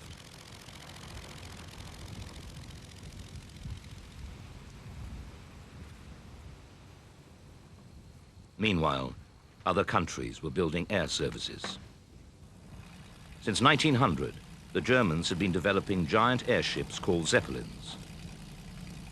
Although they were often used to fly civilians over great distances, they were also equipping the armed forces. The airship was seen as the main threat to Britain's ports and harbours, and a report by the Home Ports Defence Committee concluded that their best form of defence against airships would be the much more agile aircraft. On April the 1st, 1911, the Air Battalion, Royal Engineers, was formed. It was just 190 strong. Prospective pilots had to be officers with some previous experience of aeronautics, language skills, and sailing experience. And they had to pay for their own flying lessons. When they had their certificate, the Army gave them £75, but this came nowhere near the actual cost. Only the rich could afford to learn to fly, thus creating the impression that pilots were an elite. But already their flying demonstrations were captivating the next generation of pilots. In Sheffield, where I live, they had the Sheffield Independent Aviation Week. And I can't remember the date, but it was very early. And the person who came, it was only one aircraft, Harold Blackburn, and the Blackburn monoplane. And so we got excited about it. So my father was very interested in airplanes. And my sister, Clara, Mrs. Ward, she took me as a boy, and I was too young to go on my own to see Blackburn fly. And my word, it was quite nice. I'd only seen one aircraft in the air, and what I knew about it was from the aeroplane, book magazine, and photographs in newspapers, odd ones. And so it was quite wonderful to see him go with this monoplane up twice and do 2 little circles round the chimney tops. It was only much later, and after severe losses in France in 1916, that other ranks were able to find their way into the pilot's seat. In 1911, the French had over 100 aircraft supporting their ground forces, with more on order.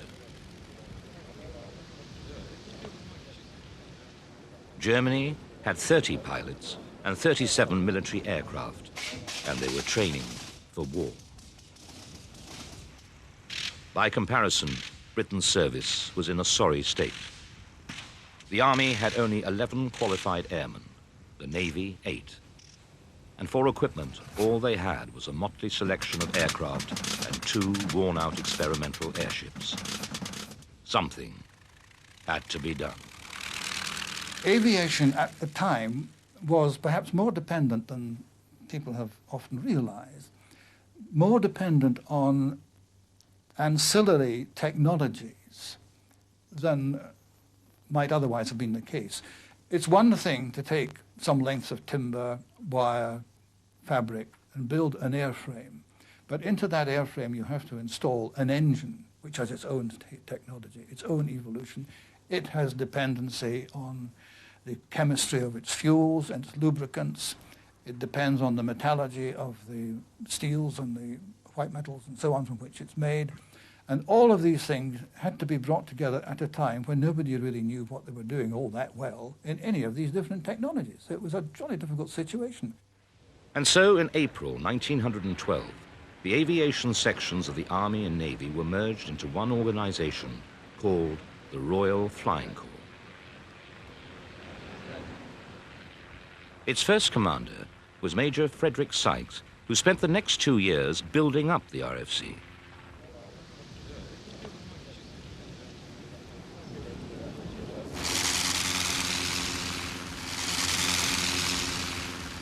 New designs, like the French-built Caudron, were ordered as reconnaissance aircraft, a role Sykes was convinced the other services would find useful.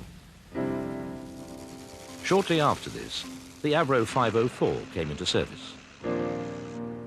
The 504 would see service in many roles, including training well into the 1930s.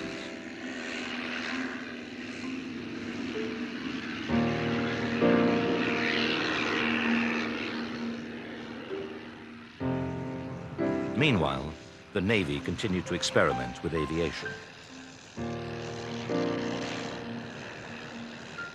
But many senior officers said that the aeroplane was useless for the purposes of war. In August 1914, Europe erupted into the First World War. Volunteers flocked to join up as Britain prepared to confront Germany.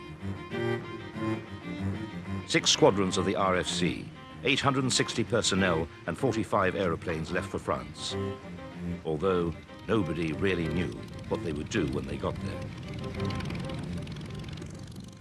So the RFC didn't go into the field completely blind, but of course there was absolutely no preparation, no sheds, no maintenance facilities, no services, I don't suppose. The country fields in the north of France in 1914 didn't have running water laid on. Life must have been extremely difficult for the RFC, especially in those first few weeks of the war, when the war itself was a war of movement, and the RFC had to be constantly on the move to keep pace with where the army was, because its duty was first and foremost to the army.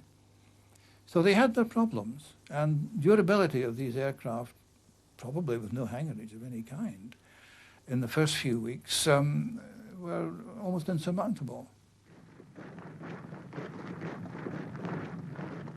The German strategy was based on a plan devised by General Alfred von Schlieffen. Mobility was his key, and the plan was to sweep into France through Belgium and go straight for Paris. From here, the German army would be put on trains and moved across Europe to concentrate on a war against Russia, who would take longer to mobilize. The fighting was bitter, but the German attacks went well, and within weeks they were approaching Paris. Then, on the 6th of September, RFC reconnaissance aircraft observed the German army changing direction and moving to the north of Paris across the face of the French lines. Acting on this information, the Allies moved to attack the German flank. The Germans were forced to retreat to defensive positions, and the French capital was saved. Well, I think what air power achieved in 1914 was to destroy the Army's strategic surprise. For the first time, the plan that the Germans had to invade into France was going to be detected and therefore countered by an aircraft that was reconnoitering the area. In fact, Joffre said, based on a report from the aircraft, today we fight on the Marne. So that destroyed the enemy's ability now to achieve strategic surprise. We were always going to know what he was likely to achieve, or what directions he was likely to achieve. And arguably that therefore forced a form of stalemate that was going to result in trench warfare, because now the idea of a rapid breakthrough was going to be detected and therefore countered.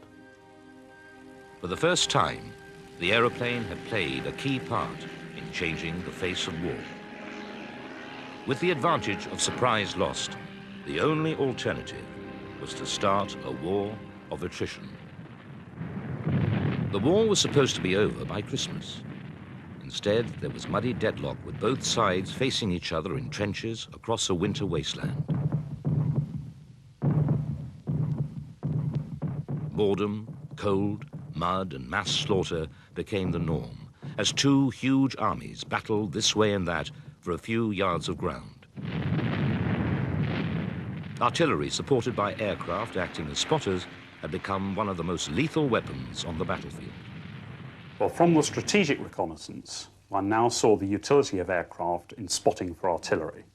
And artillery, instead of being used as they had been through the Napoleonic campaigns and all previous campaigns in a direct fire mode, now for the first time could be fired against targets on the far side of the hill, and aircraft could pass corrections for the fall of shot. But it was a time-consuming process, with the pilot having to land in order to deliver his report.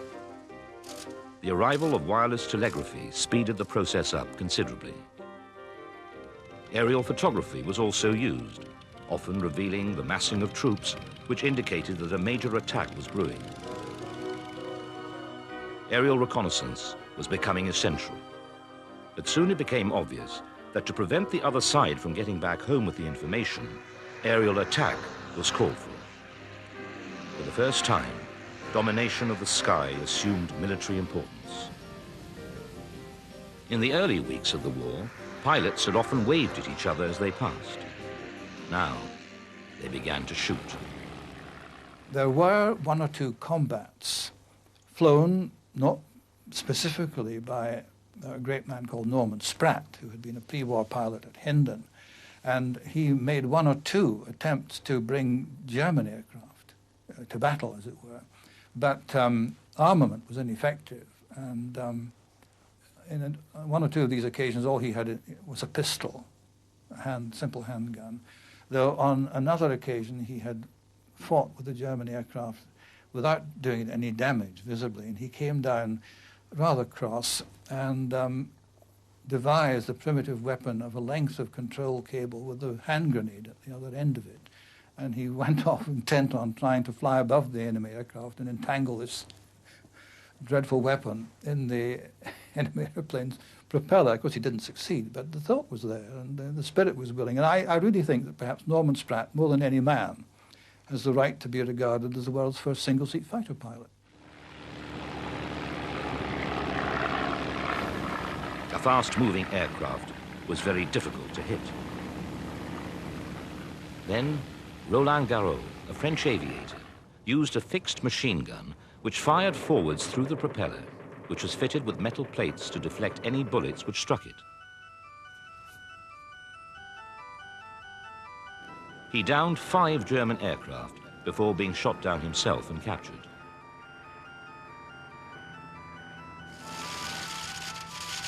Anthony Fokker, a Dutchman working for the German Air Service, improved on Garrot's design. He created an interrupter gear which only allowed the gun to fire in the split seconds when the propeller was out of the way. Now the stage was set for the development of the world's first aerial killing machine. The Fokker Eindecker was just that. It was lethal, it was light and maneuverable, and all the pilot had to do was point his plane at the enemy and press the trigger.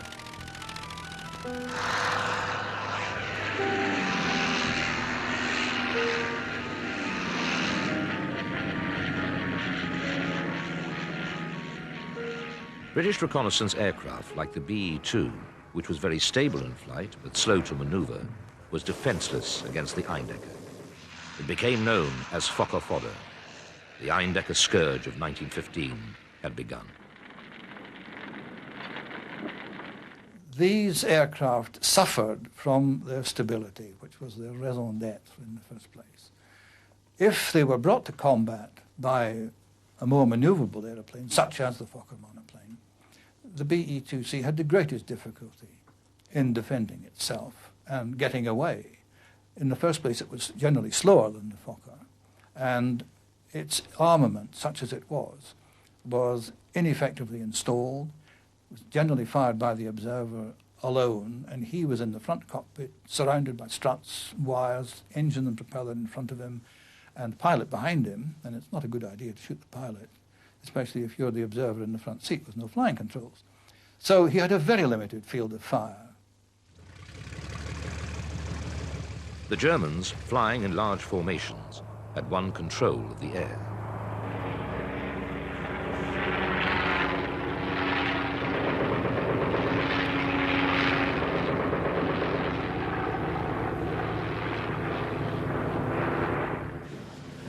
Unable to supply an effective interrupter mechanism, British manufacturers reverted to an old idea, the pusher, which allowed the observer at the front an unobstructed field of fire. These gun buses first flew over the battlefield in February 1916 and helped to end the reign of the Eindecker. The pusher could give a man in the cockpit, whether he was the pilot or an observer, a very clear forward field of fire, but it had a great penalty imposed on it. With so much structure, there was a lot of drag, and it was therefore slower. In July 1916, the Allies attacked on the Somme. As the months of slaughter progressed, the Royal Flying Corps struggled to keep up with an ever-increasing number and range of missions. Inferior aircraft wasn't their only problem. They also had too many different types of aircraft. Major General Hugh Trenchard, commanding the Royal Flying Corps in France, believed that the RFC should do all it could to support the Allied offensives. He had insisted on continuing the aerial offensive even after the Fokker scourge had drained his force. But he was also fighting enemies at home who wanted to withhold investment. You are asking me to fight the battle this year with the same machines as I fought it last year. We shall be hopelessly outclassed, and something must be done. The RFC had favoured designs from the Royal Aircraft Factory at the expense of independent manufacturers. To protect their interests, the independents grouped together in a move which would soon produce new and better aircraft to equip the squadrons. But not quite soon enough. Bloody April 1917 was the low point for the Royal Flying Corps. In that 1 month, 316 men died while flying in support of a big ground offensive at Arras.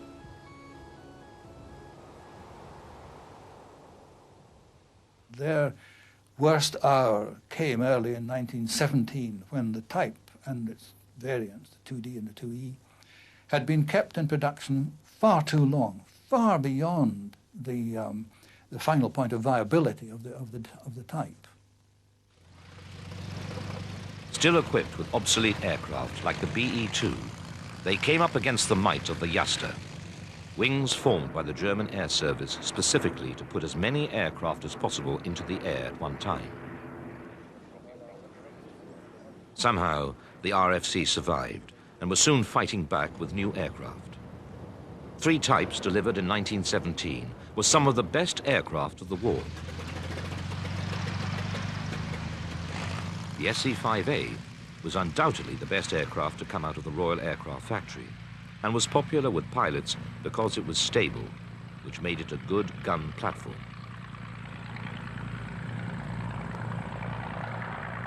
The Bristol F-2B was one of the longest-serving aircraft in the history of the RFC and later the RAF. It was unusual in being a 2-seat fighter with 2 machine guns, one firing forward and another for the observer. It was so successful that the Germans began avoiding combat with the Bristol fighters.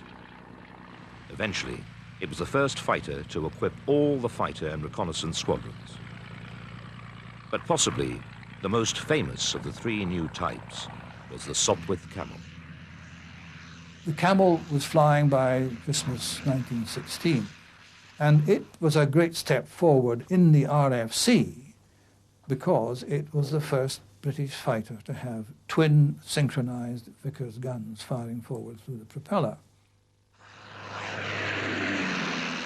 Small, tough, but immensely maneuverable, it was fitted with a ferocious rotary engine that could be the downfall of an unsuspecting pilot. In unpracticed hands, it could snap into a spin, leaving the pilot, in the words of one veteran, with three choices: Red Cross, Victoria Cross, or Wooden Cross.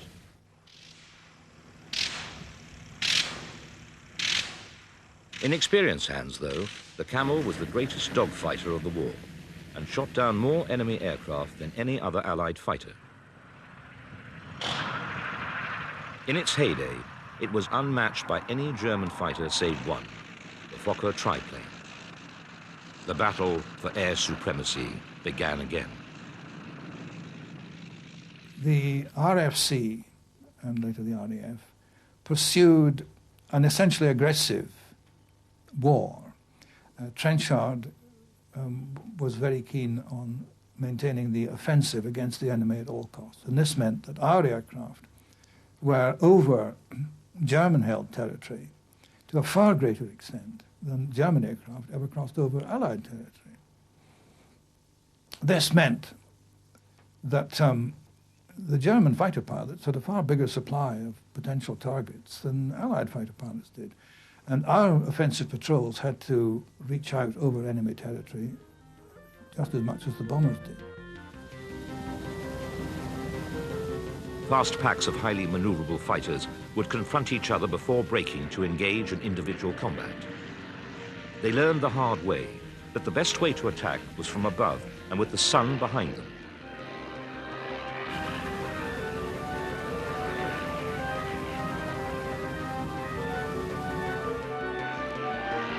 In 1916, the first manual of air fighting appeared.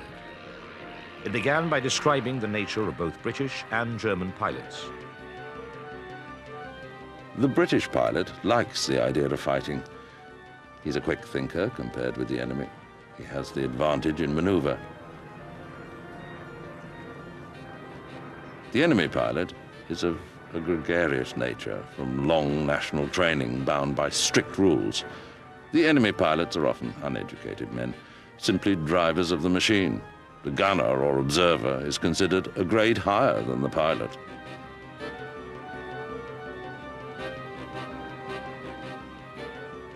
This was good for RFC morale, but it was training in targeting, positioning and firing that were to have the greatest effect on aerial combat.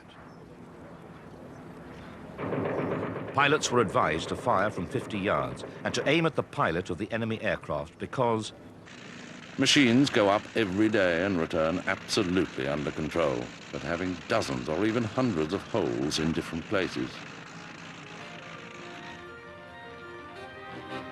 But fighting could be very disorientating, with pilots relying on their quick reactions and instincts. Aircraft attacking him from all directions, and then all of a sudden he finds himself in a clear sky with not an aircraft in sight, no British aircraft, no French, no German, they'd all gone somewhere. And it happened just as fast as that. This was the era of the ace. Pilots with 5 or more kills to their credit were seized upon by the generals and press to provide some kind of glamour in an ever more depressing war. These battles in the clear blue sky seemed noble and clean, sharp contrast to the mud and stench of trench warfare. Men such as Mick Mannock, Albert Ball, and James McCudden were looked upon as heroes, legends that would inspire future generations of pilots. Even German aces like Oswald Bölker and Max Immelmann were regarded with awe. But the most famous and most deadly of them all was Manfred von Richthofen, the Red Baron, who in his blood-red Fokker triplane accounted for so many RFC pilots. When he died, the Allies buried him with full military honors. His death showed that aces were just as vulnerable as all the other pilots who daily risked their lives and died, soon forgotten, after they had spiraled on fire into the mud below. By 1917, the Germans held most of the industrial north of France. They knew that the French and their British allies would stop at nothing to shift them. New weapons were needed. The tank looked like a solution. Tanks had first been used in 1916 and caused turmoil in the German lines. Within months, they were an essential part of any attack, providing infantry with valuable support. Well, given that air superiority was successful and you now had the opportunity to prosecute other forms of warfare, the Army realised very quickly that there were a number of other things you could do with the aircraft. And the first of those was carrying the war to a greater depth than you previously had from your own artillery pieces. Secondly, of course, you could use the aircraft to attack trenches directly. A number of attacks were carried out where aircraft strafed troops in the trenches, demoralised them, and that therefore opened the path then for a subsequent land offensive. But perhaps the greatest advantage was where the aircraft was used in synergy with the tank.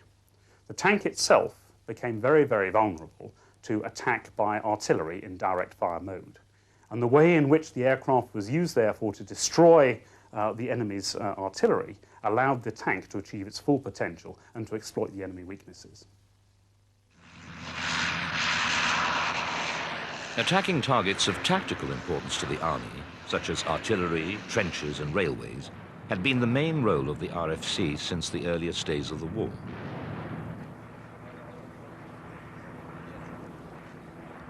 Aircrews had experimented with bombs slung under their aircraft, but with no sighting mechanism, the few bombs that hit their targets were too small to cause serious damage. However, it was the Royal Naval Air Service who pioneered long-range bombing to counter the threat of the Zeppelin airships. Germany had seen the potential of aerial bombardment long before the war and had designed Zeppelins specifically to act as bombers. The bombs first began to fall on England in 1914. Their targets were factories vital to the war effort, but they were often bombing at night and from high altitude. Inevitably, their bombs missed, causing damage and death among civilians. Zeppelin attacks went on for 3 years, with what the man in the street saw as attacks on ordinary men, women and children. There was a public outcry, as Germany seemed to be able to strike at the heart of the British Empire with impunity. To calm fears, anti-aircraft guns were sighted around vulnerable factories, and squadrons were brought back from France to try and provide some aerial defense. Gradually, they began to take a heavy toll of the ponderous airships.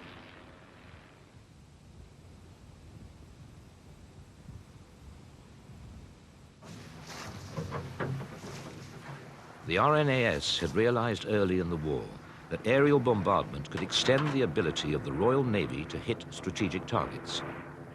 And seeing Zeppelins as a threat to their ships and ports, had, as early as 1914, attacked the Zeppelin factory at Friedrichshafen. They only caused slight damage, but the effect was dramatic.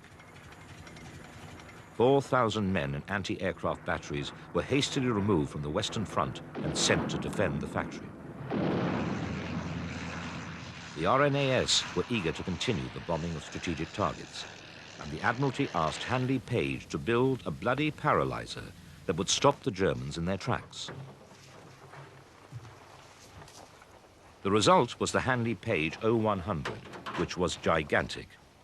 Its wingspan was 114 feet, and its powerful twin 250 horsepower engines meant that it could carry nearly 1,800 pounds of bombs. But the plans to launch a strategic bombing campaign were scrapped. At the same time, the RFC, still doubtful about the value of long-range bombing, were adapting aircraft to carry small bomb loads to support the ground forces.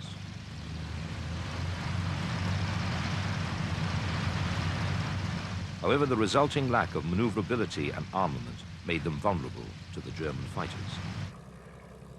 An exception was the DH-4, which did provide crews with some defense, but as a result, it carried fewer bombs.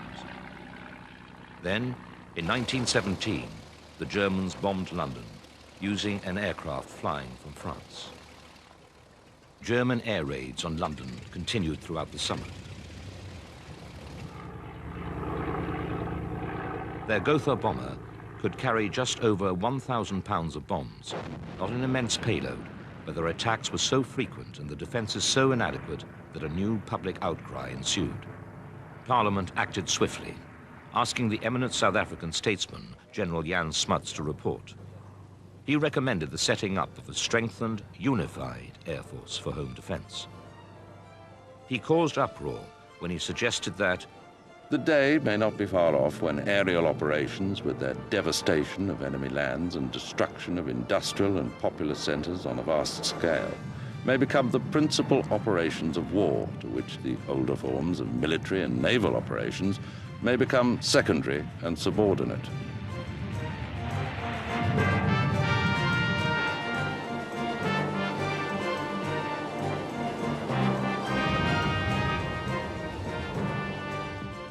Even officers of the RFC and RNAS, including Trenchard, disagreed, not with the proposal itself, but with the idea that it should be carried out in the middle of a war.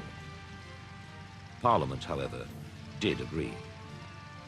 And on April the 1st, 1918, the Royal Air Force was founded, the first air service in the world that was independent of Army or Navy. You're all in now, en bloc, whether you like it or not. You're in the Royal Air Force, but you're not actually in it yet, properly, because you're going to be in, and this is most important, at a day to be fixed. Remember this, you said, a day to be fixed. But you're in the Royal Air Force now, and you'll have to forget your Royal Flying Corps as much as you can. Talk Royal Air Force. At the same time, the independent force was created to start a bombing offensive against the heartland of Germany on a more massive scale than ever before. Handley Page 0100s, the first of the bloody paralysers originally commissioned by the Admiralty, formed the basis of the new force. In the spring of 1918, the 0100s were augmented by the even larger 0400s, which could carry the new 1,800-pound bombs.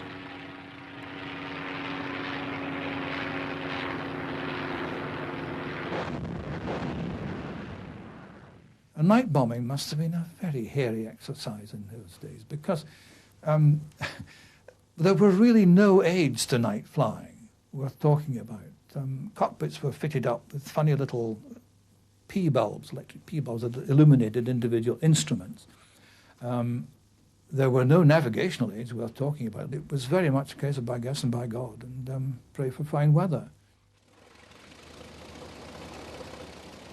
Specifications for even more powerful aircraft were issued, the outcome of which was the Vickers Vimy. Arguably the best of the heavies, the Vimy was delivered just too late to see wartime service. It was smaller than the HPO 400, but could carry a bomb load of 2,500 pounds and carry it faster and further. At the time of the armistice in November 1918, plans already existed for Vimys to fly 1,000 miles on the round trip from Britain to Berlin. The aircraft would become the standard heavy bomber after the war, and it stayed in service on second-line duties until the 1930s. By the summer of 1918, the new Royal Air Force, with more than 20,000 aircraft in service, was the world's strongest air force. Improved supply and design had provided the quality so badly lacking in the early years, and better training was turning out well-qualified pilots. But now, the war in Europe was taking a new course. The sinking of the Lusitania by a German U-boat brought the Americans into the war on the side of the Allies. Their airmen were flying British and French airframes, but they had powerful Liberty engines which transformed the DH-9.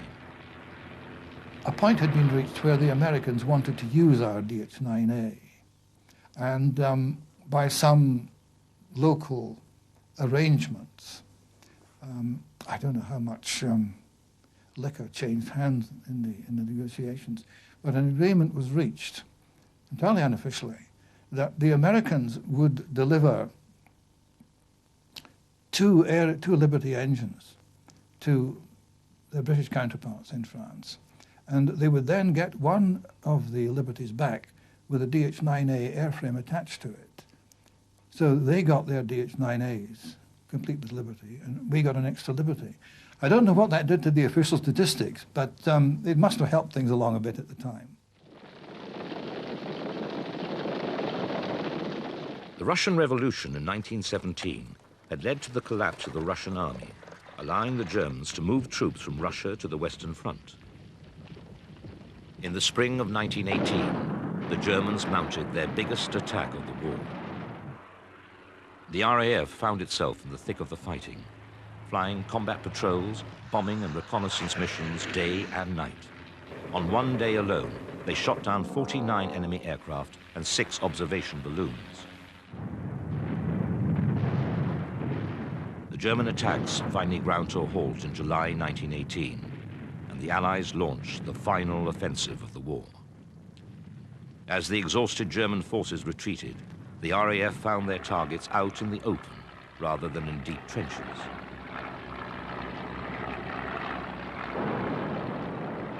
They bombed airfields, bridges, roads, and communications. Troops were strafed, and German aircraft were shot out of the skies. The end of the war was near.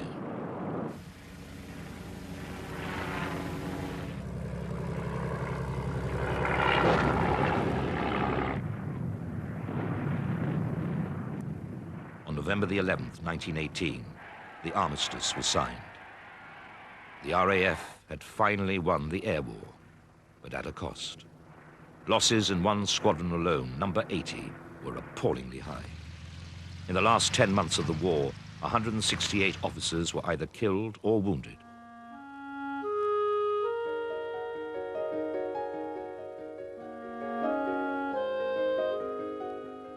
In 4 years of war, more than 9,000 men of the RFC, RNAS, and RAF had died. But the RAF, a service of barely 8 months standing, had won the battle for the skies. In the end, quantity had been one of the decisive factors. The Allies had had more than 9,000 aircraft, the Germans fewer than 2,500. Although the quality of aircraft was fairly equal, the quality of pilots weighed heavily in favor of the Allies. For most of the war, Britain had followed a policy of rotating pilots between operational and training squadrons, giving them the opportunity to rest and give new recruits the benefit of their experience. Many of the German pilots had fought continuously for months on end. Exhaustion had taken its toll of the old hands, and their replacements just didn't have the experience.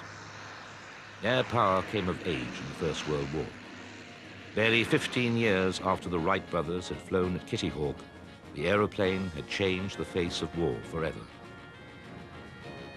10 years before, the world had watched in astonishment as Blériot flew the Channel. Now, the Vimy could fly 1,000 miles from London to Berlin and back, taking a full payload of bombs on the outward journey. No one knew what would come next, where aviation would go. But it was clear that the future of Britain's air defenses lay with the RAF.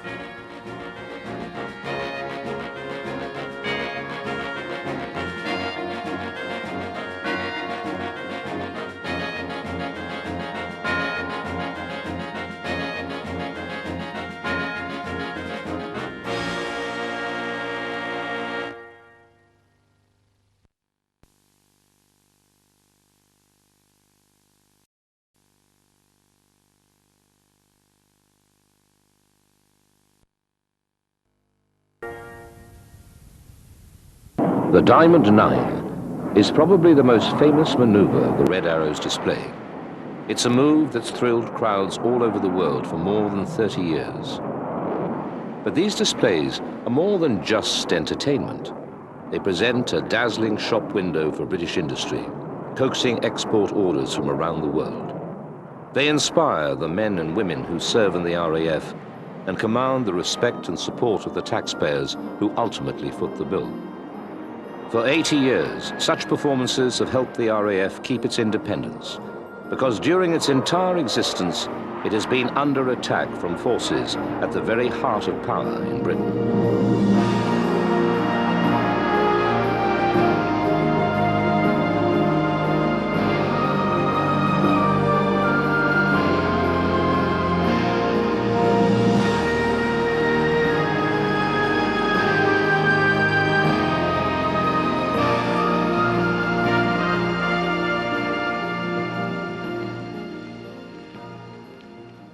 On the 11th of November 1918, the guns on the Western Front fell silent.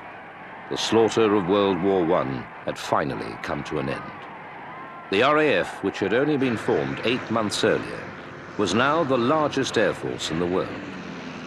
By 1919, only 10 years after Blériot flew across the English Channel, the RAF had aircraft like the Vickers Vimy capable of flying 1,000 miles. It was built to reach and bomb Berlin from Britain with 2,500 pounds of bombs. Yet, it was smaller than the bombers it replaced. However, the war's end meant that it never showed its destructive potential. The war to end all wars had been costly, and over the next few years, the Royal Air Force found itself undermined by lack of investment. Politicians believed that the RAF had been created solely to help win the war, and that the end of the conflict would signal the end of this independent service. RAF commanders expected some reduction in wartime strengths, but in just 2 years, it was reduced from 399 squadrons to just 41, and personnel was cut by 90%. The demise of the RAF seemed certain. However, the increasing popularity of public air displays allowed the RAF to demonstrate that taxpayers' money was being well spent.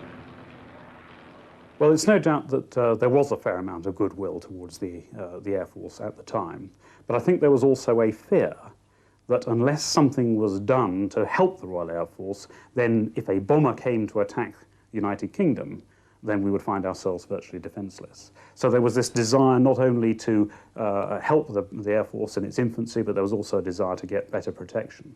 Because I think people at the time had come to the conclusion that the mire, the slaughter, the deaths of World War I, the futility, if you like, of trench warfare, meant that there must have been a better way of actually prosecuting a war. And from that, of course, the Royal Air Force had found its raison d'etre in the means by which it used bombers to go in and attack enemy countries. Airmen themselves were still knights of the air, basking in the glory of the aces of the RFC. Flying aircraft covered in bright silver dope, they dazzled the crowds who gathered to watch. In the face of government antipathy, RAF Supremo Air Marshal Sir Hugh Trenchard quickly realized the value of this publicity, and he encouraged squadrons to form their own display teams. Each year, a different squadron was nominated as the official RAF team. The first Hendon Air display took place in 1920, in front of more than 60,000 people who came to watch formation flying and aerobatic feats performed in the very same aircraft that had helped win the war. The Hendon Air Show quickly became established as part of the summer social season, which meant there were many in the crowd who were not without influence. For the RAF, formation flying was a great way to perfect pilot skills, as it meant that pilots had to practice it regularly. Many of the maneuvers were based on air-to-air combat techniques developed during the First World War. Thus it was believed that the ability to fly in unison and harmony would pay immense dividends if war ever returned.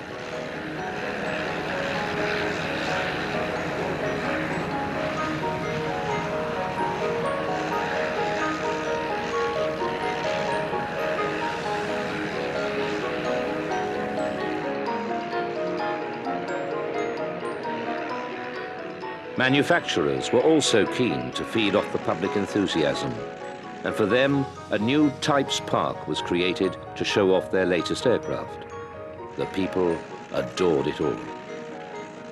The public was also greatly impressed by some of the record-breaking flights that were now being attempted in aircraft types flown by the RAF. Flying to some extent was in its infancy. We had the largest empire in the world, with South Africa, New Zealand and Australia and all these places spread around. And I think there was great anxiety to get the lines of communication as quick and as short as we could. And I think anyone that could get to, shall we say, Australia, Sydney, or get to Cape Town in a record time was worthy of acclaim.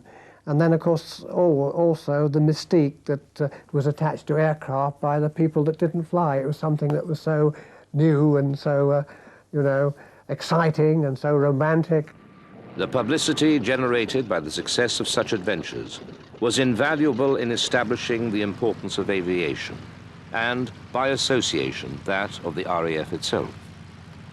In June 1919, two former RAF aircrew, John Alcock and Arthur Whitton Brown, flying a Vimy, achieved what had seemed to be impossible.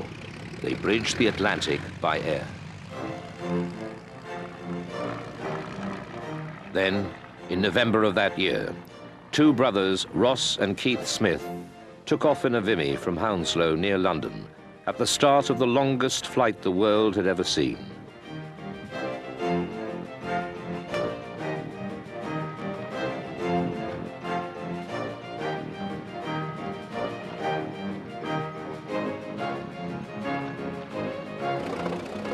They flew over 11,000 miles in under 28 days before landing in Darwin, Australia. Not only had they set a new record, they also won a £10,000 prize put up by the Australian government. These long-range flights showed that bombers could fly further than anyone had imagined.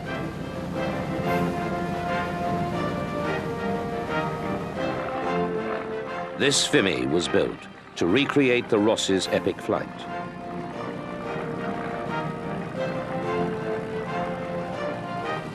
Variants of the Vimy would remain in service right up until the mid-1930s.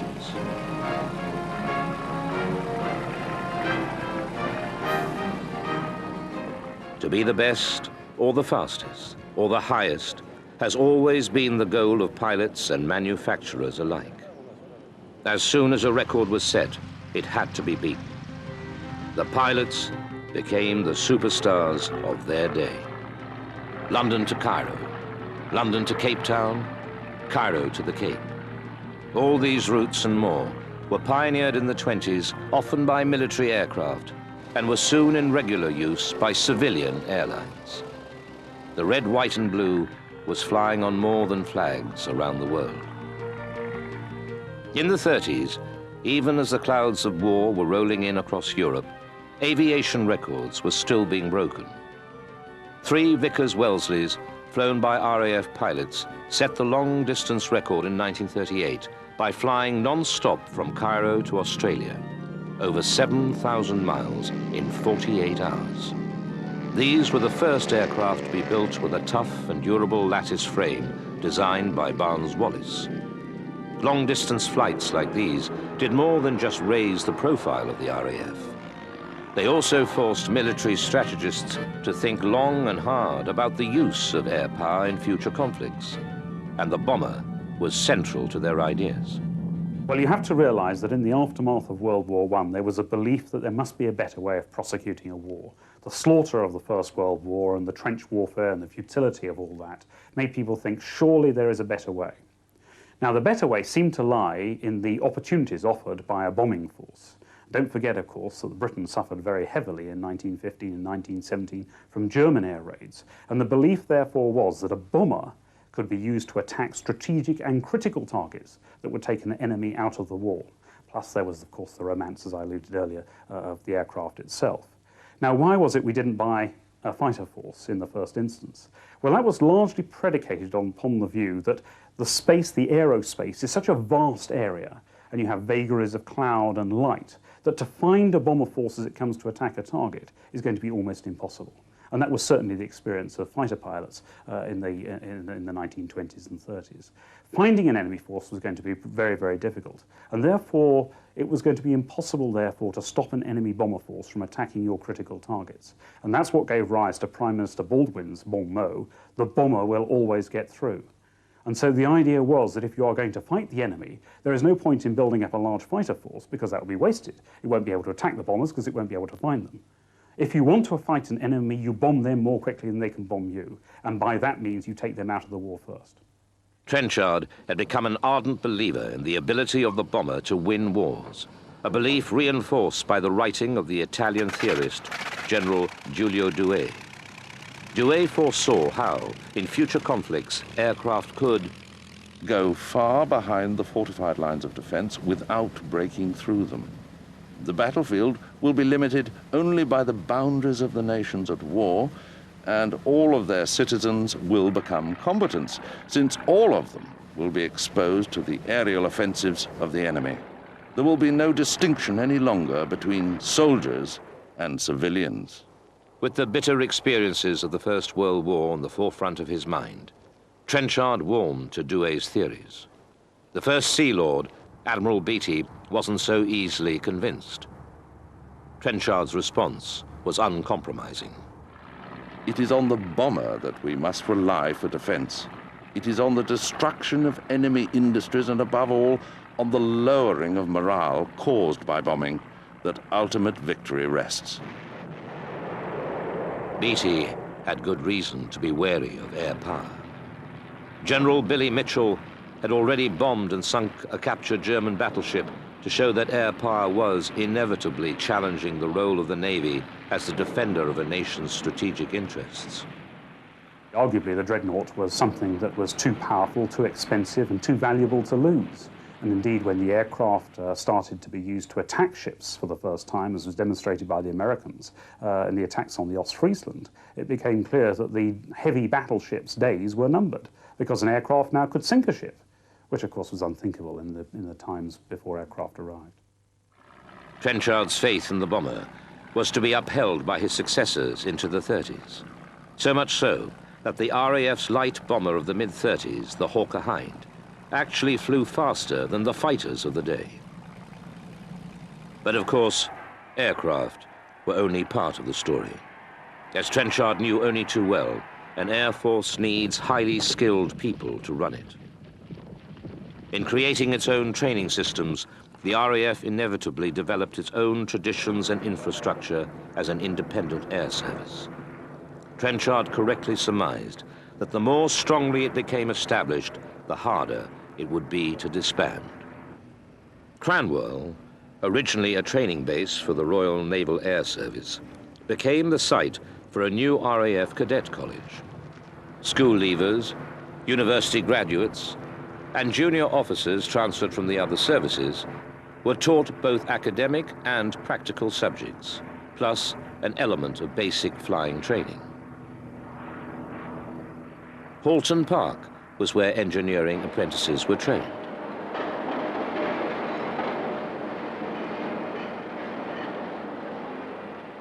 And they ushered us together. And it did seem strange, but they said one period, now you 400, you're special lads, you're going on to special work. That's what you've been enlisted for. Only you, these lot that are coming in now, they're going over to that camp over there, and they're going to follow you a lot. But you're what we want, you're the important one. And he said, they've got a name for you here, you know, was here, and it's Trouble the Camp. He said, you want to be proud of this. He said, you know, you are the original Trenchard brats. The original Trenchard brats, you 400. An RAF staff college was set up at Andover, later to move to Bracknell. By 1922, these three institutions were up and running, providing a regular flow of well-trained officers, riggers, fitters, and all the other trades that were essential to the smooth running of the service. Trenchard was a creative and enthusiastic leader. He introduced short service commissions so that there would be a pool of trained pilots in civilian life who could be called up in the event of war. To extend their continued association with the RAF, he created special reserve squadrons. And the Auxiliary Air Force was formed to give weekend flyers a taste of the service. Despite lack of money and aging aircraft, there was one area where Trenchard would not compromise. He made sure that his pilots' flying training was the best. In order to ensure pilots got the best training possible, the Central Flying School was established.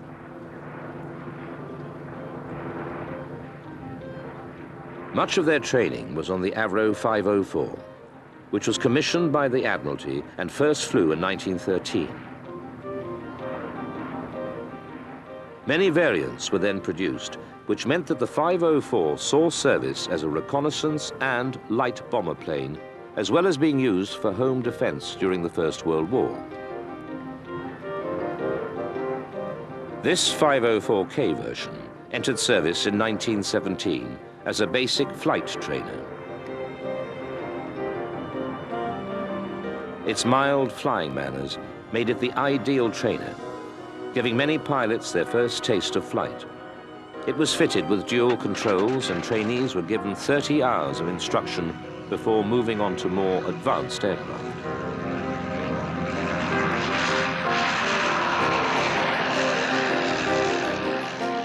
The Central Flying School also trained the instructors, encouraging them to explore the limits of their aircraft so that they would be able to correct their pupils' mistakes with minimal risk.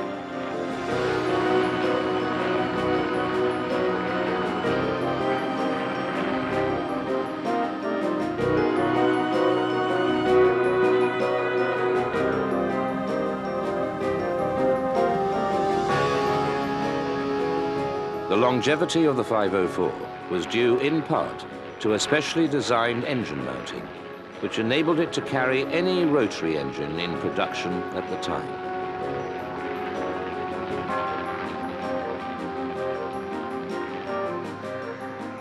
It was a time of deep recession in British industry, and so, to keep aviation manufacturers in business, Trenchard tried, whenever possible, to drip-feed them with small orders and modifications to existing aircraft. It was enough, just, to keep the British aircraft industry alive. However, potentially fatal cuts in the RAF's budget could not be avoided solely through flying demonstrations. Practical examples of the RAF's effectiveness were required, and the Empire provided the opportunity it needed. Air units had been operating in the far-flung corners of the Empire since 1915. But after the war, the potential for the RAF to undertake policing duties at a fraction of the cost of maintaining military garrisons became obvious. Well, the cost of the Royal Air Force was, of course, one of the things that was going to be scrutinised very, very heavily in the aftermath of World War I, particularly when the Army, of course, had great policing responsibilities in India. There was a certain measure of unrest bubbling up in India during this period, and it was going to be clear that the Air Force had to compete for its resources. Now, one of the opportunities that presented itself at the time was to do a form of imperial policing using aircraft for the first time in some of the colonies. So much so that in Iraq in the 1920s, the Air Ministry actually took over Iraq, and using aircraft for the first time saved the defense budget a vast amount of money, because the imperial policing was done for a fraction of the equivalent cost of putting an army into the field. In December 1919, Trenchard wrote, "It is perhaps not too much to hope that before long it will prove possible to regard the Royal Air Force units not as an addition to the military garrison, but as a substitute for it." After one such rebellion in British Somaliland, Leopold Amery, the colonial secretary, said, "All was over in 3 weeks. The total cost worked out at £77,000, the cheapest war in history."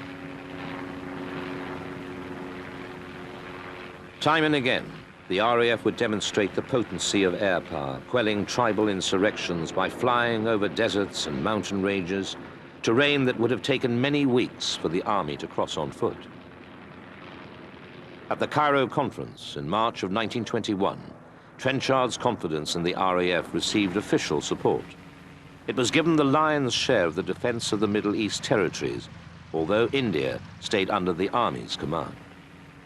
Flying over the northwest frontier was primarily a peacekeeping task. The Wazirs and the Pathans are very tough fighting men who farm. They love fighting.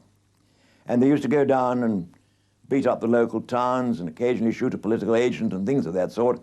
And the Indian government of the time, British controlled admittedly, wanted to keep the peace up there, so they had two ways of doing it.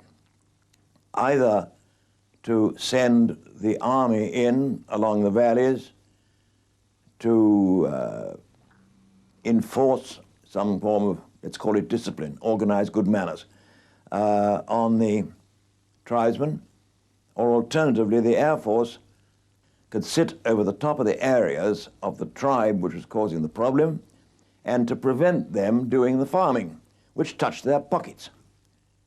The conduct of the air war in the Middle East and India was far removed from the reality of a major conflict. There were no factories or transportation lines to attack, just villages, crops and livestock. And aircraft always dropped leaflets to warn villagers of a forthcoming attack. It was no life of luxury for the RAF pilots and ground crew. The terrain was desert or mountain. The nights were freezing. The daytime temperatures as high as 50 degrees centigrade. Sandstorms and snow both made servicing difficult. Conditions were hard. It's hotter than hell, really. As I said, you couldn't possibly expect anybody to work on an aircraft in the open air after about 9 in the morning, I suppose, 9 or 10. We used to get rain once or twice, but very rarely did we get any rain at all. It was very dry, very dry. And we used to get the odd sandstorm. I remember for entertainment we poured some engine oil on various bits of the ground all around the camp and called those our greens or our browns, as you wish, and we played little games of golf, but it was primitive. Flying out there in the spring was absolutely incredible, wonderful. The air was gin clear and you could see 200 or 300 miles from very high up. You could see the mountain tops 200 or 300 miles away. Lovely. Then in the summer, it got very hot indeed, about 110, and you sweated like a bull in the aeroplane. Got out and you were sort of, your shirts and your trousers, your shorts were sodden. And you got pretty tired because you couldn't sleep properly. The temperature. I remember once when it dropped to 102 once in 3 weeks. But it was about 110, 115 during the day. For a young squadron leader called Arthur Harris, who would later lead Bomber Command, the conditions left an indelible impression. It was not unknown for aircraft to take off on operations with naked rims because there were no tires, and with axles lashed on with doubtful country-made rope because there was no rubber shock absorber rope. We flew on single ignition engines, which the Air Force at home had long discarded as unairworthy. It was no joke.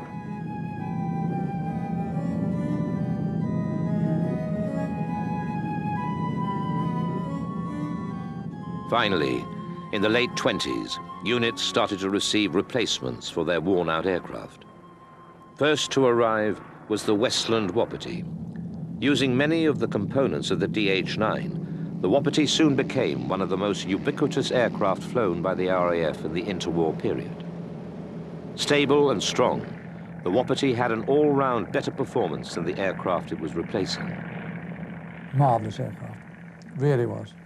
I mean, we used to bash it around quite a bit, really, and no, I think the Wapiti was first-class aircraft, certainly for the role in which it was employed. The next to arrive was the Hawker Hart, the first of a long line of graceful Hawker aircraft that would encompass almost every role required of the RAF. Designed by Sidney Camm, the Hart was a day bomber, that was even faster than the RAF's own fighters.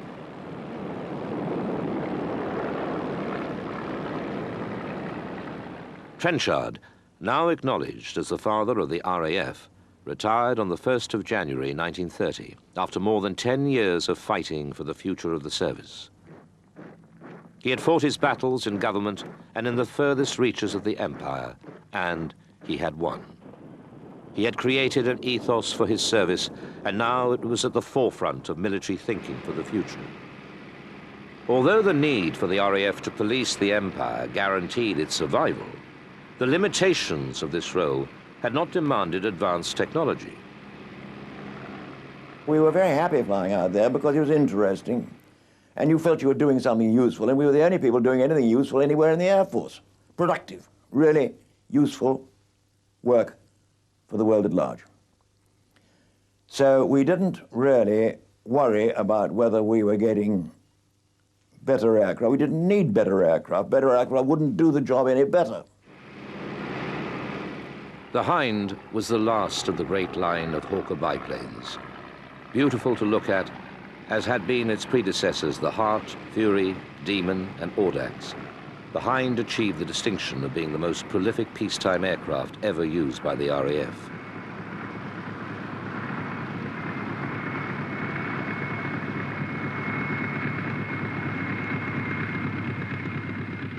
In operational use for only 3 years, the Hind became the standard trainer for bomber crews.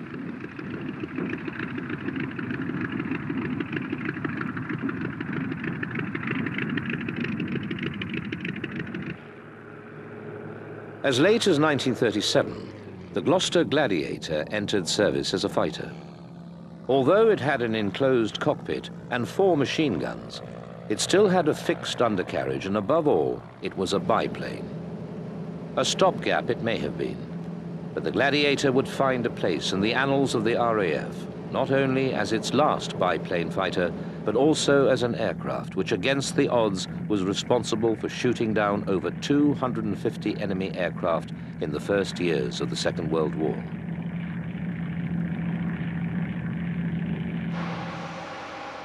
In spite of a lack of orders from the RAF, one particular designer was pushing the boundaries of airspeed through the development of an aircraft intended not to win wars, but to win an air race. Air racing had become big box office, and international competitions offered impressive prizes and the possibilities of commercial success. The most coveted award was the Schneider Trophy. 3 victories in succession won the trophy outright. I was really very young. I was 6 years old, and it was a long way from home. Home was in Devonshire, and we came up to Gosport in our open tourer. It was a totally different world in those days. I wasn't quite sure what we were going to see. So until I got there, I wasn't quite sure what I was going to see, but I was happy to see that we were camped out on Southsea Beach, near the pier, South Parade Pier. But not only my family, there were thousands of people there. The beach was black with people who had come from all over southern England to see this event. It was a beautiful day, I remember. And of course, there was a tremendous air of festivity. There were Punch and Judy shows, there were all sorts of things, ice cream men and so on. So it was a great gala day, and we still didn't know what we were going to see. Just off the end of South Parade Pier was a destroyer of the Royal Navy, and it had a pylon of black and white on it, and it was one of the turning points. And in the days long before public address systems, the thing I remember was how the news of the aircraft's takeoff, some distance away, came along the beach like they call it a Mexican wave, or exactly like that. It just came along mouth to mouth. They're off, you know, that sort of thing. And before long, these incredible aircraft snarled around this beacon opposite us, this turning point. And really, I shall never forget the day. Supermarine was a small manufacturer of seaplanes based near Southampton. In 1922, the company entered the Sea Lion II and won the race, achieving a speed of over 120 miles per hour. In 1927, Supermarine entered a new monoplane design, the first of the S-series seaplanes from the work of their chief designer, R.J. Mitchell. Britain won that year and again in 1929. In 1931, the team flying the S-6B was successful for a third time in a row. On the same day, another S-6B set the absolute speed record of just over 379 miles per hour.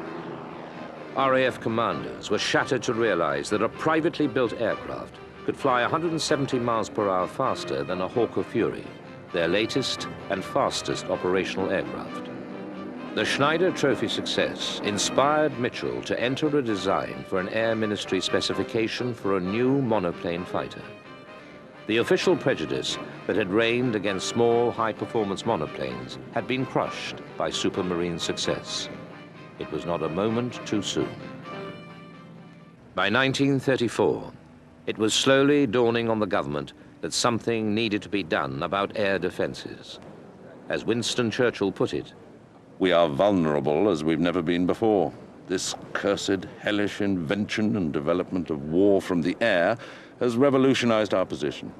We're not the same kind of country we used to be when we were an island only 20 years ago." This was not overstating the case. In the early years of the century, the position of the Royal Navy was unassailable. It had been instrumental in building and preserving the British Empire. Yet now the country was at risk from attack from the air. In fact, all the fighting services were seriously underfunded and under-equipped. The reason for this went back to 1919, when the Treasury had instituted the 10-year rule. This restricted expenditure on military matters for 10 years on the assumption that it would take at least 10 years for an aggressor to build up sufficient forces to be a threat. There would therefore be plenty of time to re-equip. Unfortunately, this optimistic rule was extended year by year until by 1932, obsolete biplane designs like this Handley Page Hayford bomber with open cockpits and fixed undercarriages was still providing the backbone of the RAF. Sir John Salmond had taken over from Hugh Trenchard as Chief of Air Staff in 1930. It was a time of great economic depression. There were calls for disarmament and even suggestions that bombing should be banned altogether. What's more, the great proportion of Salmond's squadrons was stationed overseas, leaving him little or no scope for the improvement of British air defenses. Events unfolding in Europe finally made this vulnerability apparent. By the mid-30s, both Germany and Italy had turned to fascism under the dictatorships of Hitler and Mussolini. Ominously, Nazi Germany began rebuilding her armed forces in flagrant breach of the Versailles Treaty. Europe was moving towards war.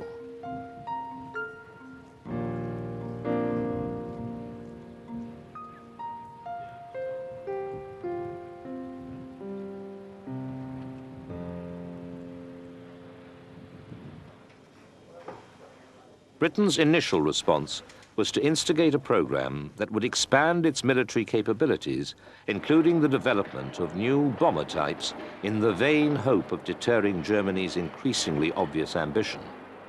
3 manufacturers successfully tendered their bomber designs.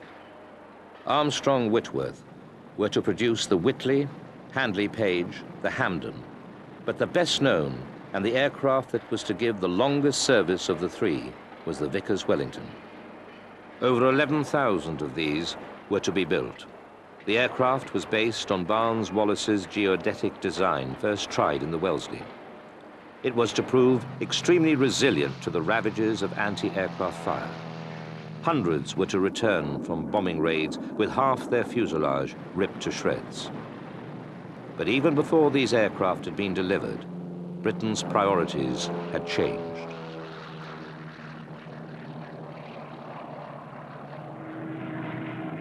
Throughout the 1930s, Hitler bullied his way across Europe. The Rhineland, Austria, and Czechoslovakia had all fallen under the Nazi jackboot. He had introduced new aircraft types into the Luftwaffe, which were being proudly displayed before an increasingly nervous world. The issue of Britain's air defense was finally addressed by the government. Sir Thomas Inskip in 1937 reported that more fighters should be built and, more importantly, should have priority over the bombers. Well, it reflected one of the plans that the Air Ministry had put forward. The Air Ministry had been invited to put a number of plans forward for the build-up of forces in advance of World War II, the World War that was inevitably going to come. And one of these foresaw the build-up of a balanced air force, a large number of bombers, but also a sizable fighter force. Now, with the Inskip report and with the derivation of radar, now for the first time we had something that would mean that the bomber couldn't always get through. The bomber now was going to be attacked, and attacked successfully, because now we could concentrate our fighter force on the bombers in time and in space. And this was therefore going to mean that if anyone was going to conduct a bomber attack on the United Kingdom, the level of attrition they would suffer would be unsustainable. Orders were to be concentrated on a few types, such as R.J. Mitchell's Spitfire. This was the aircraft that had developed from the successes achieved at the Schneider Trophy. It was to become the most famous aircraft in the RAF's history, and 44 different versions would be produced. Well, I first flew a Spitfire in November 1939. I'd heard so much about it that I knew it was going to be an exceptional aircraft. But I'd flown most of the low-wing monoplanes at that time, but the Spitfire was unique.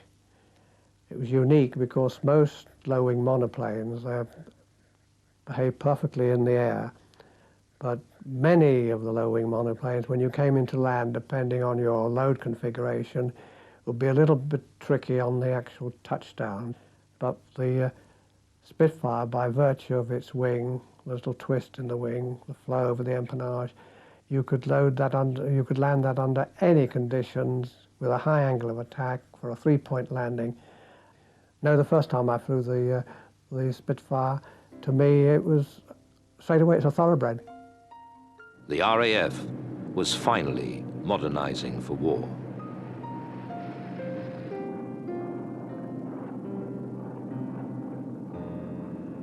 There were dangers in rearming too quickly, and one can look at what the Italians did in the early 30s. Mussolini wanted to have a modern air force, and indeed in the early 30s bought himself a modern air force, with the unfortunate consequence that by the start of the Second World War they were largely out of date. So timing was everything. One needed to develop the right sort of aircraft to be at the point when the war started, we had the most modern systems available to us. Now in that sense, we probably got it right.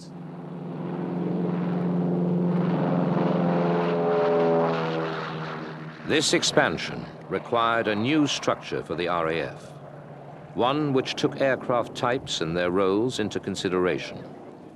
Therefore, bomber, fighter, and coastal commands were created. A new training command was also set up to cope with the huge influx of new recruits.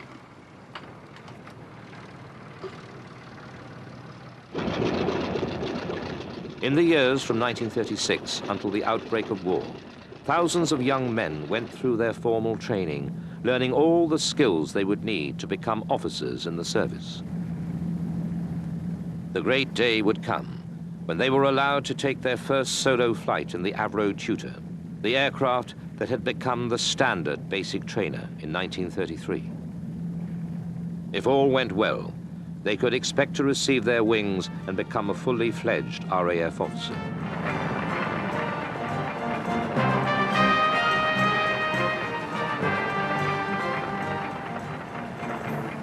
All right now, you can go solo. Good luck. Solo? Did he really say solo?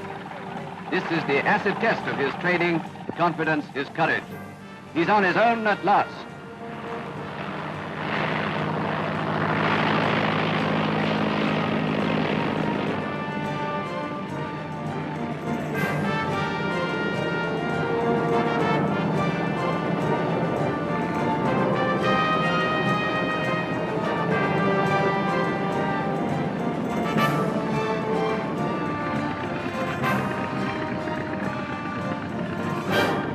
Judging it beautifully, he puts her back on the deck, touching with all three wheels the perfect three-point landing he was hoping to make. Surely he must have passed the test. Very good landing indeed. Good show. Thank you, sir. That badge he's worked for and coveted for 2 years is being sewn on his tunic. He's got his wings.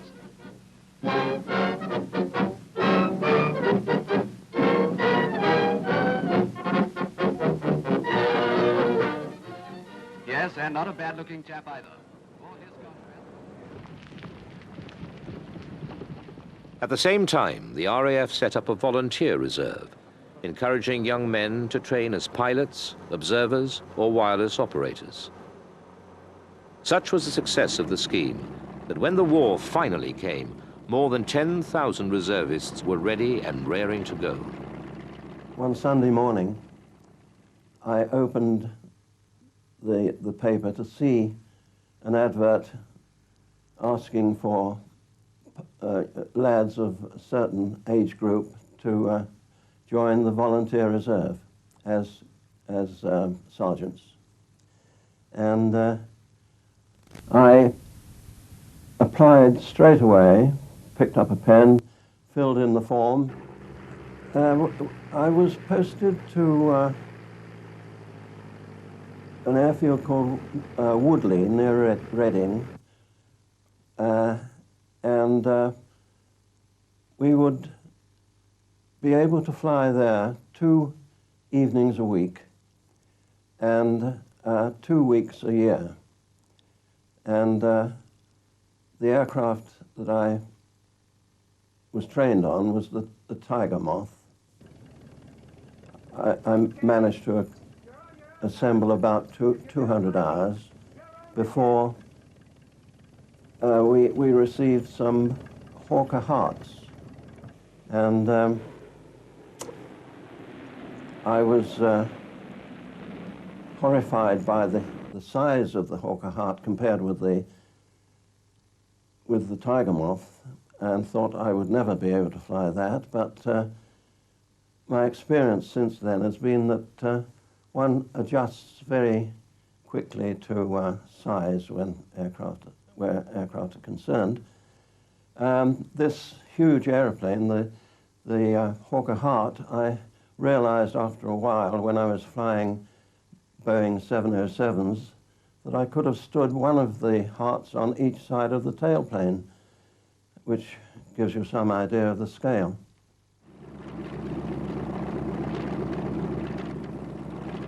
Between 1934 and late 1939, the personnel strength more than tripled.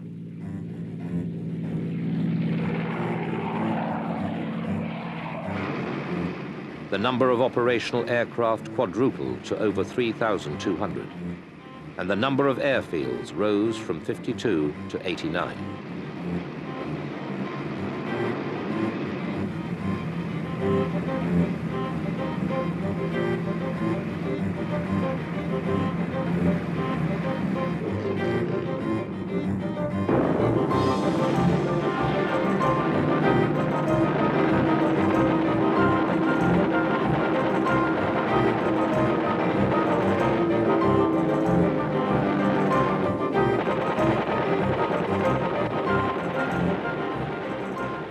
Hand in hand with this development went the creation of a home defense network.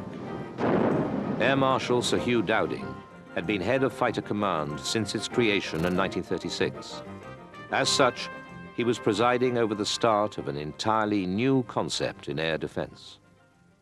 The latest radio direction finding technology, radar, as it would later become known, would provide group and sector stations with as much detailed warning of bomber attack as possible, and, it was hoped, give the squadrons enough time to scramble and intercept incoming bombers before they reach their targets. And more important than the invention of radar, because let's not forget the Germans were developing radar at the same sort of time, was the ability to tie the radar together into an integrated air defense system, by which we could therefore take an input from a radar station on the south coast, bring it together with all the other radar inputs, and make an overall picture of how the battle was developing. That meant for the first time that the vastness of space now was suddenly being shrunk. And so for the first time, fighter aircraft could now be vectored in to attack bomber forces. The Spitfire, ordered in 1936, didn't get into RAF hands for 2 years. Basic production problems were mainly to blame. Supermarine had been building aircraft for many years, but only in wood. Working with metal proved to be a very different and difficult task. Both Supermarine and their subcontractors were accustomed to building small quantities of aircraft at a time. Now, mass production called on them to learn new skills and disciplines, something which would hit many aircraft manufacturers before the end of the war. But the years of frantic activity were now beginning to pay off. Finally, the new fighters and bombers began to arrive.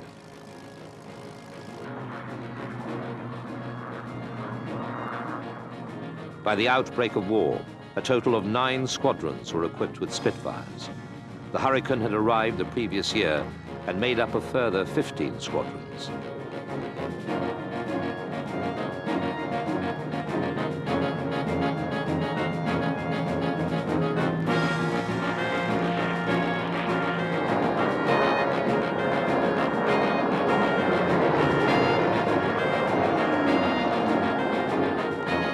The factories were working at full speed. No one was sure whether they could produce enough aircraft in the time that was left. But very soon, they would know for certain. The rest would be up to the RAF.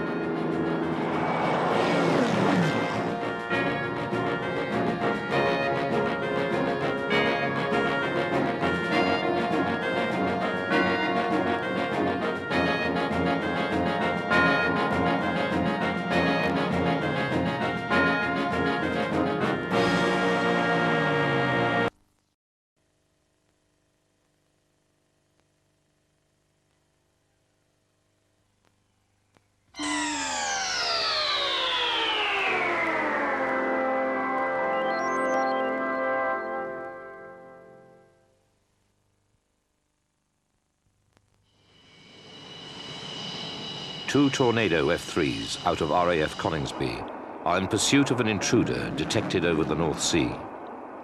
It is speed and the ability to carry a wide range of weapons that's made the Tornado F-3 the Royal Air Force's frontline fighter.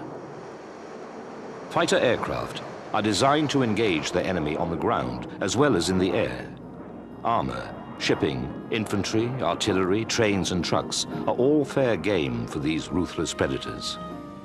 But they must still be able to fight in the sky, attacking and dogfighting enemy aircraft. These are the hunters, from which no quarry is secure, no target immune. They fly only to fight.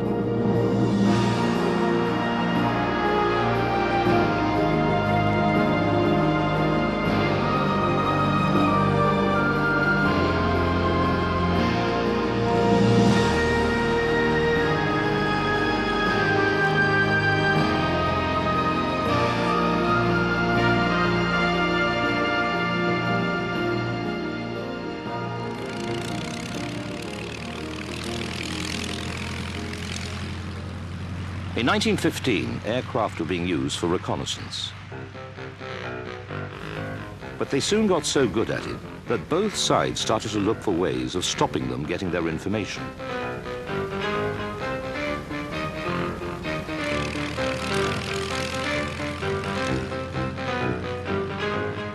The first aerial dogfights began as both sides fought to control the sky.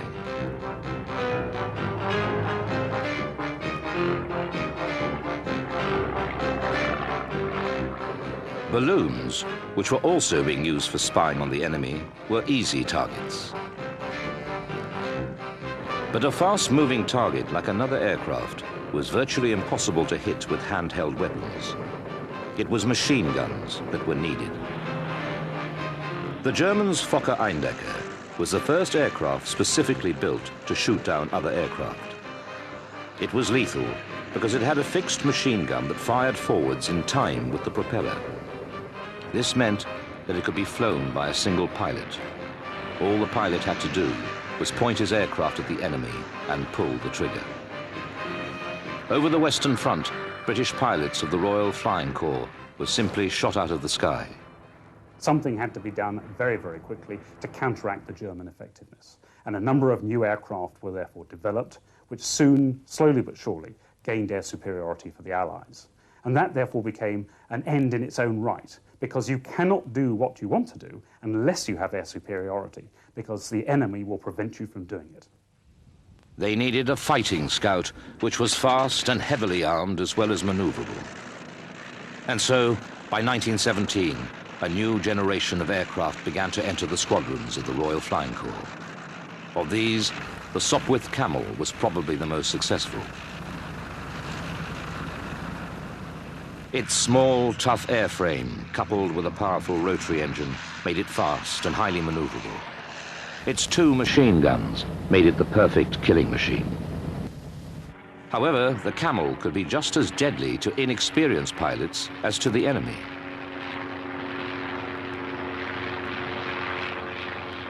Red Cross, Victoria Cross, or Wooden Cross was how many pilots described what the Camel was like to fly.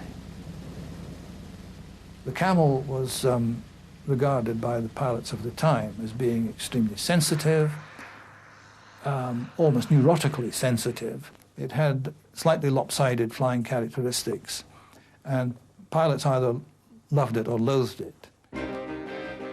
The German response was the Fokker triplane, an aircraft copied from a British design. Its airframe was even smaller than the Camel's, and its shorter wings made it extremely maneuverable. Dogfights began in earnest, with pilots locked in deadly duels, twisting and turning, often coming as close as 50 yards of one another as they tried to gain the best position for an attack. Pilots of both sides soon came to realize success depended on height and speed. Gradually, combat maneuvers that were consistently effective began to evolve and formed the basis of the first manuals of aerial fighting techniques, skills that are still taught to today's pilots of super fighters.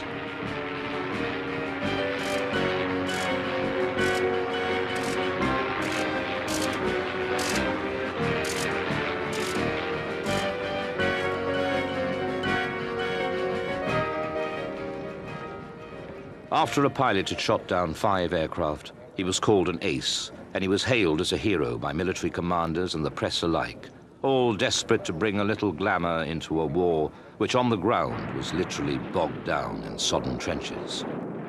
Comic books and films later immortalized these aces, inspiring a whole new generation of pilots between the wars. In November 1918, the war ended. The newly formed Royal Air Force was now the largest air force in the world and had won its battle with the German air service. But lack of investment would force the RAF to continue flying First World War fighters like the Bristol F-2B for years to come. These were demoralizing times for fighter pilots. I mean, we all got a pay cut. They didn't ask you if you wanted one, but you all had a pay cut. And I mean, petrol was 11 halfpenny a gallon, I think, if you got the cheapest ROP, if you know what that means. It was a Russian oil product, that it was called. But no, we just carried on normal lives without worrying outside. We worried that we had to beg to fly because they were so short of petrol and things were short. And then when we did fly, certainly in the Siskins, you had an altitude control and a petrol control like you had in old motor cars. And we were all instructed you had to open up the air throttle until the engine coughed and then to save petrol. I mean, it was as extreme as that. Indeed, fighter development was so thoroughly ignored that in 1935, when the Hawker Hind light bomber entered service, it was faster than any of the RAF's current fighters.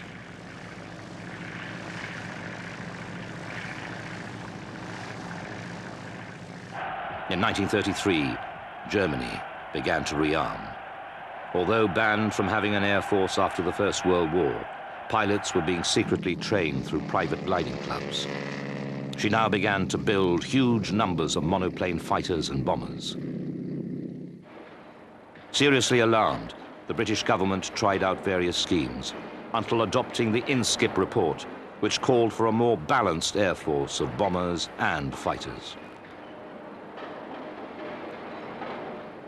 Fortunately, private enterprise had kept the quest for speed alive, so the technological expertise was there. The Schneider Trophy was a world-famous air race. In 1922, it was won by Sea Lion II, a seaplane manufactured by the British company Supermarine. Their chief designer, R.J. Mitchell, was subsequently converted to the idea of a single-wing design after losing the 1923 race to an American monoplane. In 1927, Supermarine was commissioned to build aircraft for the team entered by the RAF.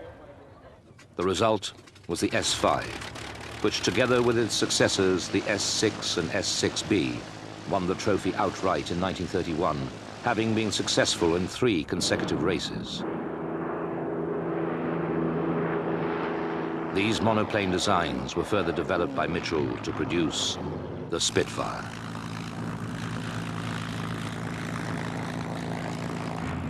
The prototype first flew on the 5th of March, 1936. Its performance was so outstanding that the RAF immediately ordered 310. Among its key features were an all-metal monocoque, retractable undercarriage, elliptical wing design, and, perhaps above all, the shattering new Rolls-Royce Merlin engine, which provided increased power without substantial extra weight. For pilots, it was love at first flight. Really, whatever you say, one is fairly emotive when you're a teenager. And you sort of fall in love with things, apart from things with 2 legs.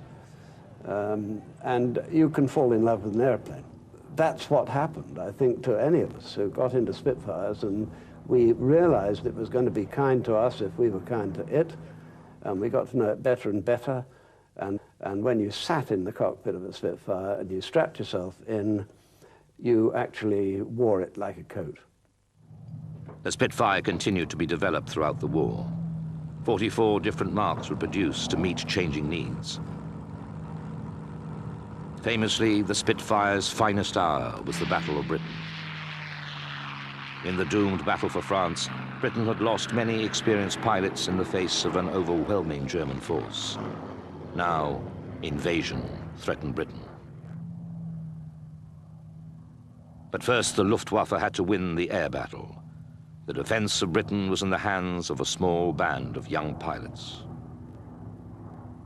They were under the command of Air Marshal Sir Hugh Dowding, who knew something of the new technology required to modernize the RAF in the 1930s. Radar, a means of electronically plotting the position of aircraft, had recently been invented. Under Dowding, the RAF set up the very first integrated defense system, combining radar and wireless communications with the new fighters now equipping the squadrons. As soon as aircraft formations were detected by radar or the observer corps, the information was passed to a central control room at Fighter Command's headquarters. This information was then passed to the Group Operations Room and then on to the nearest sector station. Squadrons would scramble, already knowing which direction the enemy were heading in and the strength of their force. What fundamentally changed the way in which the Battle of Britain was operated was the fact that we had radar. But the Germans had radar too. Now, what made our radar different from theirs was that the radar was joined together. All the information was fused. It was centrally collated. So the overall commander, as a general, could marshal his forces and therefore commit reserves when important, commit wings when important, and therefore ensure that he got the right number of aircraft in to match the size of raid that was appropriate. So we got huge efficiencies here out of our aircraft, which, of course, had we used, as the Germans to some extent, had we used our radar as long-range binoculars, all radar gave you was a greater vision by your binoculars. We didn't do that. We created a form of virtual reality, to use the 20th century argot. We created a form of virtual reality that enabled us to put our aircraft in the most expeditious way.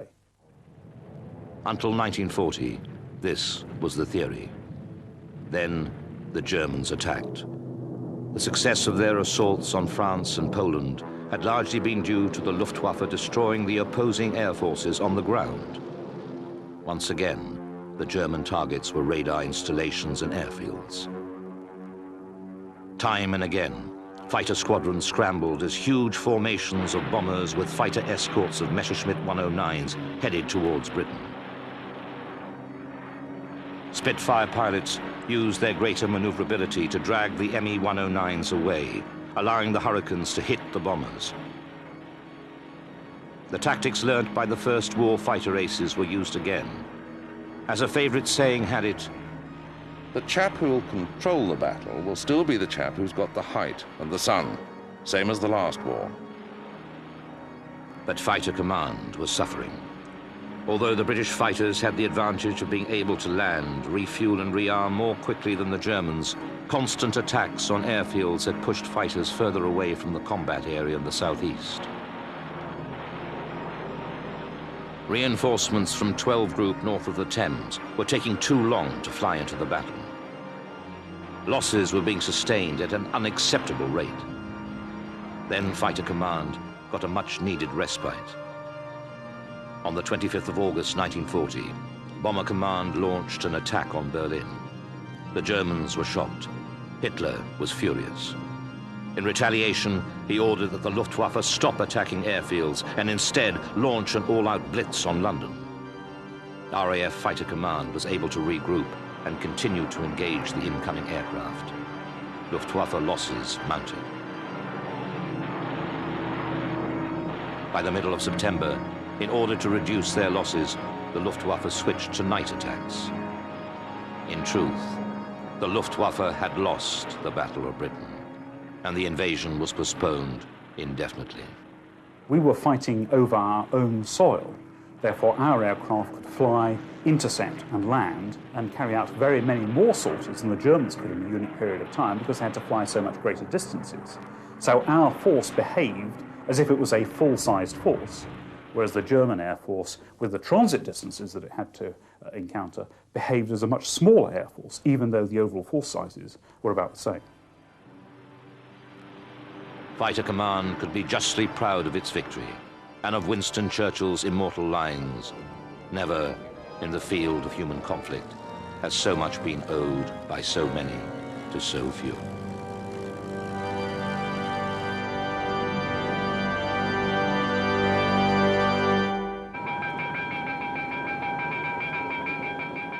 In 1941, Fighter Command went on the offensive.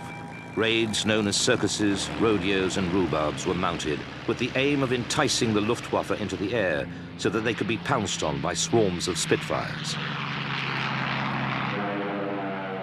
There's considerable evidence to show that that meant that many German aircraft that would otherwise have been deployed to the Eastern Front were now retained for the defense of the bases in Germany, and therefore taking pressure off the Russians, which politically was extremely important at that time. Initially, Mark V Spitfires were used, but the Germans now had improved versions of the Messerschmitt 109. The Me-109 was about the same as a Hurricane, which was slightly less sensitive than a Spit. And the other thing, too, is tiny. The cockpit was tiny. I'm not a broad man, but I was sort of sitting sort of crunching up inside, no space at all. They also had a totally new aircraft, which began to outfly the Spitfires, the Focke-Wulf 190. Something had to be done, and that something was the Mark IX Spitfire.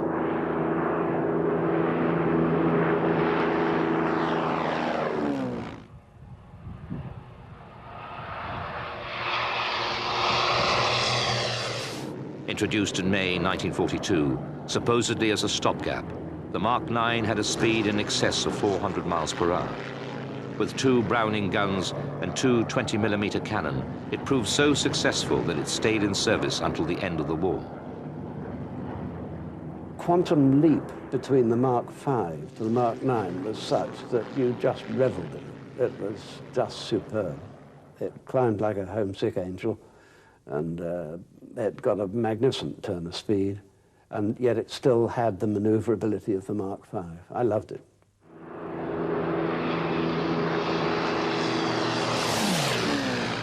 At the same time, Fighter Command aircraft were dealing with night bombing raids over British cities.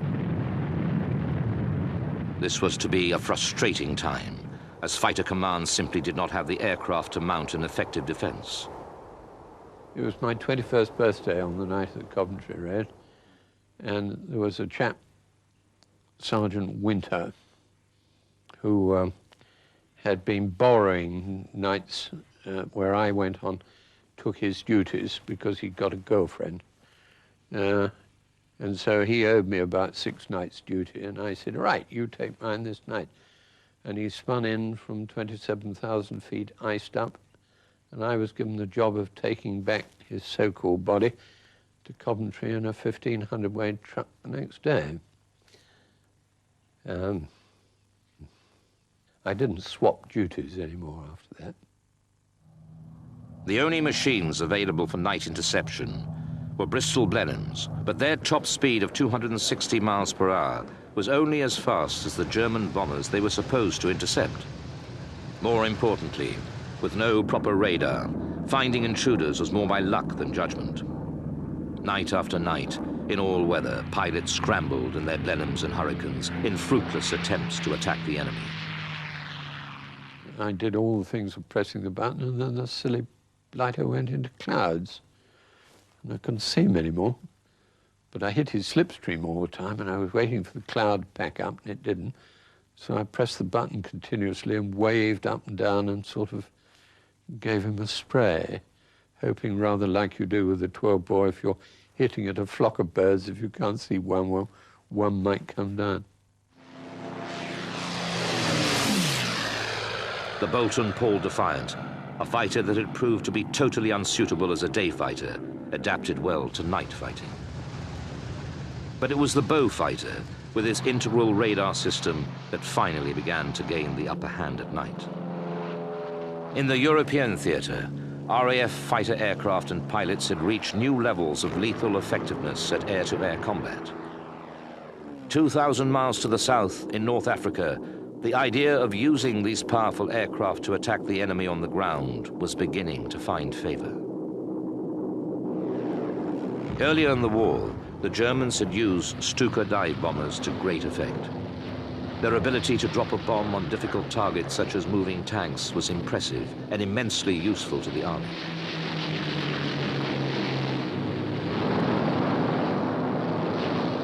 The Western Desert Air Force was equipped with Hurricanes, which had gradually been outclassed by the new German fighters. But equipped with rockets and 40mm anti-tank cannon, the Hurricane's extremely strong airframe made it the ideal ground attack aircraft. These Hurry bombers helped turn the tide of the war in North Africa. They caused havoc along the congested coast road, attacking the German Afrika Korps, destroying tanks and trucks with their powerful cannon. The essence of ground attack was communication. While pre-planned operations against fixed targets behind enemy lines would normally be successful, as long as the fighters enjoyed air superiority, close air support offered a different challenge. Often the enemy target was only a few hundred yards away from friendly forces. It was up to the ground troops to give the aircraft pinpoint locations for the target. In the event, this ground-to-air cooperation proved itself time and again. This new lethal weapon became known as the fighter bomber.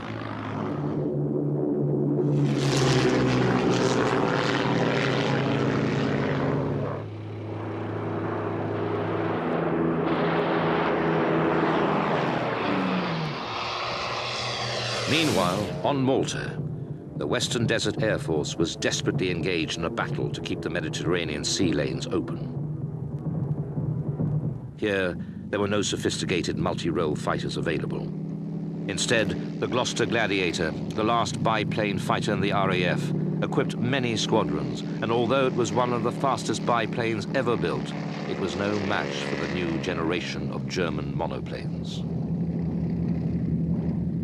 Even so, 3 historic Gladiators christened Faith, Hope, and Charity defended the island against overwhelming odds until modern replacements arrived. Enormous amount of power for its size and weight, very maneuverable indeed. And you could take a Gladiator, and if you wanted to gain height, you could amuse yourself by flying level, pulling up and doing a roll off the top, and then flying level and pulling up and do another roll off, and go on climbing with rolls off the top until you reached about 6,000 or 8,000 feet. I say that merely because not on the days of jest did you have that amount of surplus power. By 1943, new aircraft were equipping the RAF. The Mosquito was developed privately by the de Havilland Company without any particular role in mind. But it answered perfectly the RAF's new need for a dedicated force of fighter bombers. The Mosquito was very versatile and devastatingly effective. The fighter bomber variants boasted armaments combining 20mm cannon, 303 machine guns, and 60-pound rockets, as well as still being able to carry up to 500 pounds of bombs. The Mosquito was powered by 2 Spitfire engines, Rolls-Royce Merlins, which gave it a top speed of 415 miles per hour, fast enough to outrun all enemy fighters of the day. And its all-wooden construction meant that it was almost invisible to radar. As the planning for the Allied invasion of France developed, No. 2 Tactical Air Force was formed. It was given the task of winning air superiority so that the troops could land on the beaches unmolested by German aircraft. We were getting busier, yeah, sure. We were flying perhaps 2 or 3 so-called operations a day. They weren't very dangerous operations by this stage of the war, but we were operating over enemy territory 2 or 3 times. But we were also operating at night. And one of our jobs was to keep the German aircraft, night fighters particularly, on the ground. So both in Germany and France, we had continuous Mosquito patrols with bombs and machine guns who stuck around the aerodrome, and every time they put the lights on, you whipped in, dropped some bombs, machine gunned the control tower if you could see it, and disappeared into the black and did another 40 minutes, and then somebody else would take over and you'd come back. This way we tried to keep the night fighters down. Virtually everything of importance was attacked. Boats, trains, and vehicles, as well as the bridges, tunnels, and railways on which they tried to move. German aircraft were destroyed before they could even get airborne. June the 6th, 1944, was the longest day, D-Day, when Allied forces invaded Western Europe. 2,000 RAF fighters played a major role in the largest aerial umbrella ever assembled. But the expected Luftwaffe counterattacks never materialized. Not only had they been badly depleted by constant attacks in the previous months, but Hitler's insistence that the Allies' attack would come at the Pas-de-Calais meant that the bulk of the Luftwaffe's remaining aircraft was nowhere near the invasion area.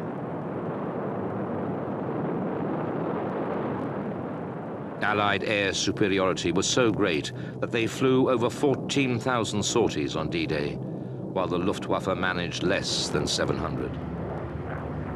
Finding very little trade in the air, the covering Spitfires came down to join the fighter bombers in attacking ground targets. Throughout the day, close cooperation between ground and air ensured that if anything German moved, it was immediately attacked. The beaches were virtually cut off from German reinforcements, and within days, Allied aircraft began to operate from captured airfields in Normandy. After D-Day, more pilots killed themselves in Spitfires than the Germans did, because you could pull the wings off a Spitfire dead easy, though low down. It broke at Bay 19. And I saw a heat once of 365 Spitfires, crashed Spitfires. Nobody ever pulled off the wings of a Hurricane.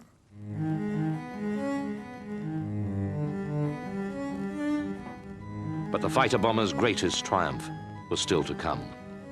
At the beginning of August, the Allies finally broke out of the Normandy bridgehead, threatening to trap thousands of German troops and tanks in a pocket near Falaise. As the German troops tried to escape the trap, both ends of the column were attacked by rocket-firing aircraft, Typhoons, Tempests, and American Thunderbolts, causing mayhem among the trapped Germans. Aircraft were allocated kill boxes, areas of ground which were constantly patrolled. Anything that moved was destroyed. One Panzer soldier described the day of the tempest. The never-ending detonations, soldiers waving to us, begging for help, burning vehicles from which piercing screams could be heard, men driven crazy, crying, shouting, swearing, laughing hysterically. More than 10,000 Germans died in the hell of the Falaise pocket.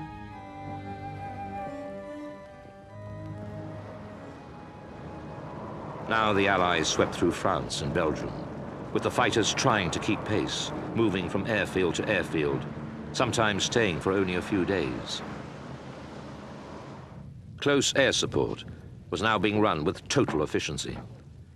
The cab rank system ensured that there were always plenty of rocket-firing aircraft on call to ground troops to deal with stubborn German defenses. Bombing raids by Allied aircraft continued throughout 1944, their effectiveness boosted by the arrival of the Mark III Mustang. Although made in America, this aircraft was originally commissioned by the RAF as an advanced fighter. When it was eventually given the same Merlin engines as the Spitfire, it became one of the fastest aircraft of the war. And most importantly, it had a flying range of up to 750 miles. Allied bombers could now be escorted by Mustangs all the way to their targets over Europe and home again. This protection meant far fewer losses of bombers to increasingly effective German defenses, and far more bombs being unleashed on German industry. But Germany could still hit back in other ways. On the 13th of June, 1944, the first wave of a new terror hit London, the V-1 flying bombs.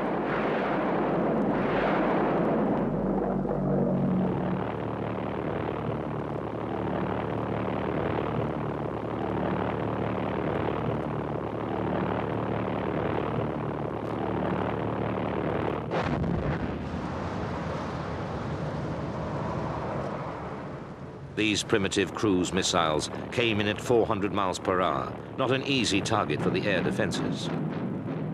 But at nearly 450 miles per hour, Tempest could outpace them and shoot them down.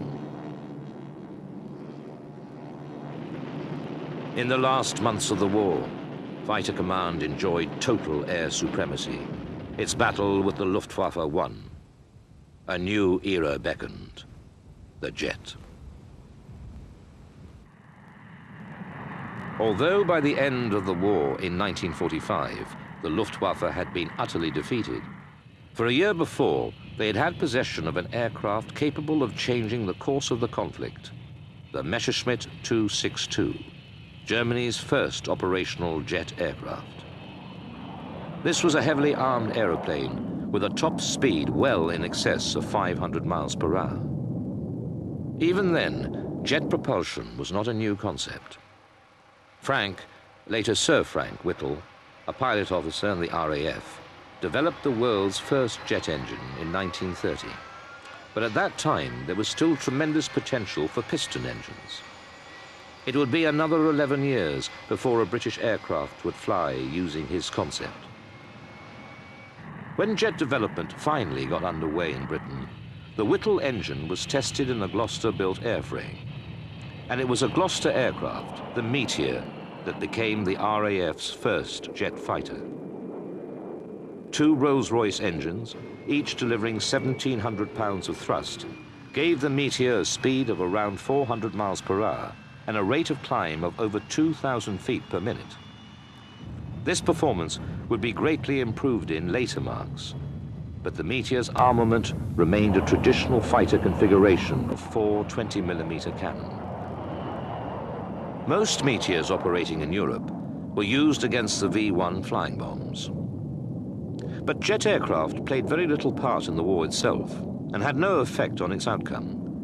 But the Me-262 and the Meteor set the standard for post-war military aircraft. The main role of Fighter Command had always been home defense. And by the time of the Coronation Review in 1953, Britain had the largest air force in Europe. Security was once again at the top of the agenda. The West's relations with the Soviet Union had deteriorated rapidly after the war, culminating in the closure of all land routes into Berlin and the explosion of the first Soviet nuclear bomb. Although the Soviet aircraft industry had lagged behind that of its former allies, now they were rapidly developing aircraft to compete with the best in the world. In 1947, the British government had sanctioned the export of a number of Rolls-Royce jet engines, which became the power plant for the latest and most impressive Soviet fighter, the MiG-15.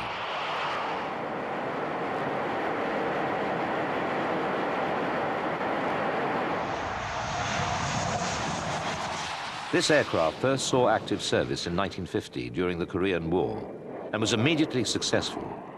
Meteors, flown by the Royal Australian Air Force, were no match for the MiGs. The revelation of the Meteor as virtually obsolete was a nasty shock for the RAF. More so because the post-war budget had also cut research funding, which meant that no natural replacement was anywhere near completion. To fill the gap, swept-wing Sabres, which had been so successful in Korea, were bought from America. This aircraft pushed the limits of fighter performance to a new level. The Sabre had a top speed of just below the speed of sound. The Sabres started to arrive in Germany in 1952, equipping frontline squadrons with an aircraft that could counter the Soviet MiGs.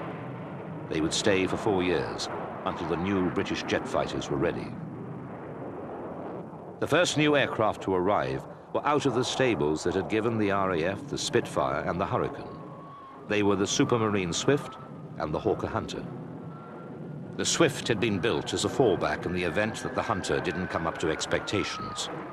But it was the Swift that proved to be unsatisfactory. The Hunter was a versatile combat aircraft and would become the backbone of fighter command. It was a pilot's dream.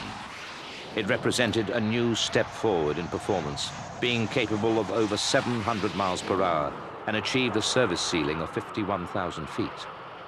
Easy to fly, responsive to pilots' needs, and capable of taking on many roles, the Hunter also proved to be a winner in the export market. Ah, the Hunter, my love. The Hunter came in, and at that particular time I had been transferred from Benson, the ferry business, to Bruggen, where the Sabres were. And the Hunter came in, and the Hunter was absolutely a dream airplane to fly. It fitted you like a glove and would do anything. You almost had to think what you want done, and the Hunter would do it for you. The Hunter could carry a wide range of weaponry, including the powerful 30mm Aden cannon, as well as bombs for ground attack. Hunters flew with squadrons in Germany and the UK, as well as taking an active role in the Suez Crisis, in Kuwait, and in Borneo. Hunters against MiGs. Well, this was our job, is that we would have been hunters against MiGs. I think the big problem there would have been that the MiG had an overall better performance. It climbed faster. It was certainly as good in its maneuverability. And I think our problem would have been that the MiG could get out of trouble and come back on a new attack. Bearing in mind that the MiG had radar which could direct the missiles it had, and we did not. He could attack us from a position where we either couldn't see him or couldn't attack him back.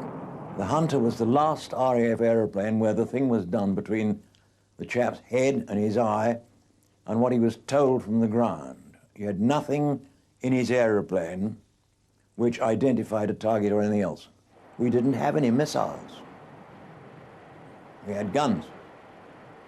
And guns you've got to get 400 yards behind the chap. And I think the MiG would be very difficult to get 400 yards behind. The Black Arrow formation team, which flew Hunters, showed off the aircraft's extraordinary aerobatic abilities to the world. They created a sensation at the Farnborough Air Show of 1958 by flying a formation loop with no less than 22 aircraft.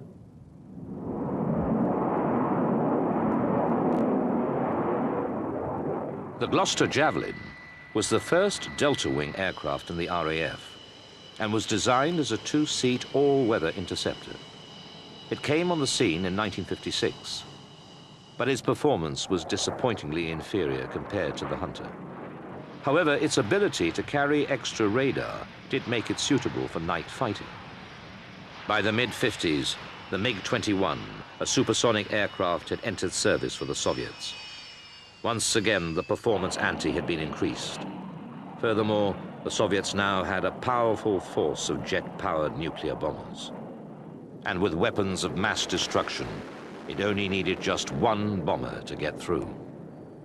The British government was forced to reconsider all aspects of Britain's defense. The 1957 Defense White Paper proposed that a new generation of jet bombers, the V-Force, should carry Britain's nuclear deterrent. This force was to be supplemented by ground-launched ballistic missiles. The main task of the fighters was to defend the bomber bases from attack. In the immediate future, fighter aircraft would be equipped with air-to-air missiles. But in the long term, the plan was that surface-to-air missiles would replace fighters altogether. It looked like the dogfighter had had its day.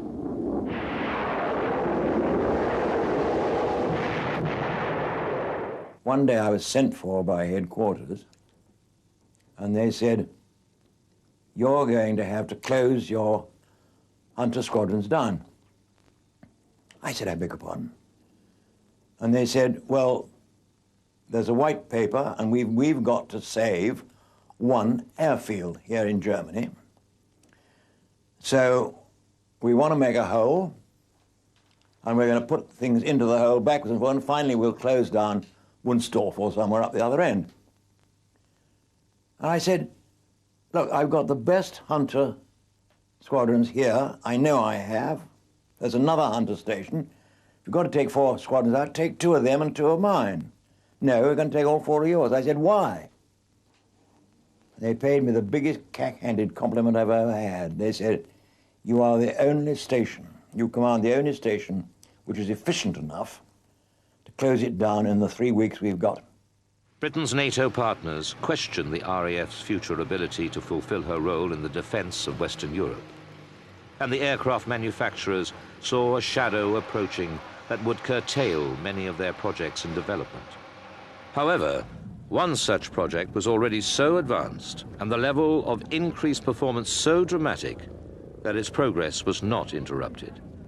The result was the English Electric Lightning, the only completely British supersonic interceptor ever to fly with the RAF. It embraced the American concept of an integrated weapons platform with all aspects of airframe, engines, armament, and radar, developed together to create the perfect fighter aircraft. With a maximum speed of Mach 2.3 or 1,500 miles per hour, a ceiling of 60,000 feet, and a rapid rate of climb, the Lightning outperformed everything else in the RAF. I put reheat in and let the brakes go and set the stopwatch going. And I was passing 12,000 feet when air traffic called me and said, "Check at 15, friction ahead." I immediately replied, "Sorry, now passing 18." And we got to 30,000 feet in 1.5 minutes in reheat. And it added a new dimension to air defense, air-to-air missiles. Although twin 30mm cannon for engaging enemy fighters were added to later Marks, the Lightning was not really a dogfighter at all. However, it was such an advance on previous interceptors that it was able to carry out the fighter role for the next 10 years, and therefore maintain continuity of Britain's air defense. It also brought back confidence to the pilots. As one said, "We know that we can catch any current bomber, and we know that we can outfight any fighter. This knowledge that we have the finest interceptor in the world gives the pilots tremendous confidence." Advances in radar technology led to the opening of a new early warning system which could look far over the horizon. Combining this ground-based radar system with the Lightning meant that for the foreseeable future, manned aircraft still had an important role. From 1961, Fighter Command was assigned to Supreme Allied Commander Europe with a specific responsibility for aerial approaches to Great Britain and the defense of the strategic bomber force. The sight of pilots near their aircraft on instant readiness, waiting for the radar web to show up an enemy, echoed the days of 1940.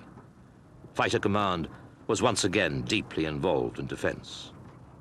I always had 2 aircraft on the end of the runway at Lucas, ground crew and air crew sleeping there, and 2 at Wattisham. And any aircraft which, unidentified aircraft, coming around the North Cape, I would scramble my fighters to intercept them. And the boys kept league tables at Lucas of how many interceptions they did. Every aircraft going down to Cuba, the Bears, they would drop in alongside them. And it might surprise you to know the crews would wave to one another. You could see them taking photographs of us, and we'd be taking photographs of them. The whole object was to let them know that we knew they were there several hundred miles out. Organizational changes in 1964 were followed by the cancellation of a number of advanced aircraft projects. The Lightning would have to stay in service for many years as Britain's frontline interceptor. However, by the late 60s, ground-to-air missiles, the latest radar, and the use of supersonic interceptors made high-altitude bombers extremely vulnerable. In response, both the Soviets and NATO developed aircraft which could fly effectively at much lower levels, making them invisible to radar. The newly formed RAF Strike Command now needed a radar that would look down on the enemy. Aging Shackletons were hastily converted to provide an advanced early warning system. They were supplemented by the purchase of McDonnell Douglas Phantoms from America, which were the first fighters flown by the RAF with an ability to look down on low-flying targets. The Lightning, unfortunately, could not do that because it had only a pulse radar. And when looking down against churches, hills, valleys, and so forth, on radar, all you could see were the churches, hills, and valleys. We needed, therefore, to have a system that could remove the clutter and to differentiate between a moving target and a target that was static. And the Phantom, when it arrived in 1970, had a pulsed Doppler radar that could detect moving targets. And so for the first time, we found ourselves with an aircraft that could look down into clutter, look down into the low-level environment, and actually attack somebody at low level without having to get a visual acquisition. Although it was 14-year-old technology, the supersonic Phantom had been battle-proven in the Vietnam War and was capable of carrying an impressive array of rockets, bombs, and cannon. Phantom pilots had discovered that the aircraft also had the ability to perform a task which by now should have been obsolete. The Phantom could dogfight, and it needed to. In Vietnam, Russian-built MiGs proved able to turn inside rockets launched at them by the Phantoms and fly back and engage the now defenseless aircraft. Armaments for short-range protection and the pilot skills to maneuver the aircraft were a necessity. Dogfighting was back. The current fighter capabilities of the RAF are in the hands of the Tornado F-3, which entered service in 1987. The Tornado is a multi-role aircraft designed in fighter, bomber, and reconnaissance versions.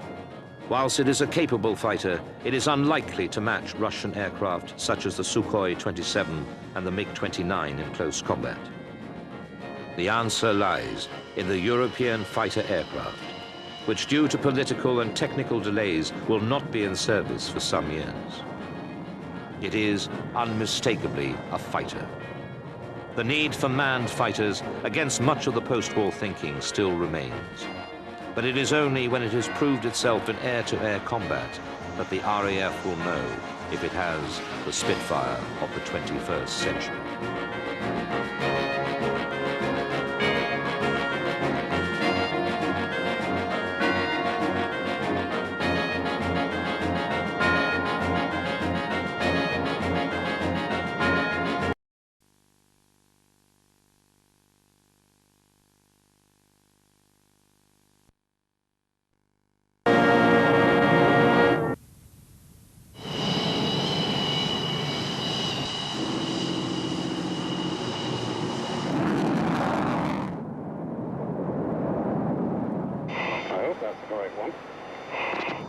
out one of these is a dead stop. Well, we can always plug the heaters in and go out the top. The Tornado GR-1 is the bomber currently used by the Royal Air Force. It's got everything a bomber should have: range, speed, and power. And it can deliver a devastating blow with pinpoint accuracy. Bomb's gone, bomb's gone. Got a good load there. Okay. Now, final laser now. Laser's firing. Heat lacing, it's tracking. Bang! Has it got it? Has it got it? Has it ever? Right.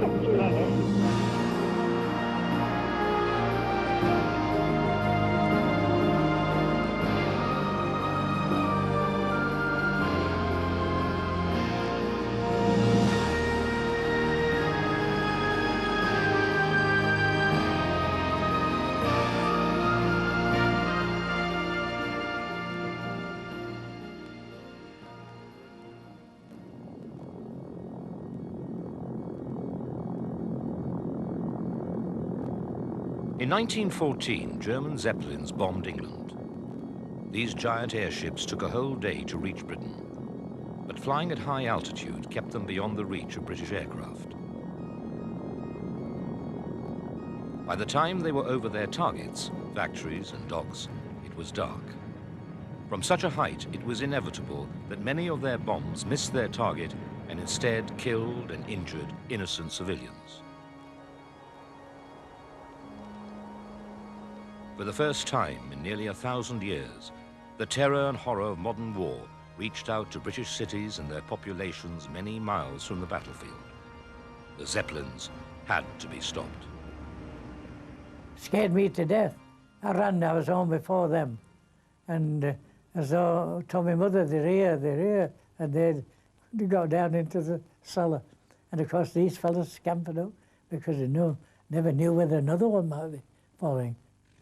The Royal Naval Air Service had been recently formed and been given the job of defending mainland Britain.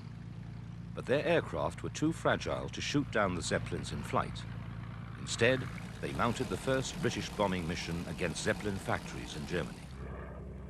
But the aircraft they used were too light to carry bombs big enough to do any real damage to a strategic target like this. The Royal Flying Corps, on the other hand, were performing what would later be described as ground support by attacking targets useful to the army. By lashing bombs to the underside of their reconnaissance aircraft, they could bomb tactically important targets such as trenches and troop trains. But successes were few. The RFC flew 141 raids during the Battle of Neuve-Chapelle in 1915, and only 3 of them were really effective. To the army, bombing looked like a waste of time. Spotting for the artillery was much more useful. The bombs were too light, the aircraft too small, and vulnerable to German fighters. The Royal Navy, though, believed that it could extend its strategic role with long-range bombers. The Admiralty wanted a bloody paralyzer to stop the Germans in their tracks. In 1917, they got one. The Handley Page 0100 was a giant, but could fly all the way to Germany with 1,800 pounds of bombs. And they had guns to defend themselves. But doubts in the High Command about the value of bombing meant that they were never allowed to fulfill their potential.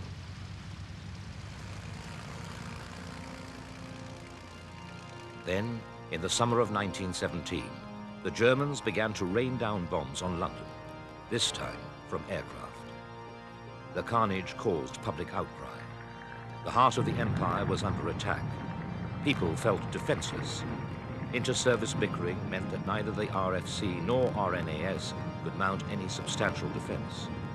The government had to do something. It did. And in April 1918, the RFC and RNAS were merged to form the Royal Air Force.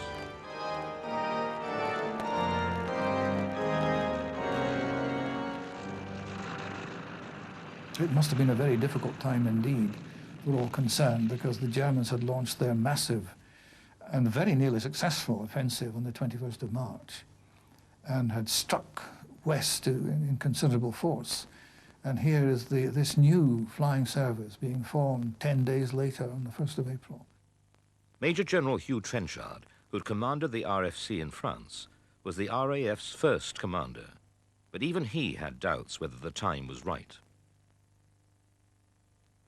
He believed the duty of the RAF was to support the army on the Western Front in France. But continued sniping on the home front forced Trenchard to resign within 3 months. He was sent back to France to command the independent force of bombers which had been specially created to bomb Germany. By the end of the war, Trenchard had become a convert to strategic bombing. In the periods of 1920s and 1930s, the perception started to grow that there was a better way of going to war than going to war along a similar line to World War I. And the new way of war, therefore, was to use air power to gain your advantages. And if air power was going to be as effective as we wanted, then it was clear that it had to have all the dimensions, the long range, the potency, and so forth. And many of the people writing of the time reinforced the public perception that air power was going to be this new weapon of war. This replica Vimy shows how far the bomber developed in 4 years. Flying from bases in France, the Germans could easily reach and bomb London. But for the RAF to get to Berlin, with enough bombs to do some real damage, bigger and more powerful bombers were needed. The Vimy was ideal. Although smaller than earlier bombers, it was more powerful and could carry up to 2,500 pounds of high explosives over 1,000 miles.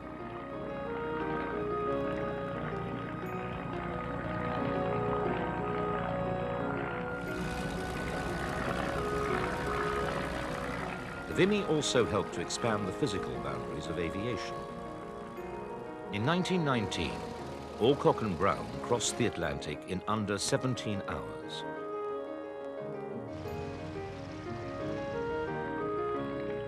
A few weeks later, Ross and Keith Smith flew to Australia in under a month. The world was getting smaller and the bombers flying further. That was a milestone in terms of the ability of air power to reach out and attack targets at great strategic ranges. So now, for the first time, anywhere in the enemy country could be attacked at will, and that obviously had a deterrent and a coercive effect. Even so, the Royal Navy still thought they ruled the waves, even though their mightiest ships, the dreadnoughts, had been confined to port in the last years of the First World War because they had become too expensive to risk. Then, in 1921, an American, General Billy Mitchell, blew a vast hole in their composure by bombing and sinking the captured German battleship, the Ostfriesland.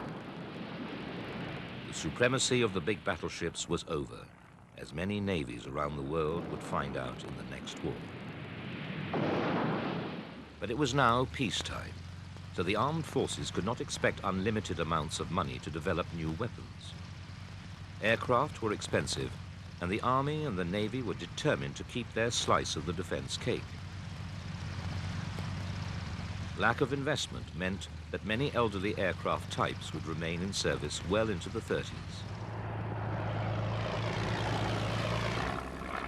Meanwhile, in the Middle East, the RAF had to use whatever aircraft it could get to carry out its policing duties. Light bombers, like the Hawker Hart, were proving very useful at controlling local rebellions. The aircraft could fly over deserts and mountains, drop a bomb, and be back at base in time for tea. These same operations would have taken the Army weeks, if not months, to complete on foot. The immense savings were just what the Treasury wanted, and so the RAF was given the job of policing the Empire. The pilots had to get used to very different conditions. The dust level was such that you couldn't see very far. When you looked down, the dust was brown and the ground was brown, and it was very difficult to see what it was. And as you were navigating yourself, no navigators, your map reading, it could be a problem. The RAF was fighting rebel tribesmen who were unused to modern warfare. and had no way of combating aircraft. They were given warning of impending bombing raids by a leaflet drop which reduced casualties. Even so, pilots who fell into enemy hands had to rely on a piece of paper to save them from a grim fate, castration. You had pasted into the side of the airplane, we wanted in our parachutes, in case we had to bail out. They wouldn't agree with that, or somebody might pinch a parachute, where they promised vast sums of money to anybody who brought you in. And in that relation, they were very big sums indeed, and you got paid, they got paid according to how complete you were when you arrived. If you were fully fit, they got a lot of money. If you were dead, they got a great deal less. And if you were, shall we say, mutilated, they got somewhere in between. The piece of paper itself was known as a goolie chit. The conditions took their toll on the aircraft, but new replacements were hard to come by, and they had to be cheap to produce. The Hawker Hind, which went into service in 1935, was a classic example of the problems the RAF faced during this period. It was cheap to produce because it was based on the Proven Hart airframe, and so no new manufacturing facilities were needed. As a result, it won export orders from air forces around the world. This particular example was brought back from the Afghan Air Force after being in active service well into the 1940s. But essentially, the Hind was no better than its 10-year-old predecessor. They called it a light bomber, but was only really capable of fulfilling this role against the tribesmen. Yet over the next few years, virtually every bomber pilot would make his first flight in a Hind.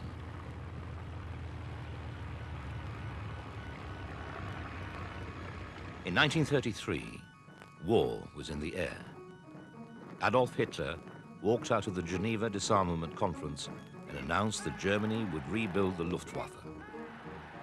This was in direct contravention of the Treaty of Versailles, which Hitler treated with contempt. The RAF began a frantic period of expansion. New monoplane bombers were built, the first of which was the Vickers-Wellesley. Barnes-Wallis designed this aircraft using a lattice arrangement called geodetics for the airframe. This made it lighter, which gave it the strength to carry much larger payloads than any other bomber. It had a huge wingspan, double that of the Hind, which gave it exceptional range. This was demonstrated when 3 of them flew non-stop from Cairo to Australia.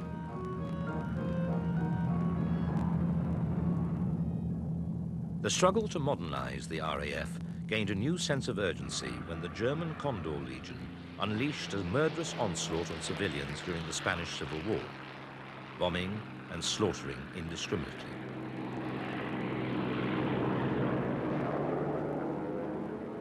Well, essentially, it reinforced the perceptions not only in the public mind, but also in the minds of the air marshals, that one could actually use air power now to go and influence the outcome of a war directly. And for the first time, we started to see these developments that made people believe the next war would use bombing first and foremost, and military forces, surface forces, were going to be relegated to a second best option. The Legion was equipped with Germany's latest aircraft, and the crews relished their first taste of combat. The Nazi war machine was getting valuable experience. Barcelona and Guernica were torn apart by bombers, and any lingering doubts about the potency of the bomber as a weapon evaporated as these and other cities crumbled.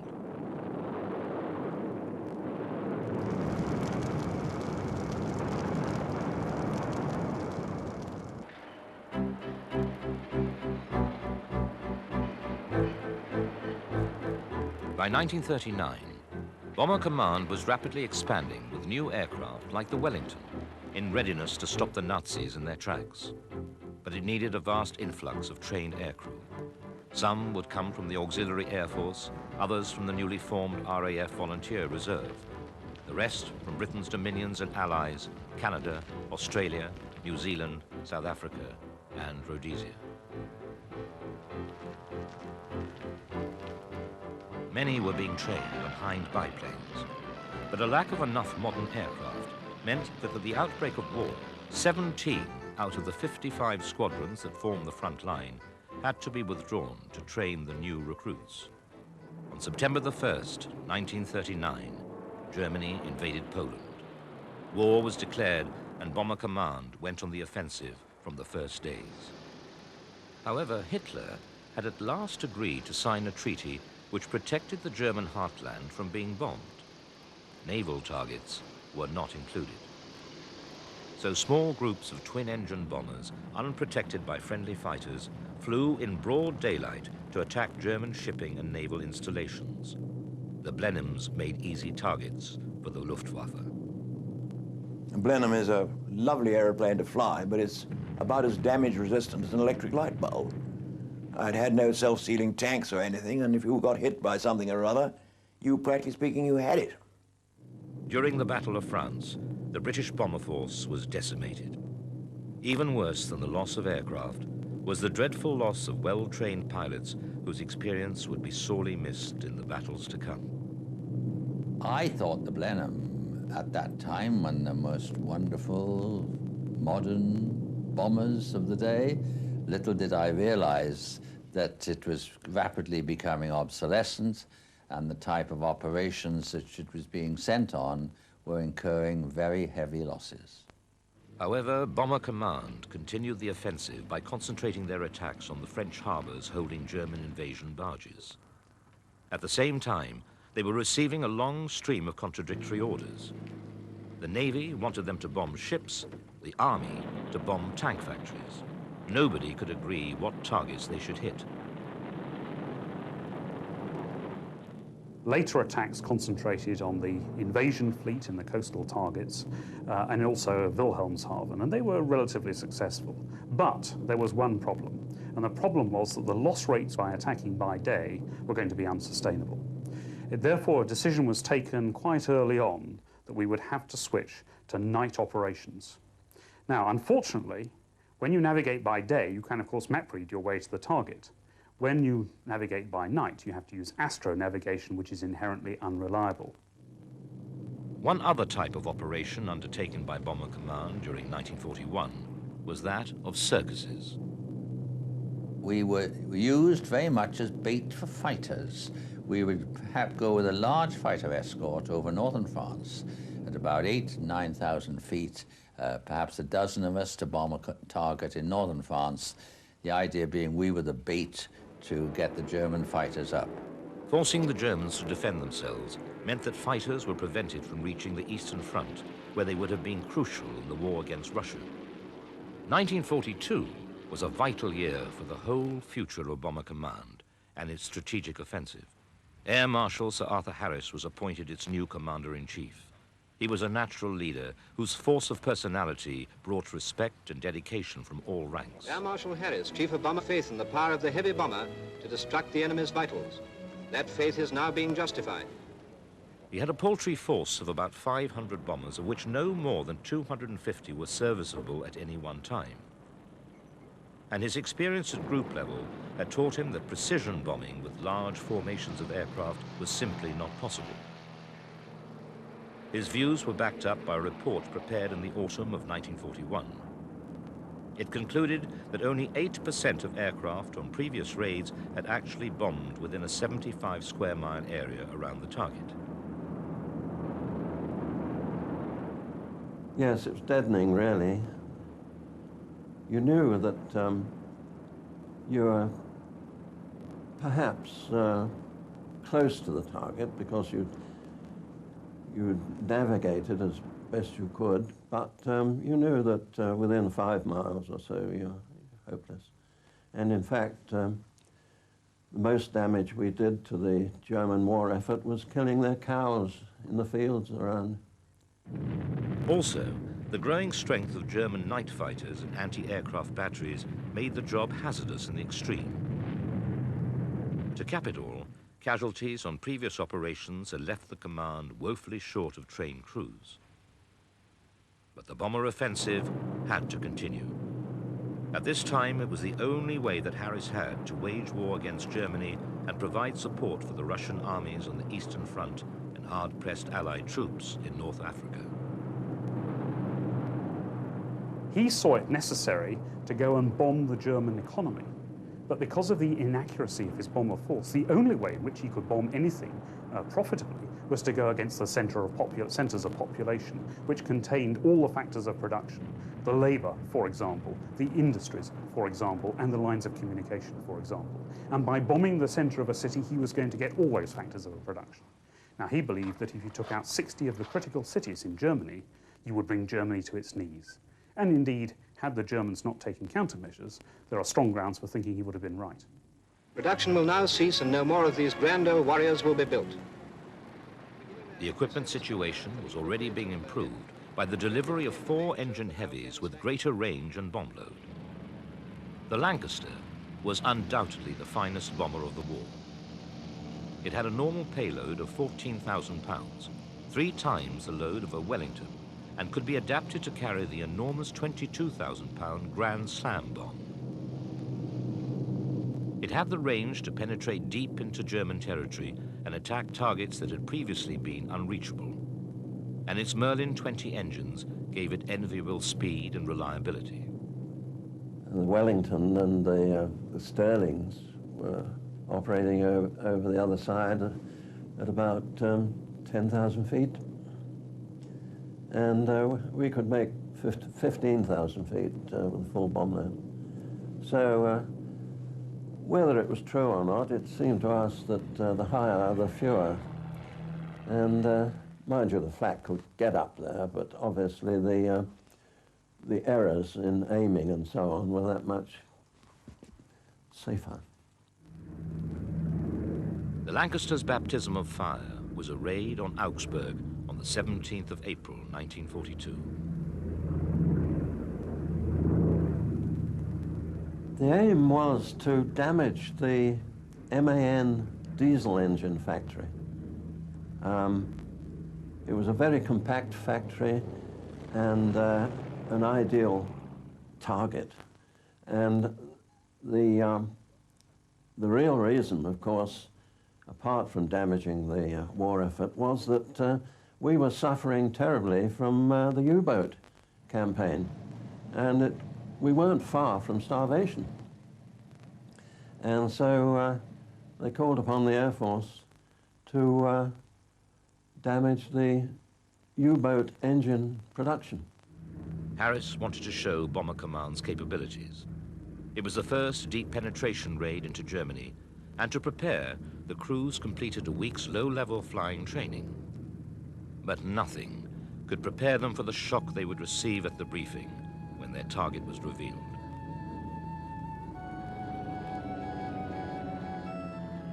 We went into the briefing room and saw the usual tape from base to the target, which stretched all the way down to southern Germany. And everybody roared with laughter. Obviously, they're pulling our legs, you know. And that was the first long raid, and the first daylight, too, with the Lancaster. So when they convinced us that they were serious, we all wrote our little letters of goodbye to our families and went to lunch, and that was that.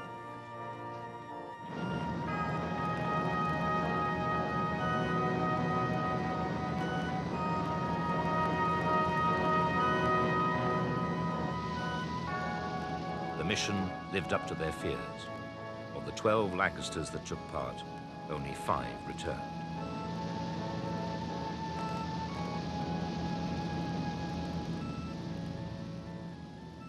In the dark, a large figure put his arm around my shoulders as I went into the briefing hut, and I used some rather foul language and said, I don't want to do that sort of thing again. And it wasn't until we got into the light inside that I realized it was the air officer commanding. Augsburg had also been one of the first operations where a new electronic navigation aid was used. G was a revolutionary system that used radio waves to plot an aircraft's course on a screen. Although not perfect, it represented a huge advance over the previous navigational systems based on a compass and the stars. G was very good, very accurate, and we were very happy to have it because it helped us to get back to base at times too. But the Germans eventually caught on, despite the fact that the G charts, which you used in conjunction with this radio oscilloscope, the charts were kept in a tubular oven. And if you were in any danger of crashing or landing over the other side, you pressed a button which would cause these charts to burst into flames. But obviously the Germans did get onto it, and they began jamming. But Harris believed that the quickest way to destroy Germany's war effort was to hit it with as many bombers as possible. On the night of May the 26th, 1942, over 1,000 bombers, virtually every serviceable frontline and training aircraft and bomber command, dropped nearly 1,500 tons of bombs on industrial facilities around Cologne.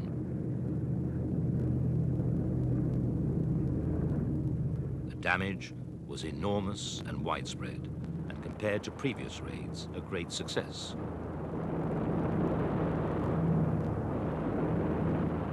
However, flying in pitch black meant that identifying targets for such large formations was a problem. The answer was the Pathfinder Force. Formed in August 1942, their role was to locate and mark targets by dropping colored flares. The introduction of the Mosquito bomber gave the Pathfinders the perfect aircraft they needed for the job.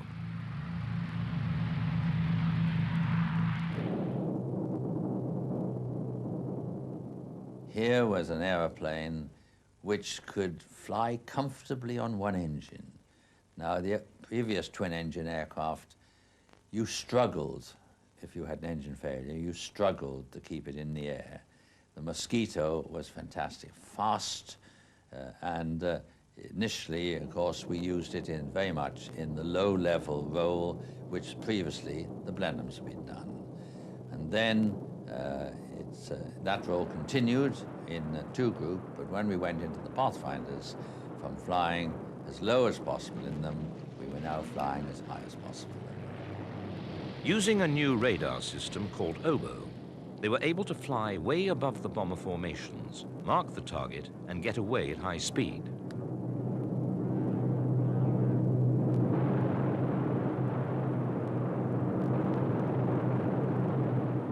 America had joined the war in 1941. They were now sending over hundreds of bombers and thousands of aircrew to join the bombing campaign. By early February 1943, Bomber Command had been given new orders from the Combined Chiefs of Staff. The progressive destruction and dislocation of the German military, industrial, and economic system, and the undermining of the morale of the German people to a point where their capacity for armed resistance is fatally weakened. For 4 months, Germany's industrial might was attacked by the Americans by day and Bomber Command at night. During the Battle of Hamburg, the largest port in Europe, a lethal cocktail of high explosive and incendiary bombs was used for the first time. Virtually the whole of the city was wiped out by a raging firestorm, killing 40,000 citizens. The bombers had brought terror to Germany.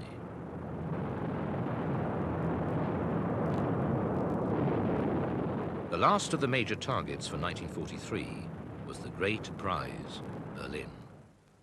But here, the campaign faltered. Over the period from December to March, 600 aircraft were lost to the German capital's strong defenses, almost all of them Lancasters. Throughout that year, Bomber Command lost 3,000 aircraft and 20,000 crewmen.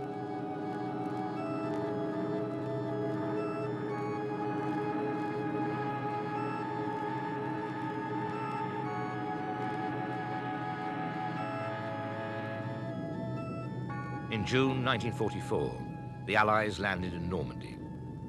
Bomber Command provided much-needed support to the liberating ground forces as and when they met with stiff opposition. At Caen, the Allied advance faltered. Bomber Command mounted a relentless attack that decimated the city. The bombers were providing close air support for the army on a massive scale. After Normandy, Bomber Command resumed the offensive with Germany's oil industry in its sights. By now, round-the-clock raids had been firmly established in tandem with the US Air Force.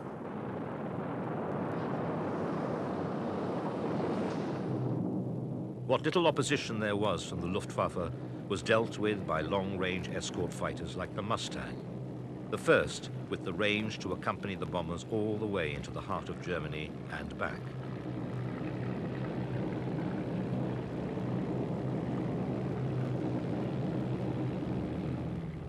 The bombing campaign had achieved its awesome potential to cause destruction on a massive scale. Factories had to be buried into mountains, railways and lines of communication blown apart. Thousands of anti-aircraft guns and crews were kept back from being deployed to the front lines. The bombers could strike with impunity and total air supremacy. The Luftwaffe had run out of fuel. But Germany was still capable of fighting back. V-1 flying bombs followed by V-2 rockets had begun landing on Britain after the Normandy landings. These early cruise missiles brought with them a new terror. Nobody could tell where they might land, and they were almost impossible to shoot down. Bomber Command had to do something. They bombed the main rocket factories on the Baltic coast. We were told at briefing then that if we don't destroy it tonight, you'll go tomorrow night, and the night after, and the night after, because we've got to destroy these rockets. But by now, the politicians were questioning the morality of such destruction. They began distancing themselves from the bombing campaign. A totally devastated Germany was not perceived to be in the best interests of the new Europe that would emerge from the rubble. Although they had played a major role, the bombers had failed to force a German surrender.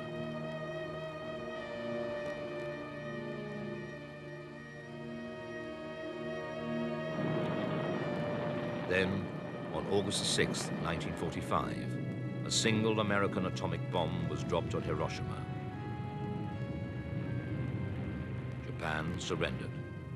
Armed with new atomic weapons, the power of the bomber would never again be in doubt.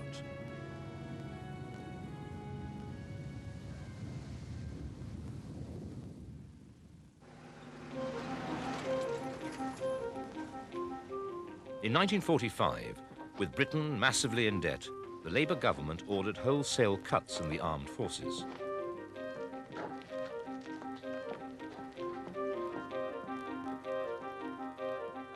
Bomber Command's strength in Britain was cut from 97 squadrons to 24 by 1948. It would have to carry on with aging Mosquitoes, Lancasters and Lincolns. Western relations with Soviet Russia were deteriorating, and the newly formed North Atlantic Treaty Organization, NATO, was standing by for Soviet aggression. News of the Soviets' detonation of an atomic bomb reverberated around the world. Soon afterwards, with Russian support, the North Koreans invaded South Korea. The world was at the brink of another war, and so a massive Western rearmament program began. With no aircraft capable of delivering an atomic bomb, the RAF bought B-29 heavy bombers from America. Renamed the Washington, the B-29s did not impress the RAF.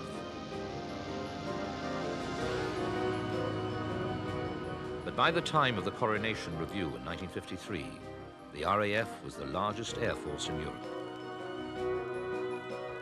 Bomber Command had just entered the jet age with the arrival of the English electric Canberra on frontline duty. Although it was popular with air crews, senior officers were disappointed that they hadn't got the heavy jet bomber they now needed.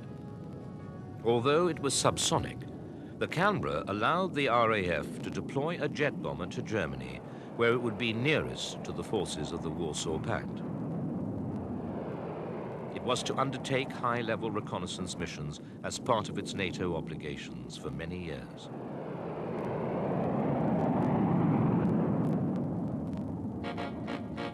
But it was the V-bomber that put the RAF firmly back on the world map.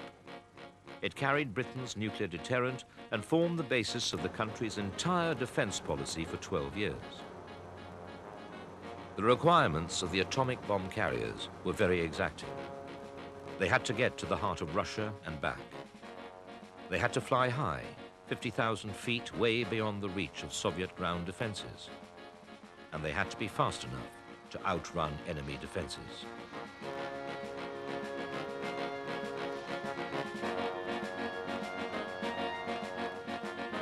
The first of the V-bombers, the Vickers Valiant, entered service in 1955. Within 2 years, 4 squadrons had been equipped. Deployed in the Suez Crisis in 1956, Valiants dropped conventional bombs on Egyptian airfields. But the V-Force was dealt a massive blow when fatigue problems were found in the Valiants. The damage was too expensive to repair, and within 2 months, the Valiants were scrapped. The real power of the V-Force was revealed with the arrival of the Avro Vulcan and the Handley Page Victor. The delta-winged Vulcan was one of the most awesome aircraft ever to serve with the RAF. The Mark B-1 entered service in 1957.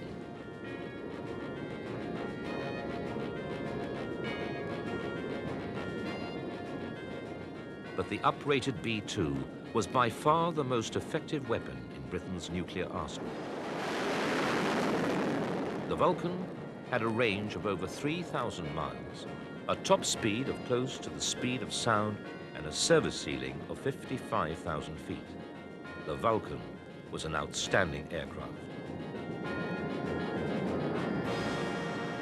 The day we rolled it out on that Saturday morning, and Rowley Fault flew it, the superintendent of flying, and Rowley Fault walked out of that aircraft with just his lounge suit on and his leather helmet, just as if he was going for an afternoon's drive. When he went down the runway, he lifted it, and we thought, oh no, he's not good. And he was up. He didn't lift the undercarriage, he was airborne for 2.25 hours. Now that 2.25 hours that he was airborne, he stopped the whole of the traffic in the Manchester area. They'd never seen anything like it, because it was a great Delta bomber, They'd seen the little ones fly, but not a big one like that. They all thought they were being invaded from outer space. Their telephones were red hot, police cars were tearing about, this, that, the other, because it was all kept hush-hush. We'd kept it shut up down there. He came back, he landed it, and he just got out, and he walked, and we all clapped him, and he just raised his hand, and he just walked away as if he'd just been out for an afternoon's drive in a mini-miner. The graceful crescent-winged Victor was the last V-bomber to enter service and the most adaptable. It had an enormous bay which could carry up to 40,000 pounds of bombs. The Victor would remain in service for many years and was indispensable as a tanker for air-to-air refueling of other aircraft well into the 1990s. However, the Soviet Union had also developed its technology to the point that they now have the capability to launch preemptive strikes against the West.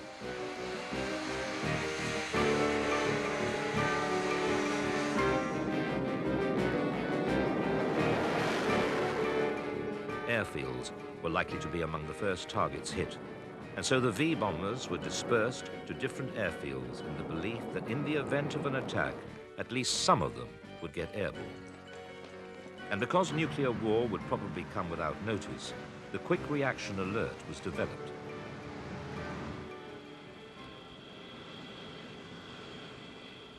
We had aircraft at 4 minutes readiness with crews ready to go with weapons on at any time. I had them in Germany on my Canberra station, 2 minutes readiness, sleeping beside the airplanes, ready to go. That sort of readiness, which was great for morale because you knew what your requirement was. That sort of readiness, I am convinced, was the big factor in the there not being a war with Russia at the time.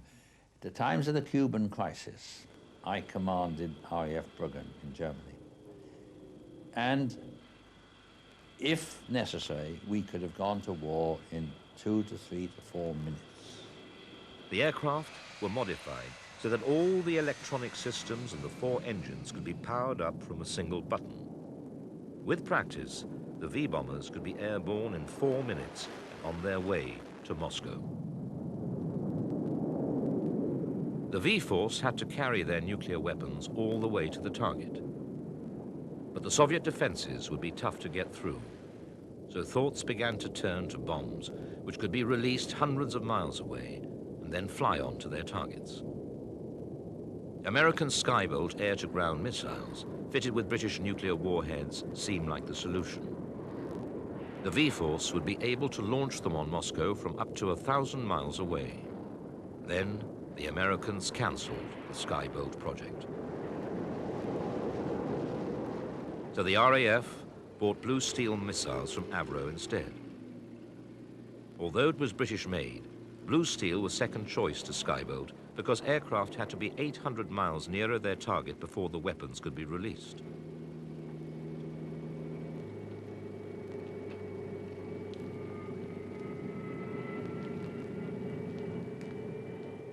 Before Blue Steel missiles became operational, a Russian missile shot down an American U-2 spy plane flying high over the Soviet Union. This single event radically altered V-force tactics. Vulcans and Victors had an operational altitude of 50,000 feet. The U-2 was shot down at 60,000 feet. Altitude was no longer a defense. After years and years of reaching for the stars, bombers of the V-force had to relearn hedge-hopping and low-level bombing, so shaping aircraft design in the future. Throughout the 60s, the V-force played a major role in the defense of Britain and indeed Western Europe.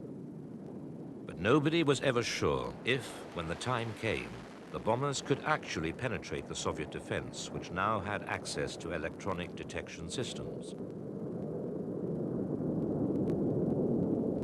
It looked as though the manned nuclear bomber had had its day. Ground-launched ballistic missiles now became the nuclear weapon of choice. The V-bombers carried on until 1969.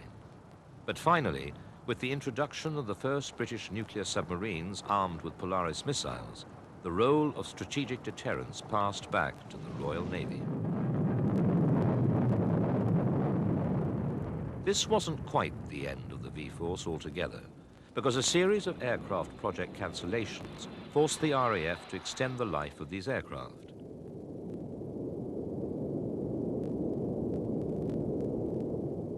The most far-reaching of these cancellations was that of the TSR-2. Designed as a replacement for Canberra, it was made by BAC, an uneasy alliance formed by the merger of English Electric, Vickers and Bristol. TSR-2 was an extremely advanced bomber which first flew in 1964.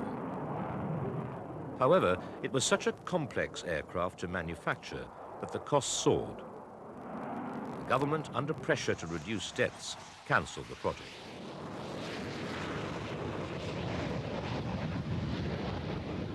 This was a major blow to the RAF. Huge development costs had already forced the government to delay or cancel other new aircraft, and now its principal strike aircraft had been shot down in flames.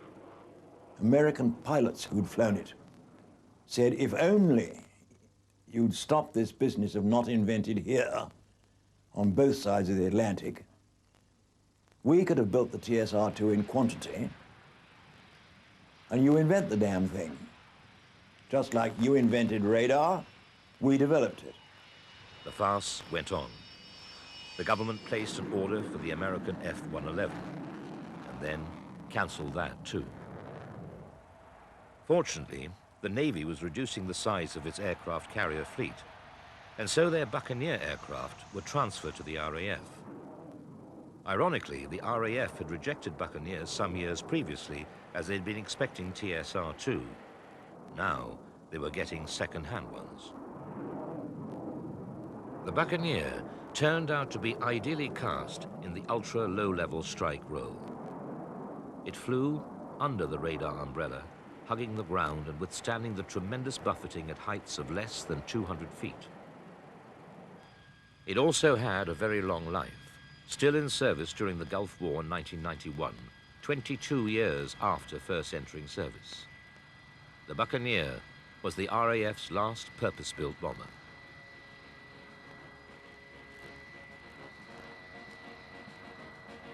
In 1968, Bomber Command was merged with Fighter Command to form Strike Command.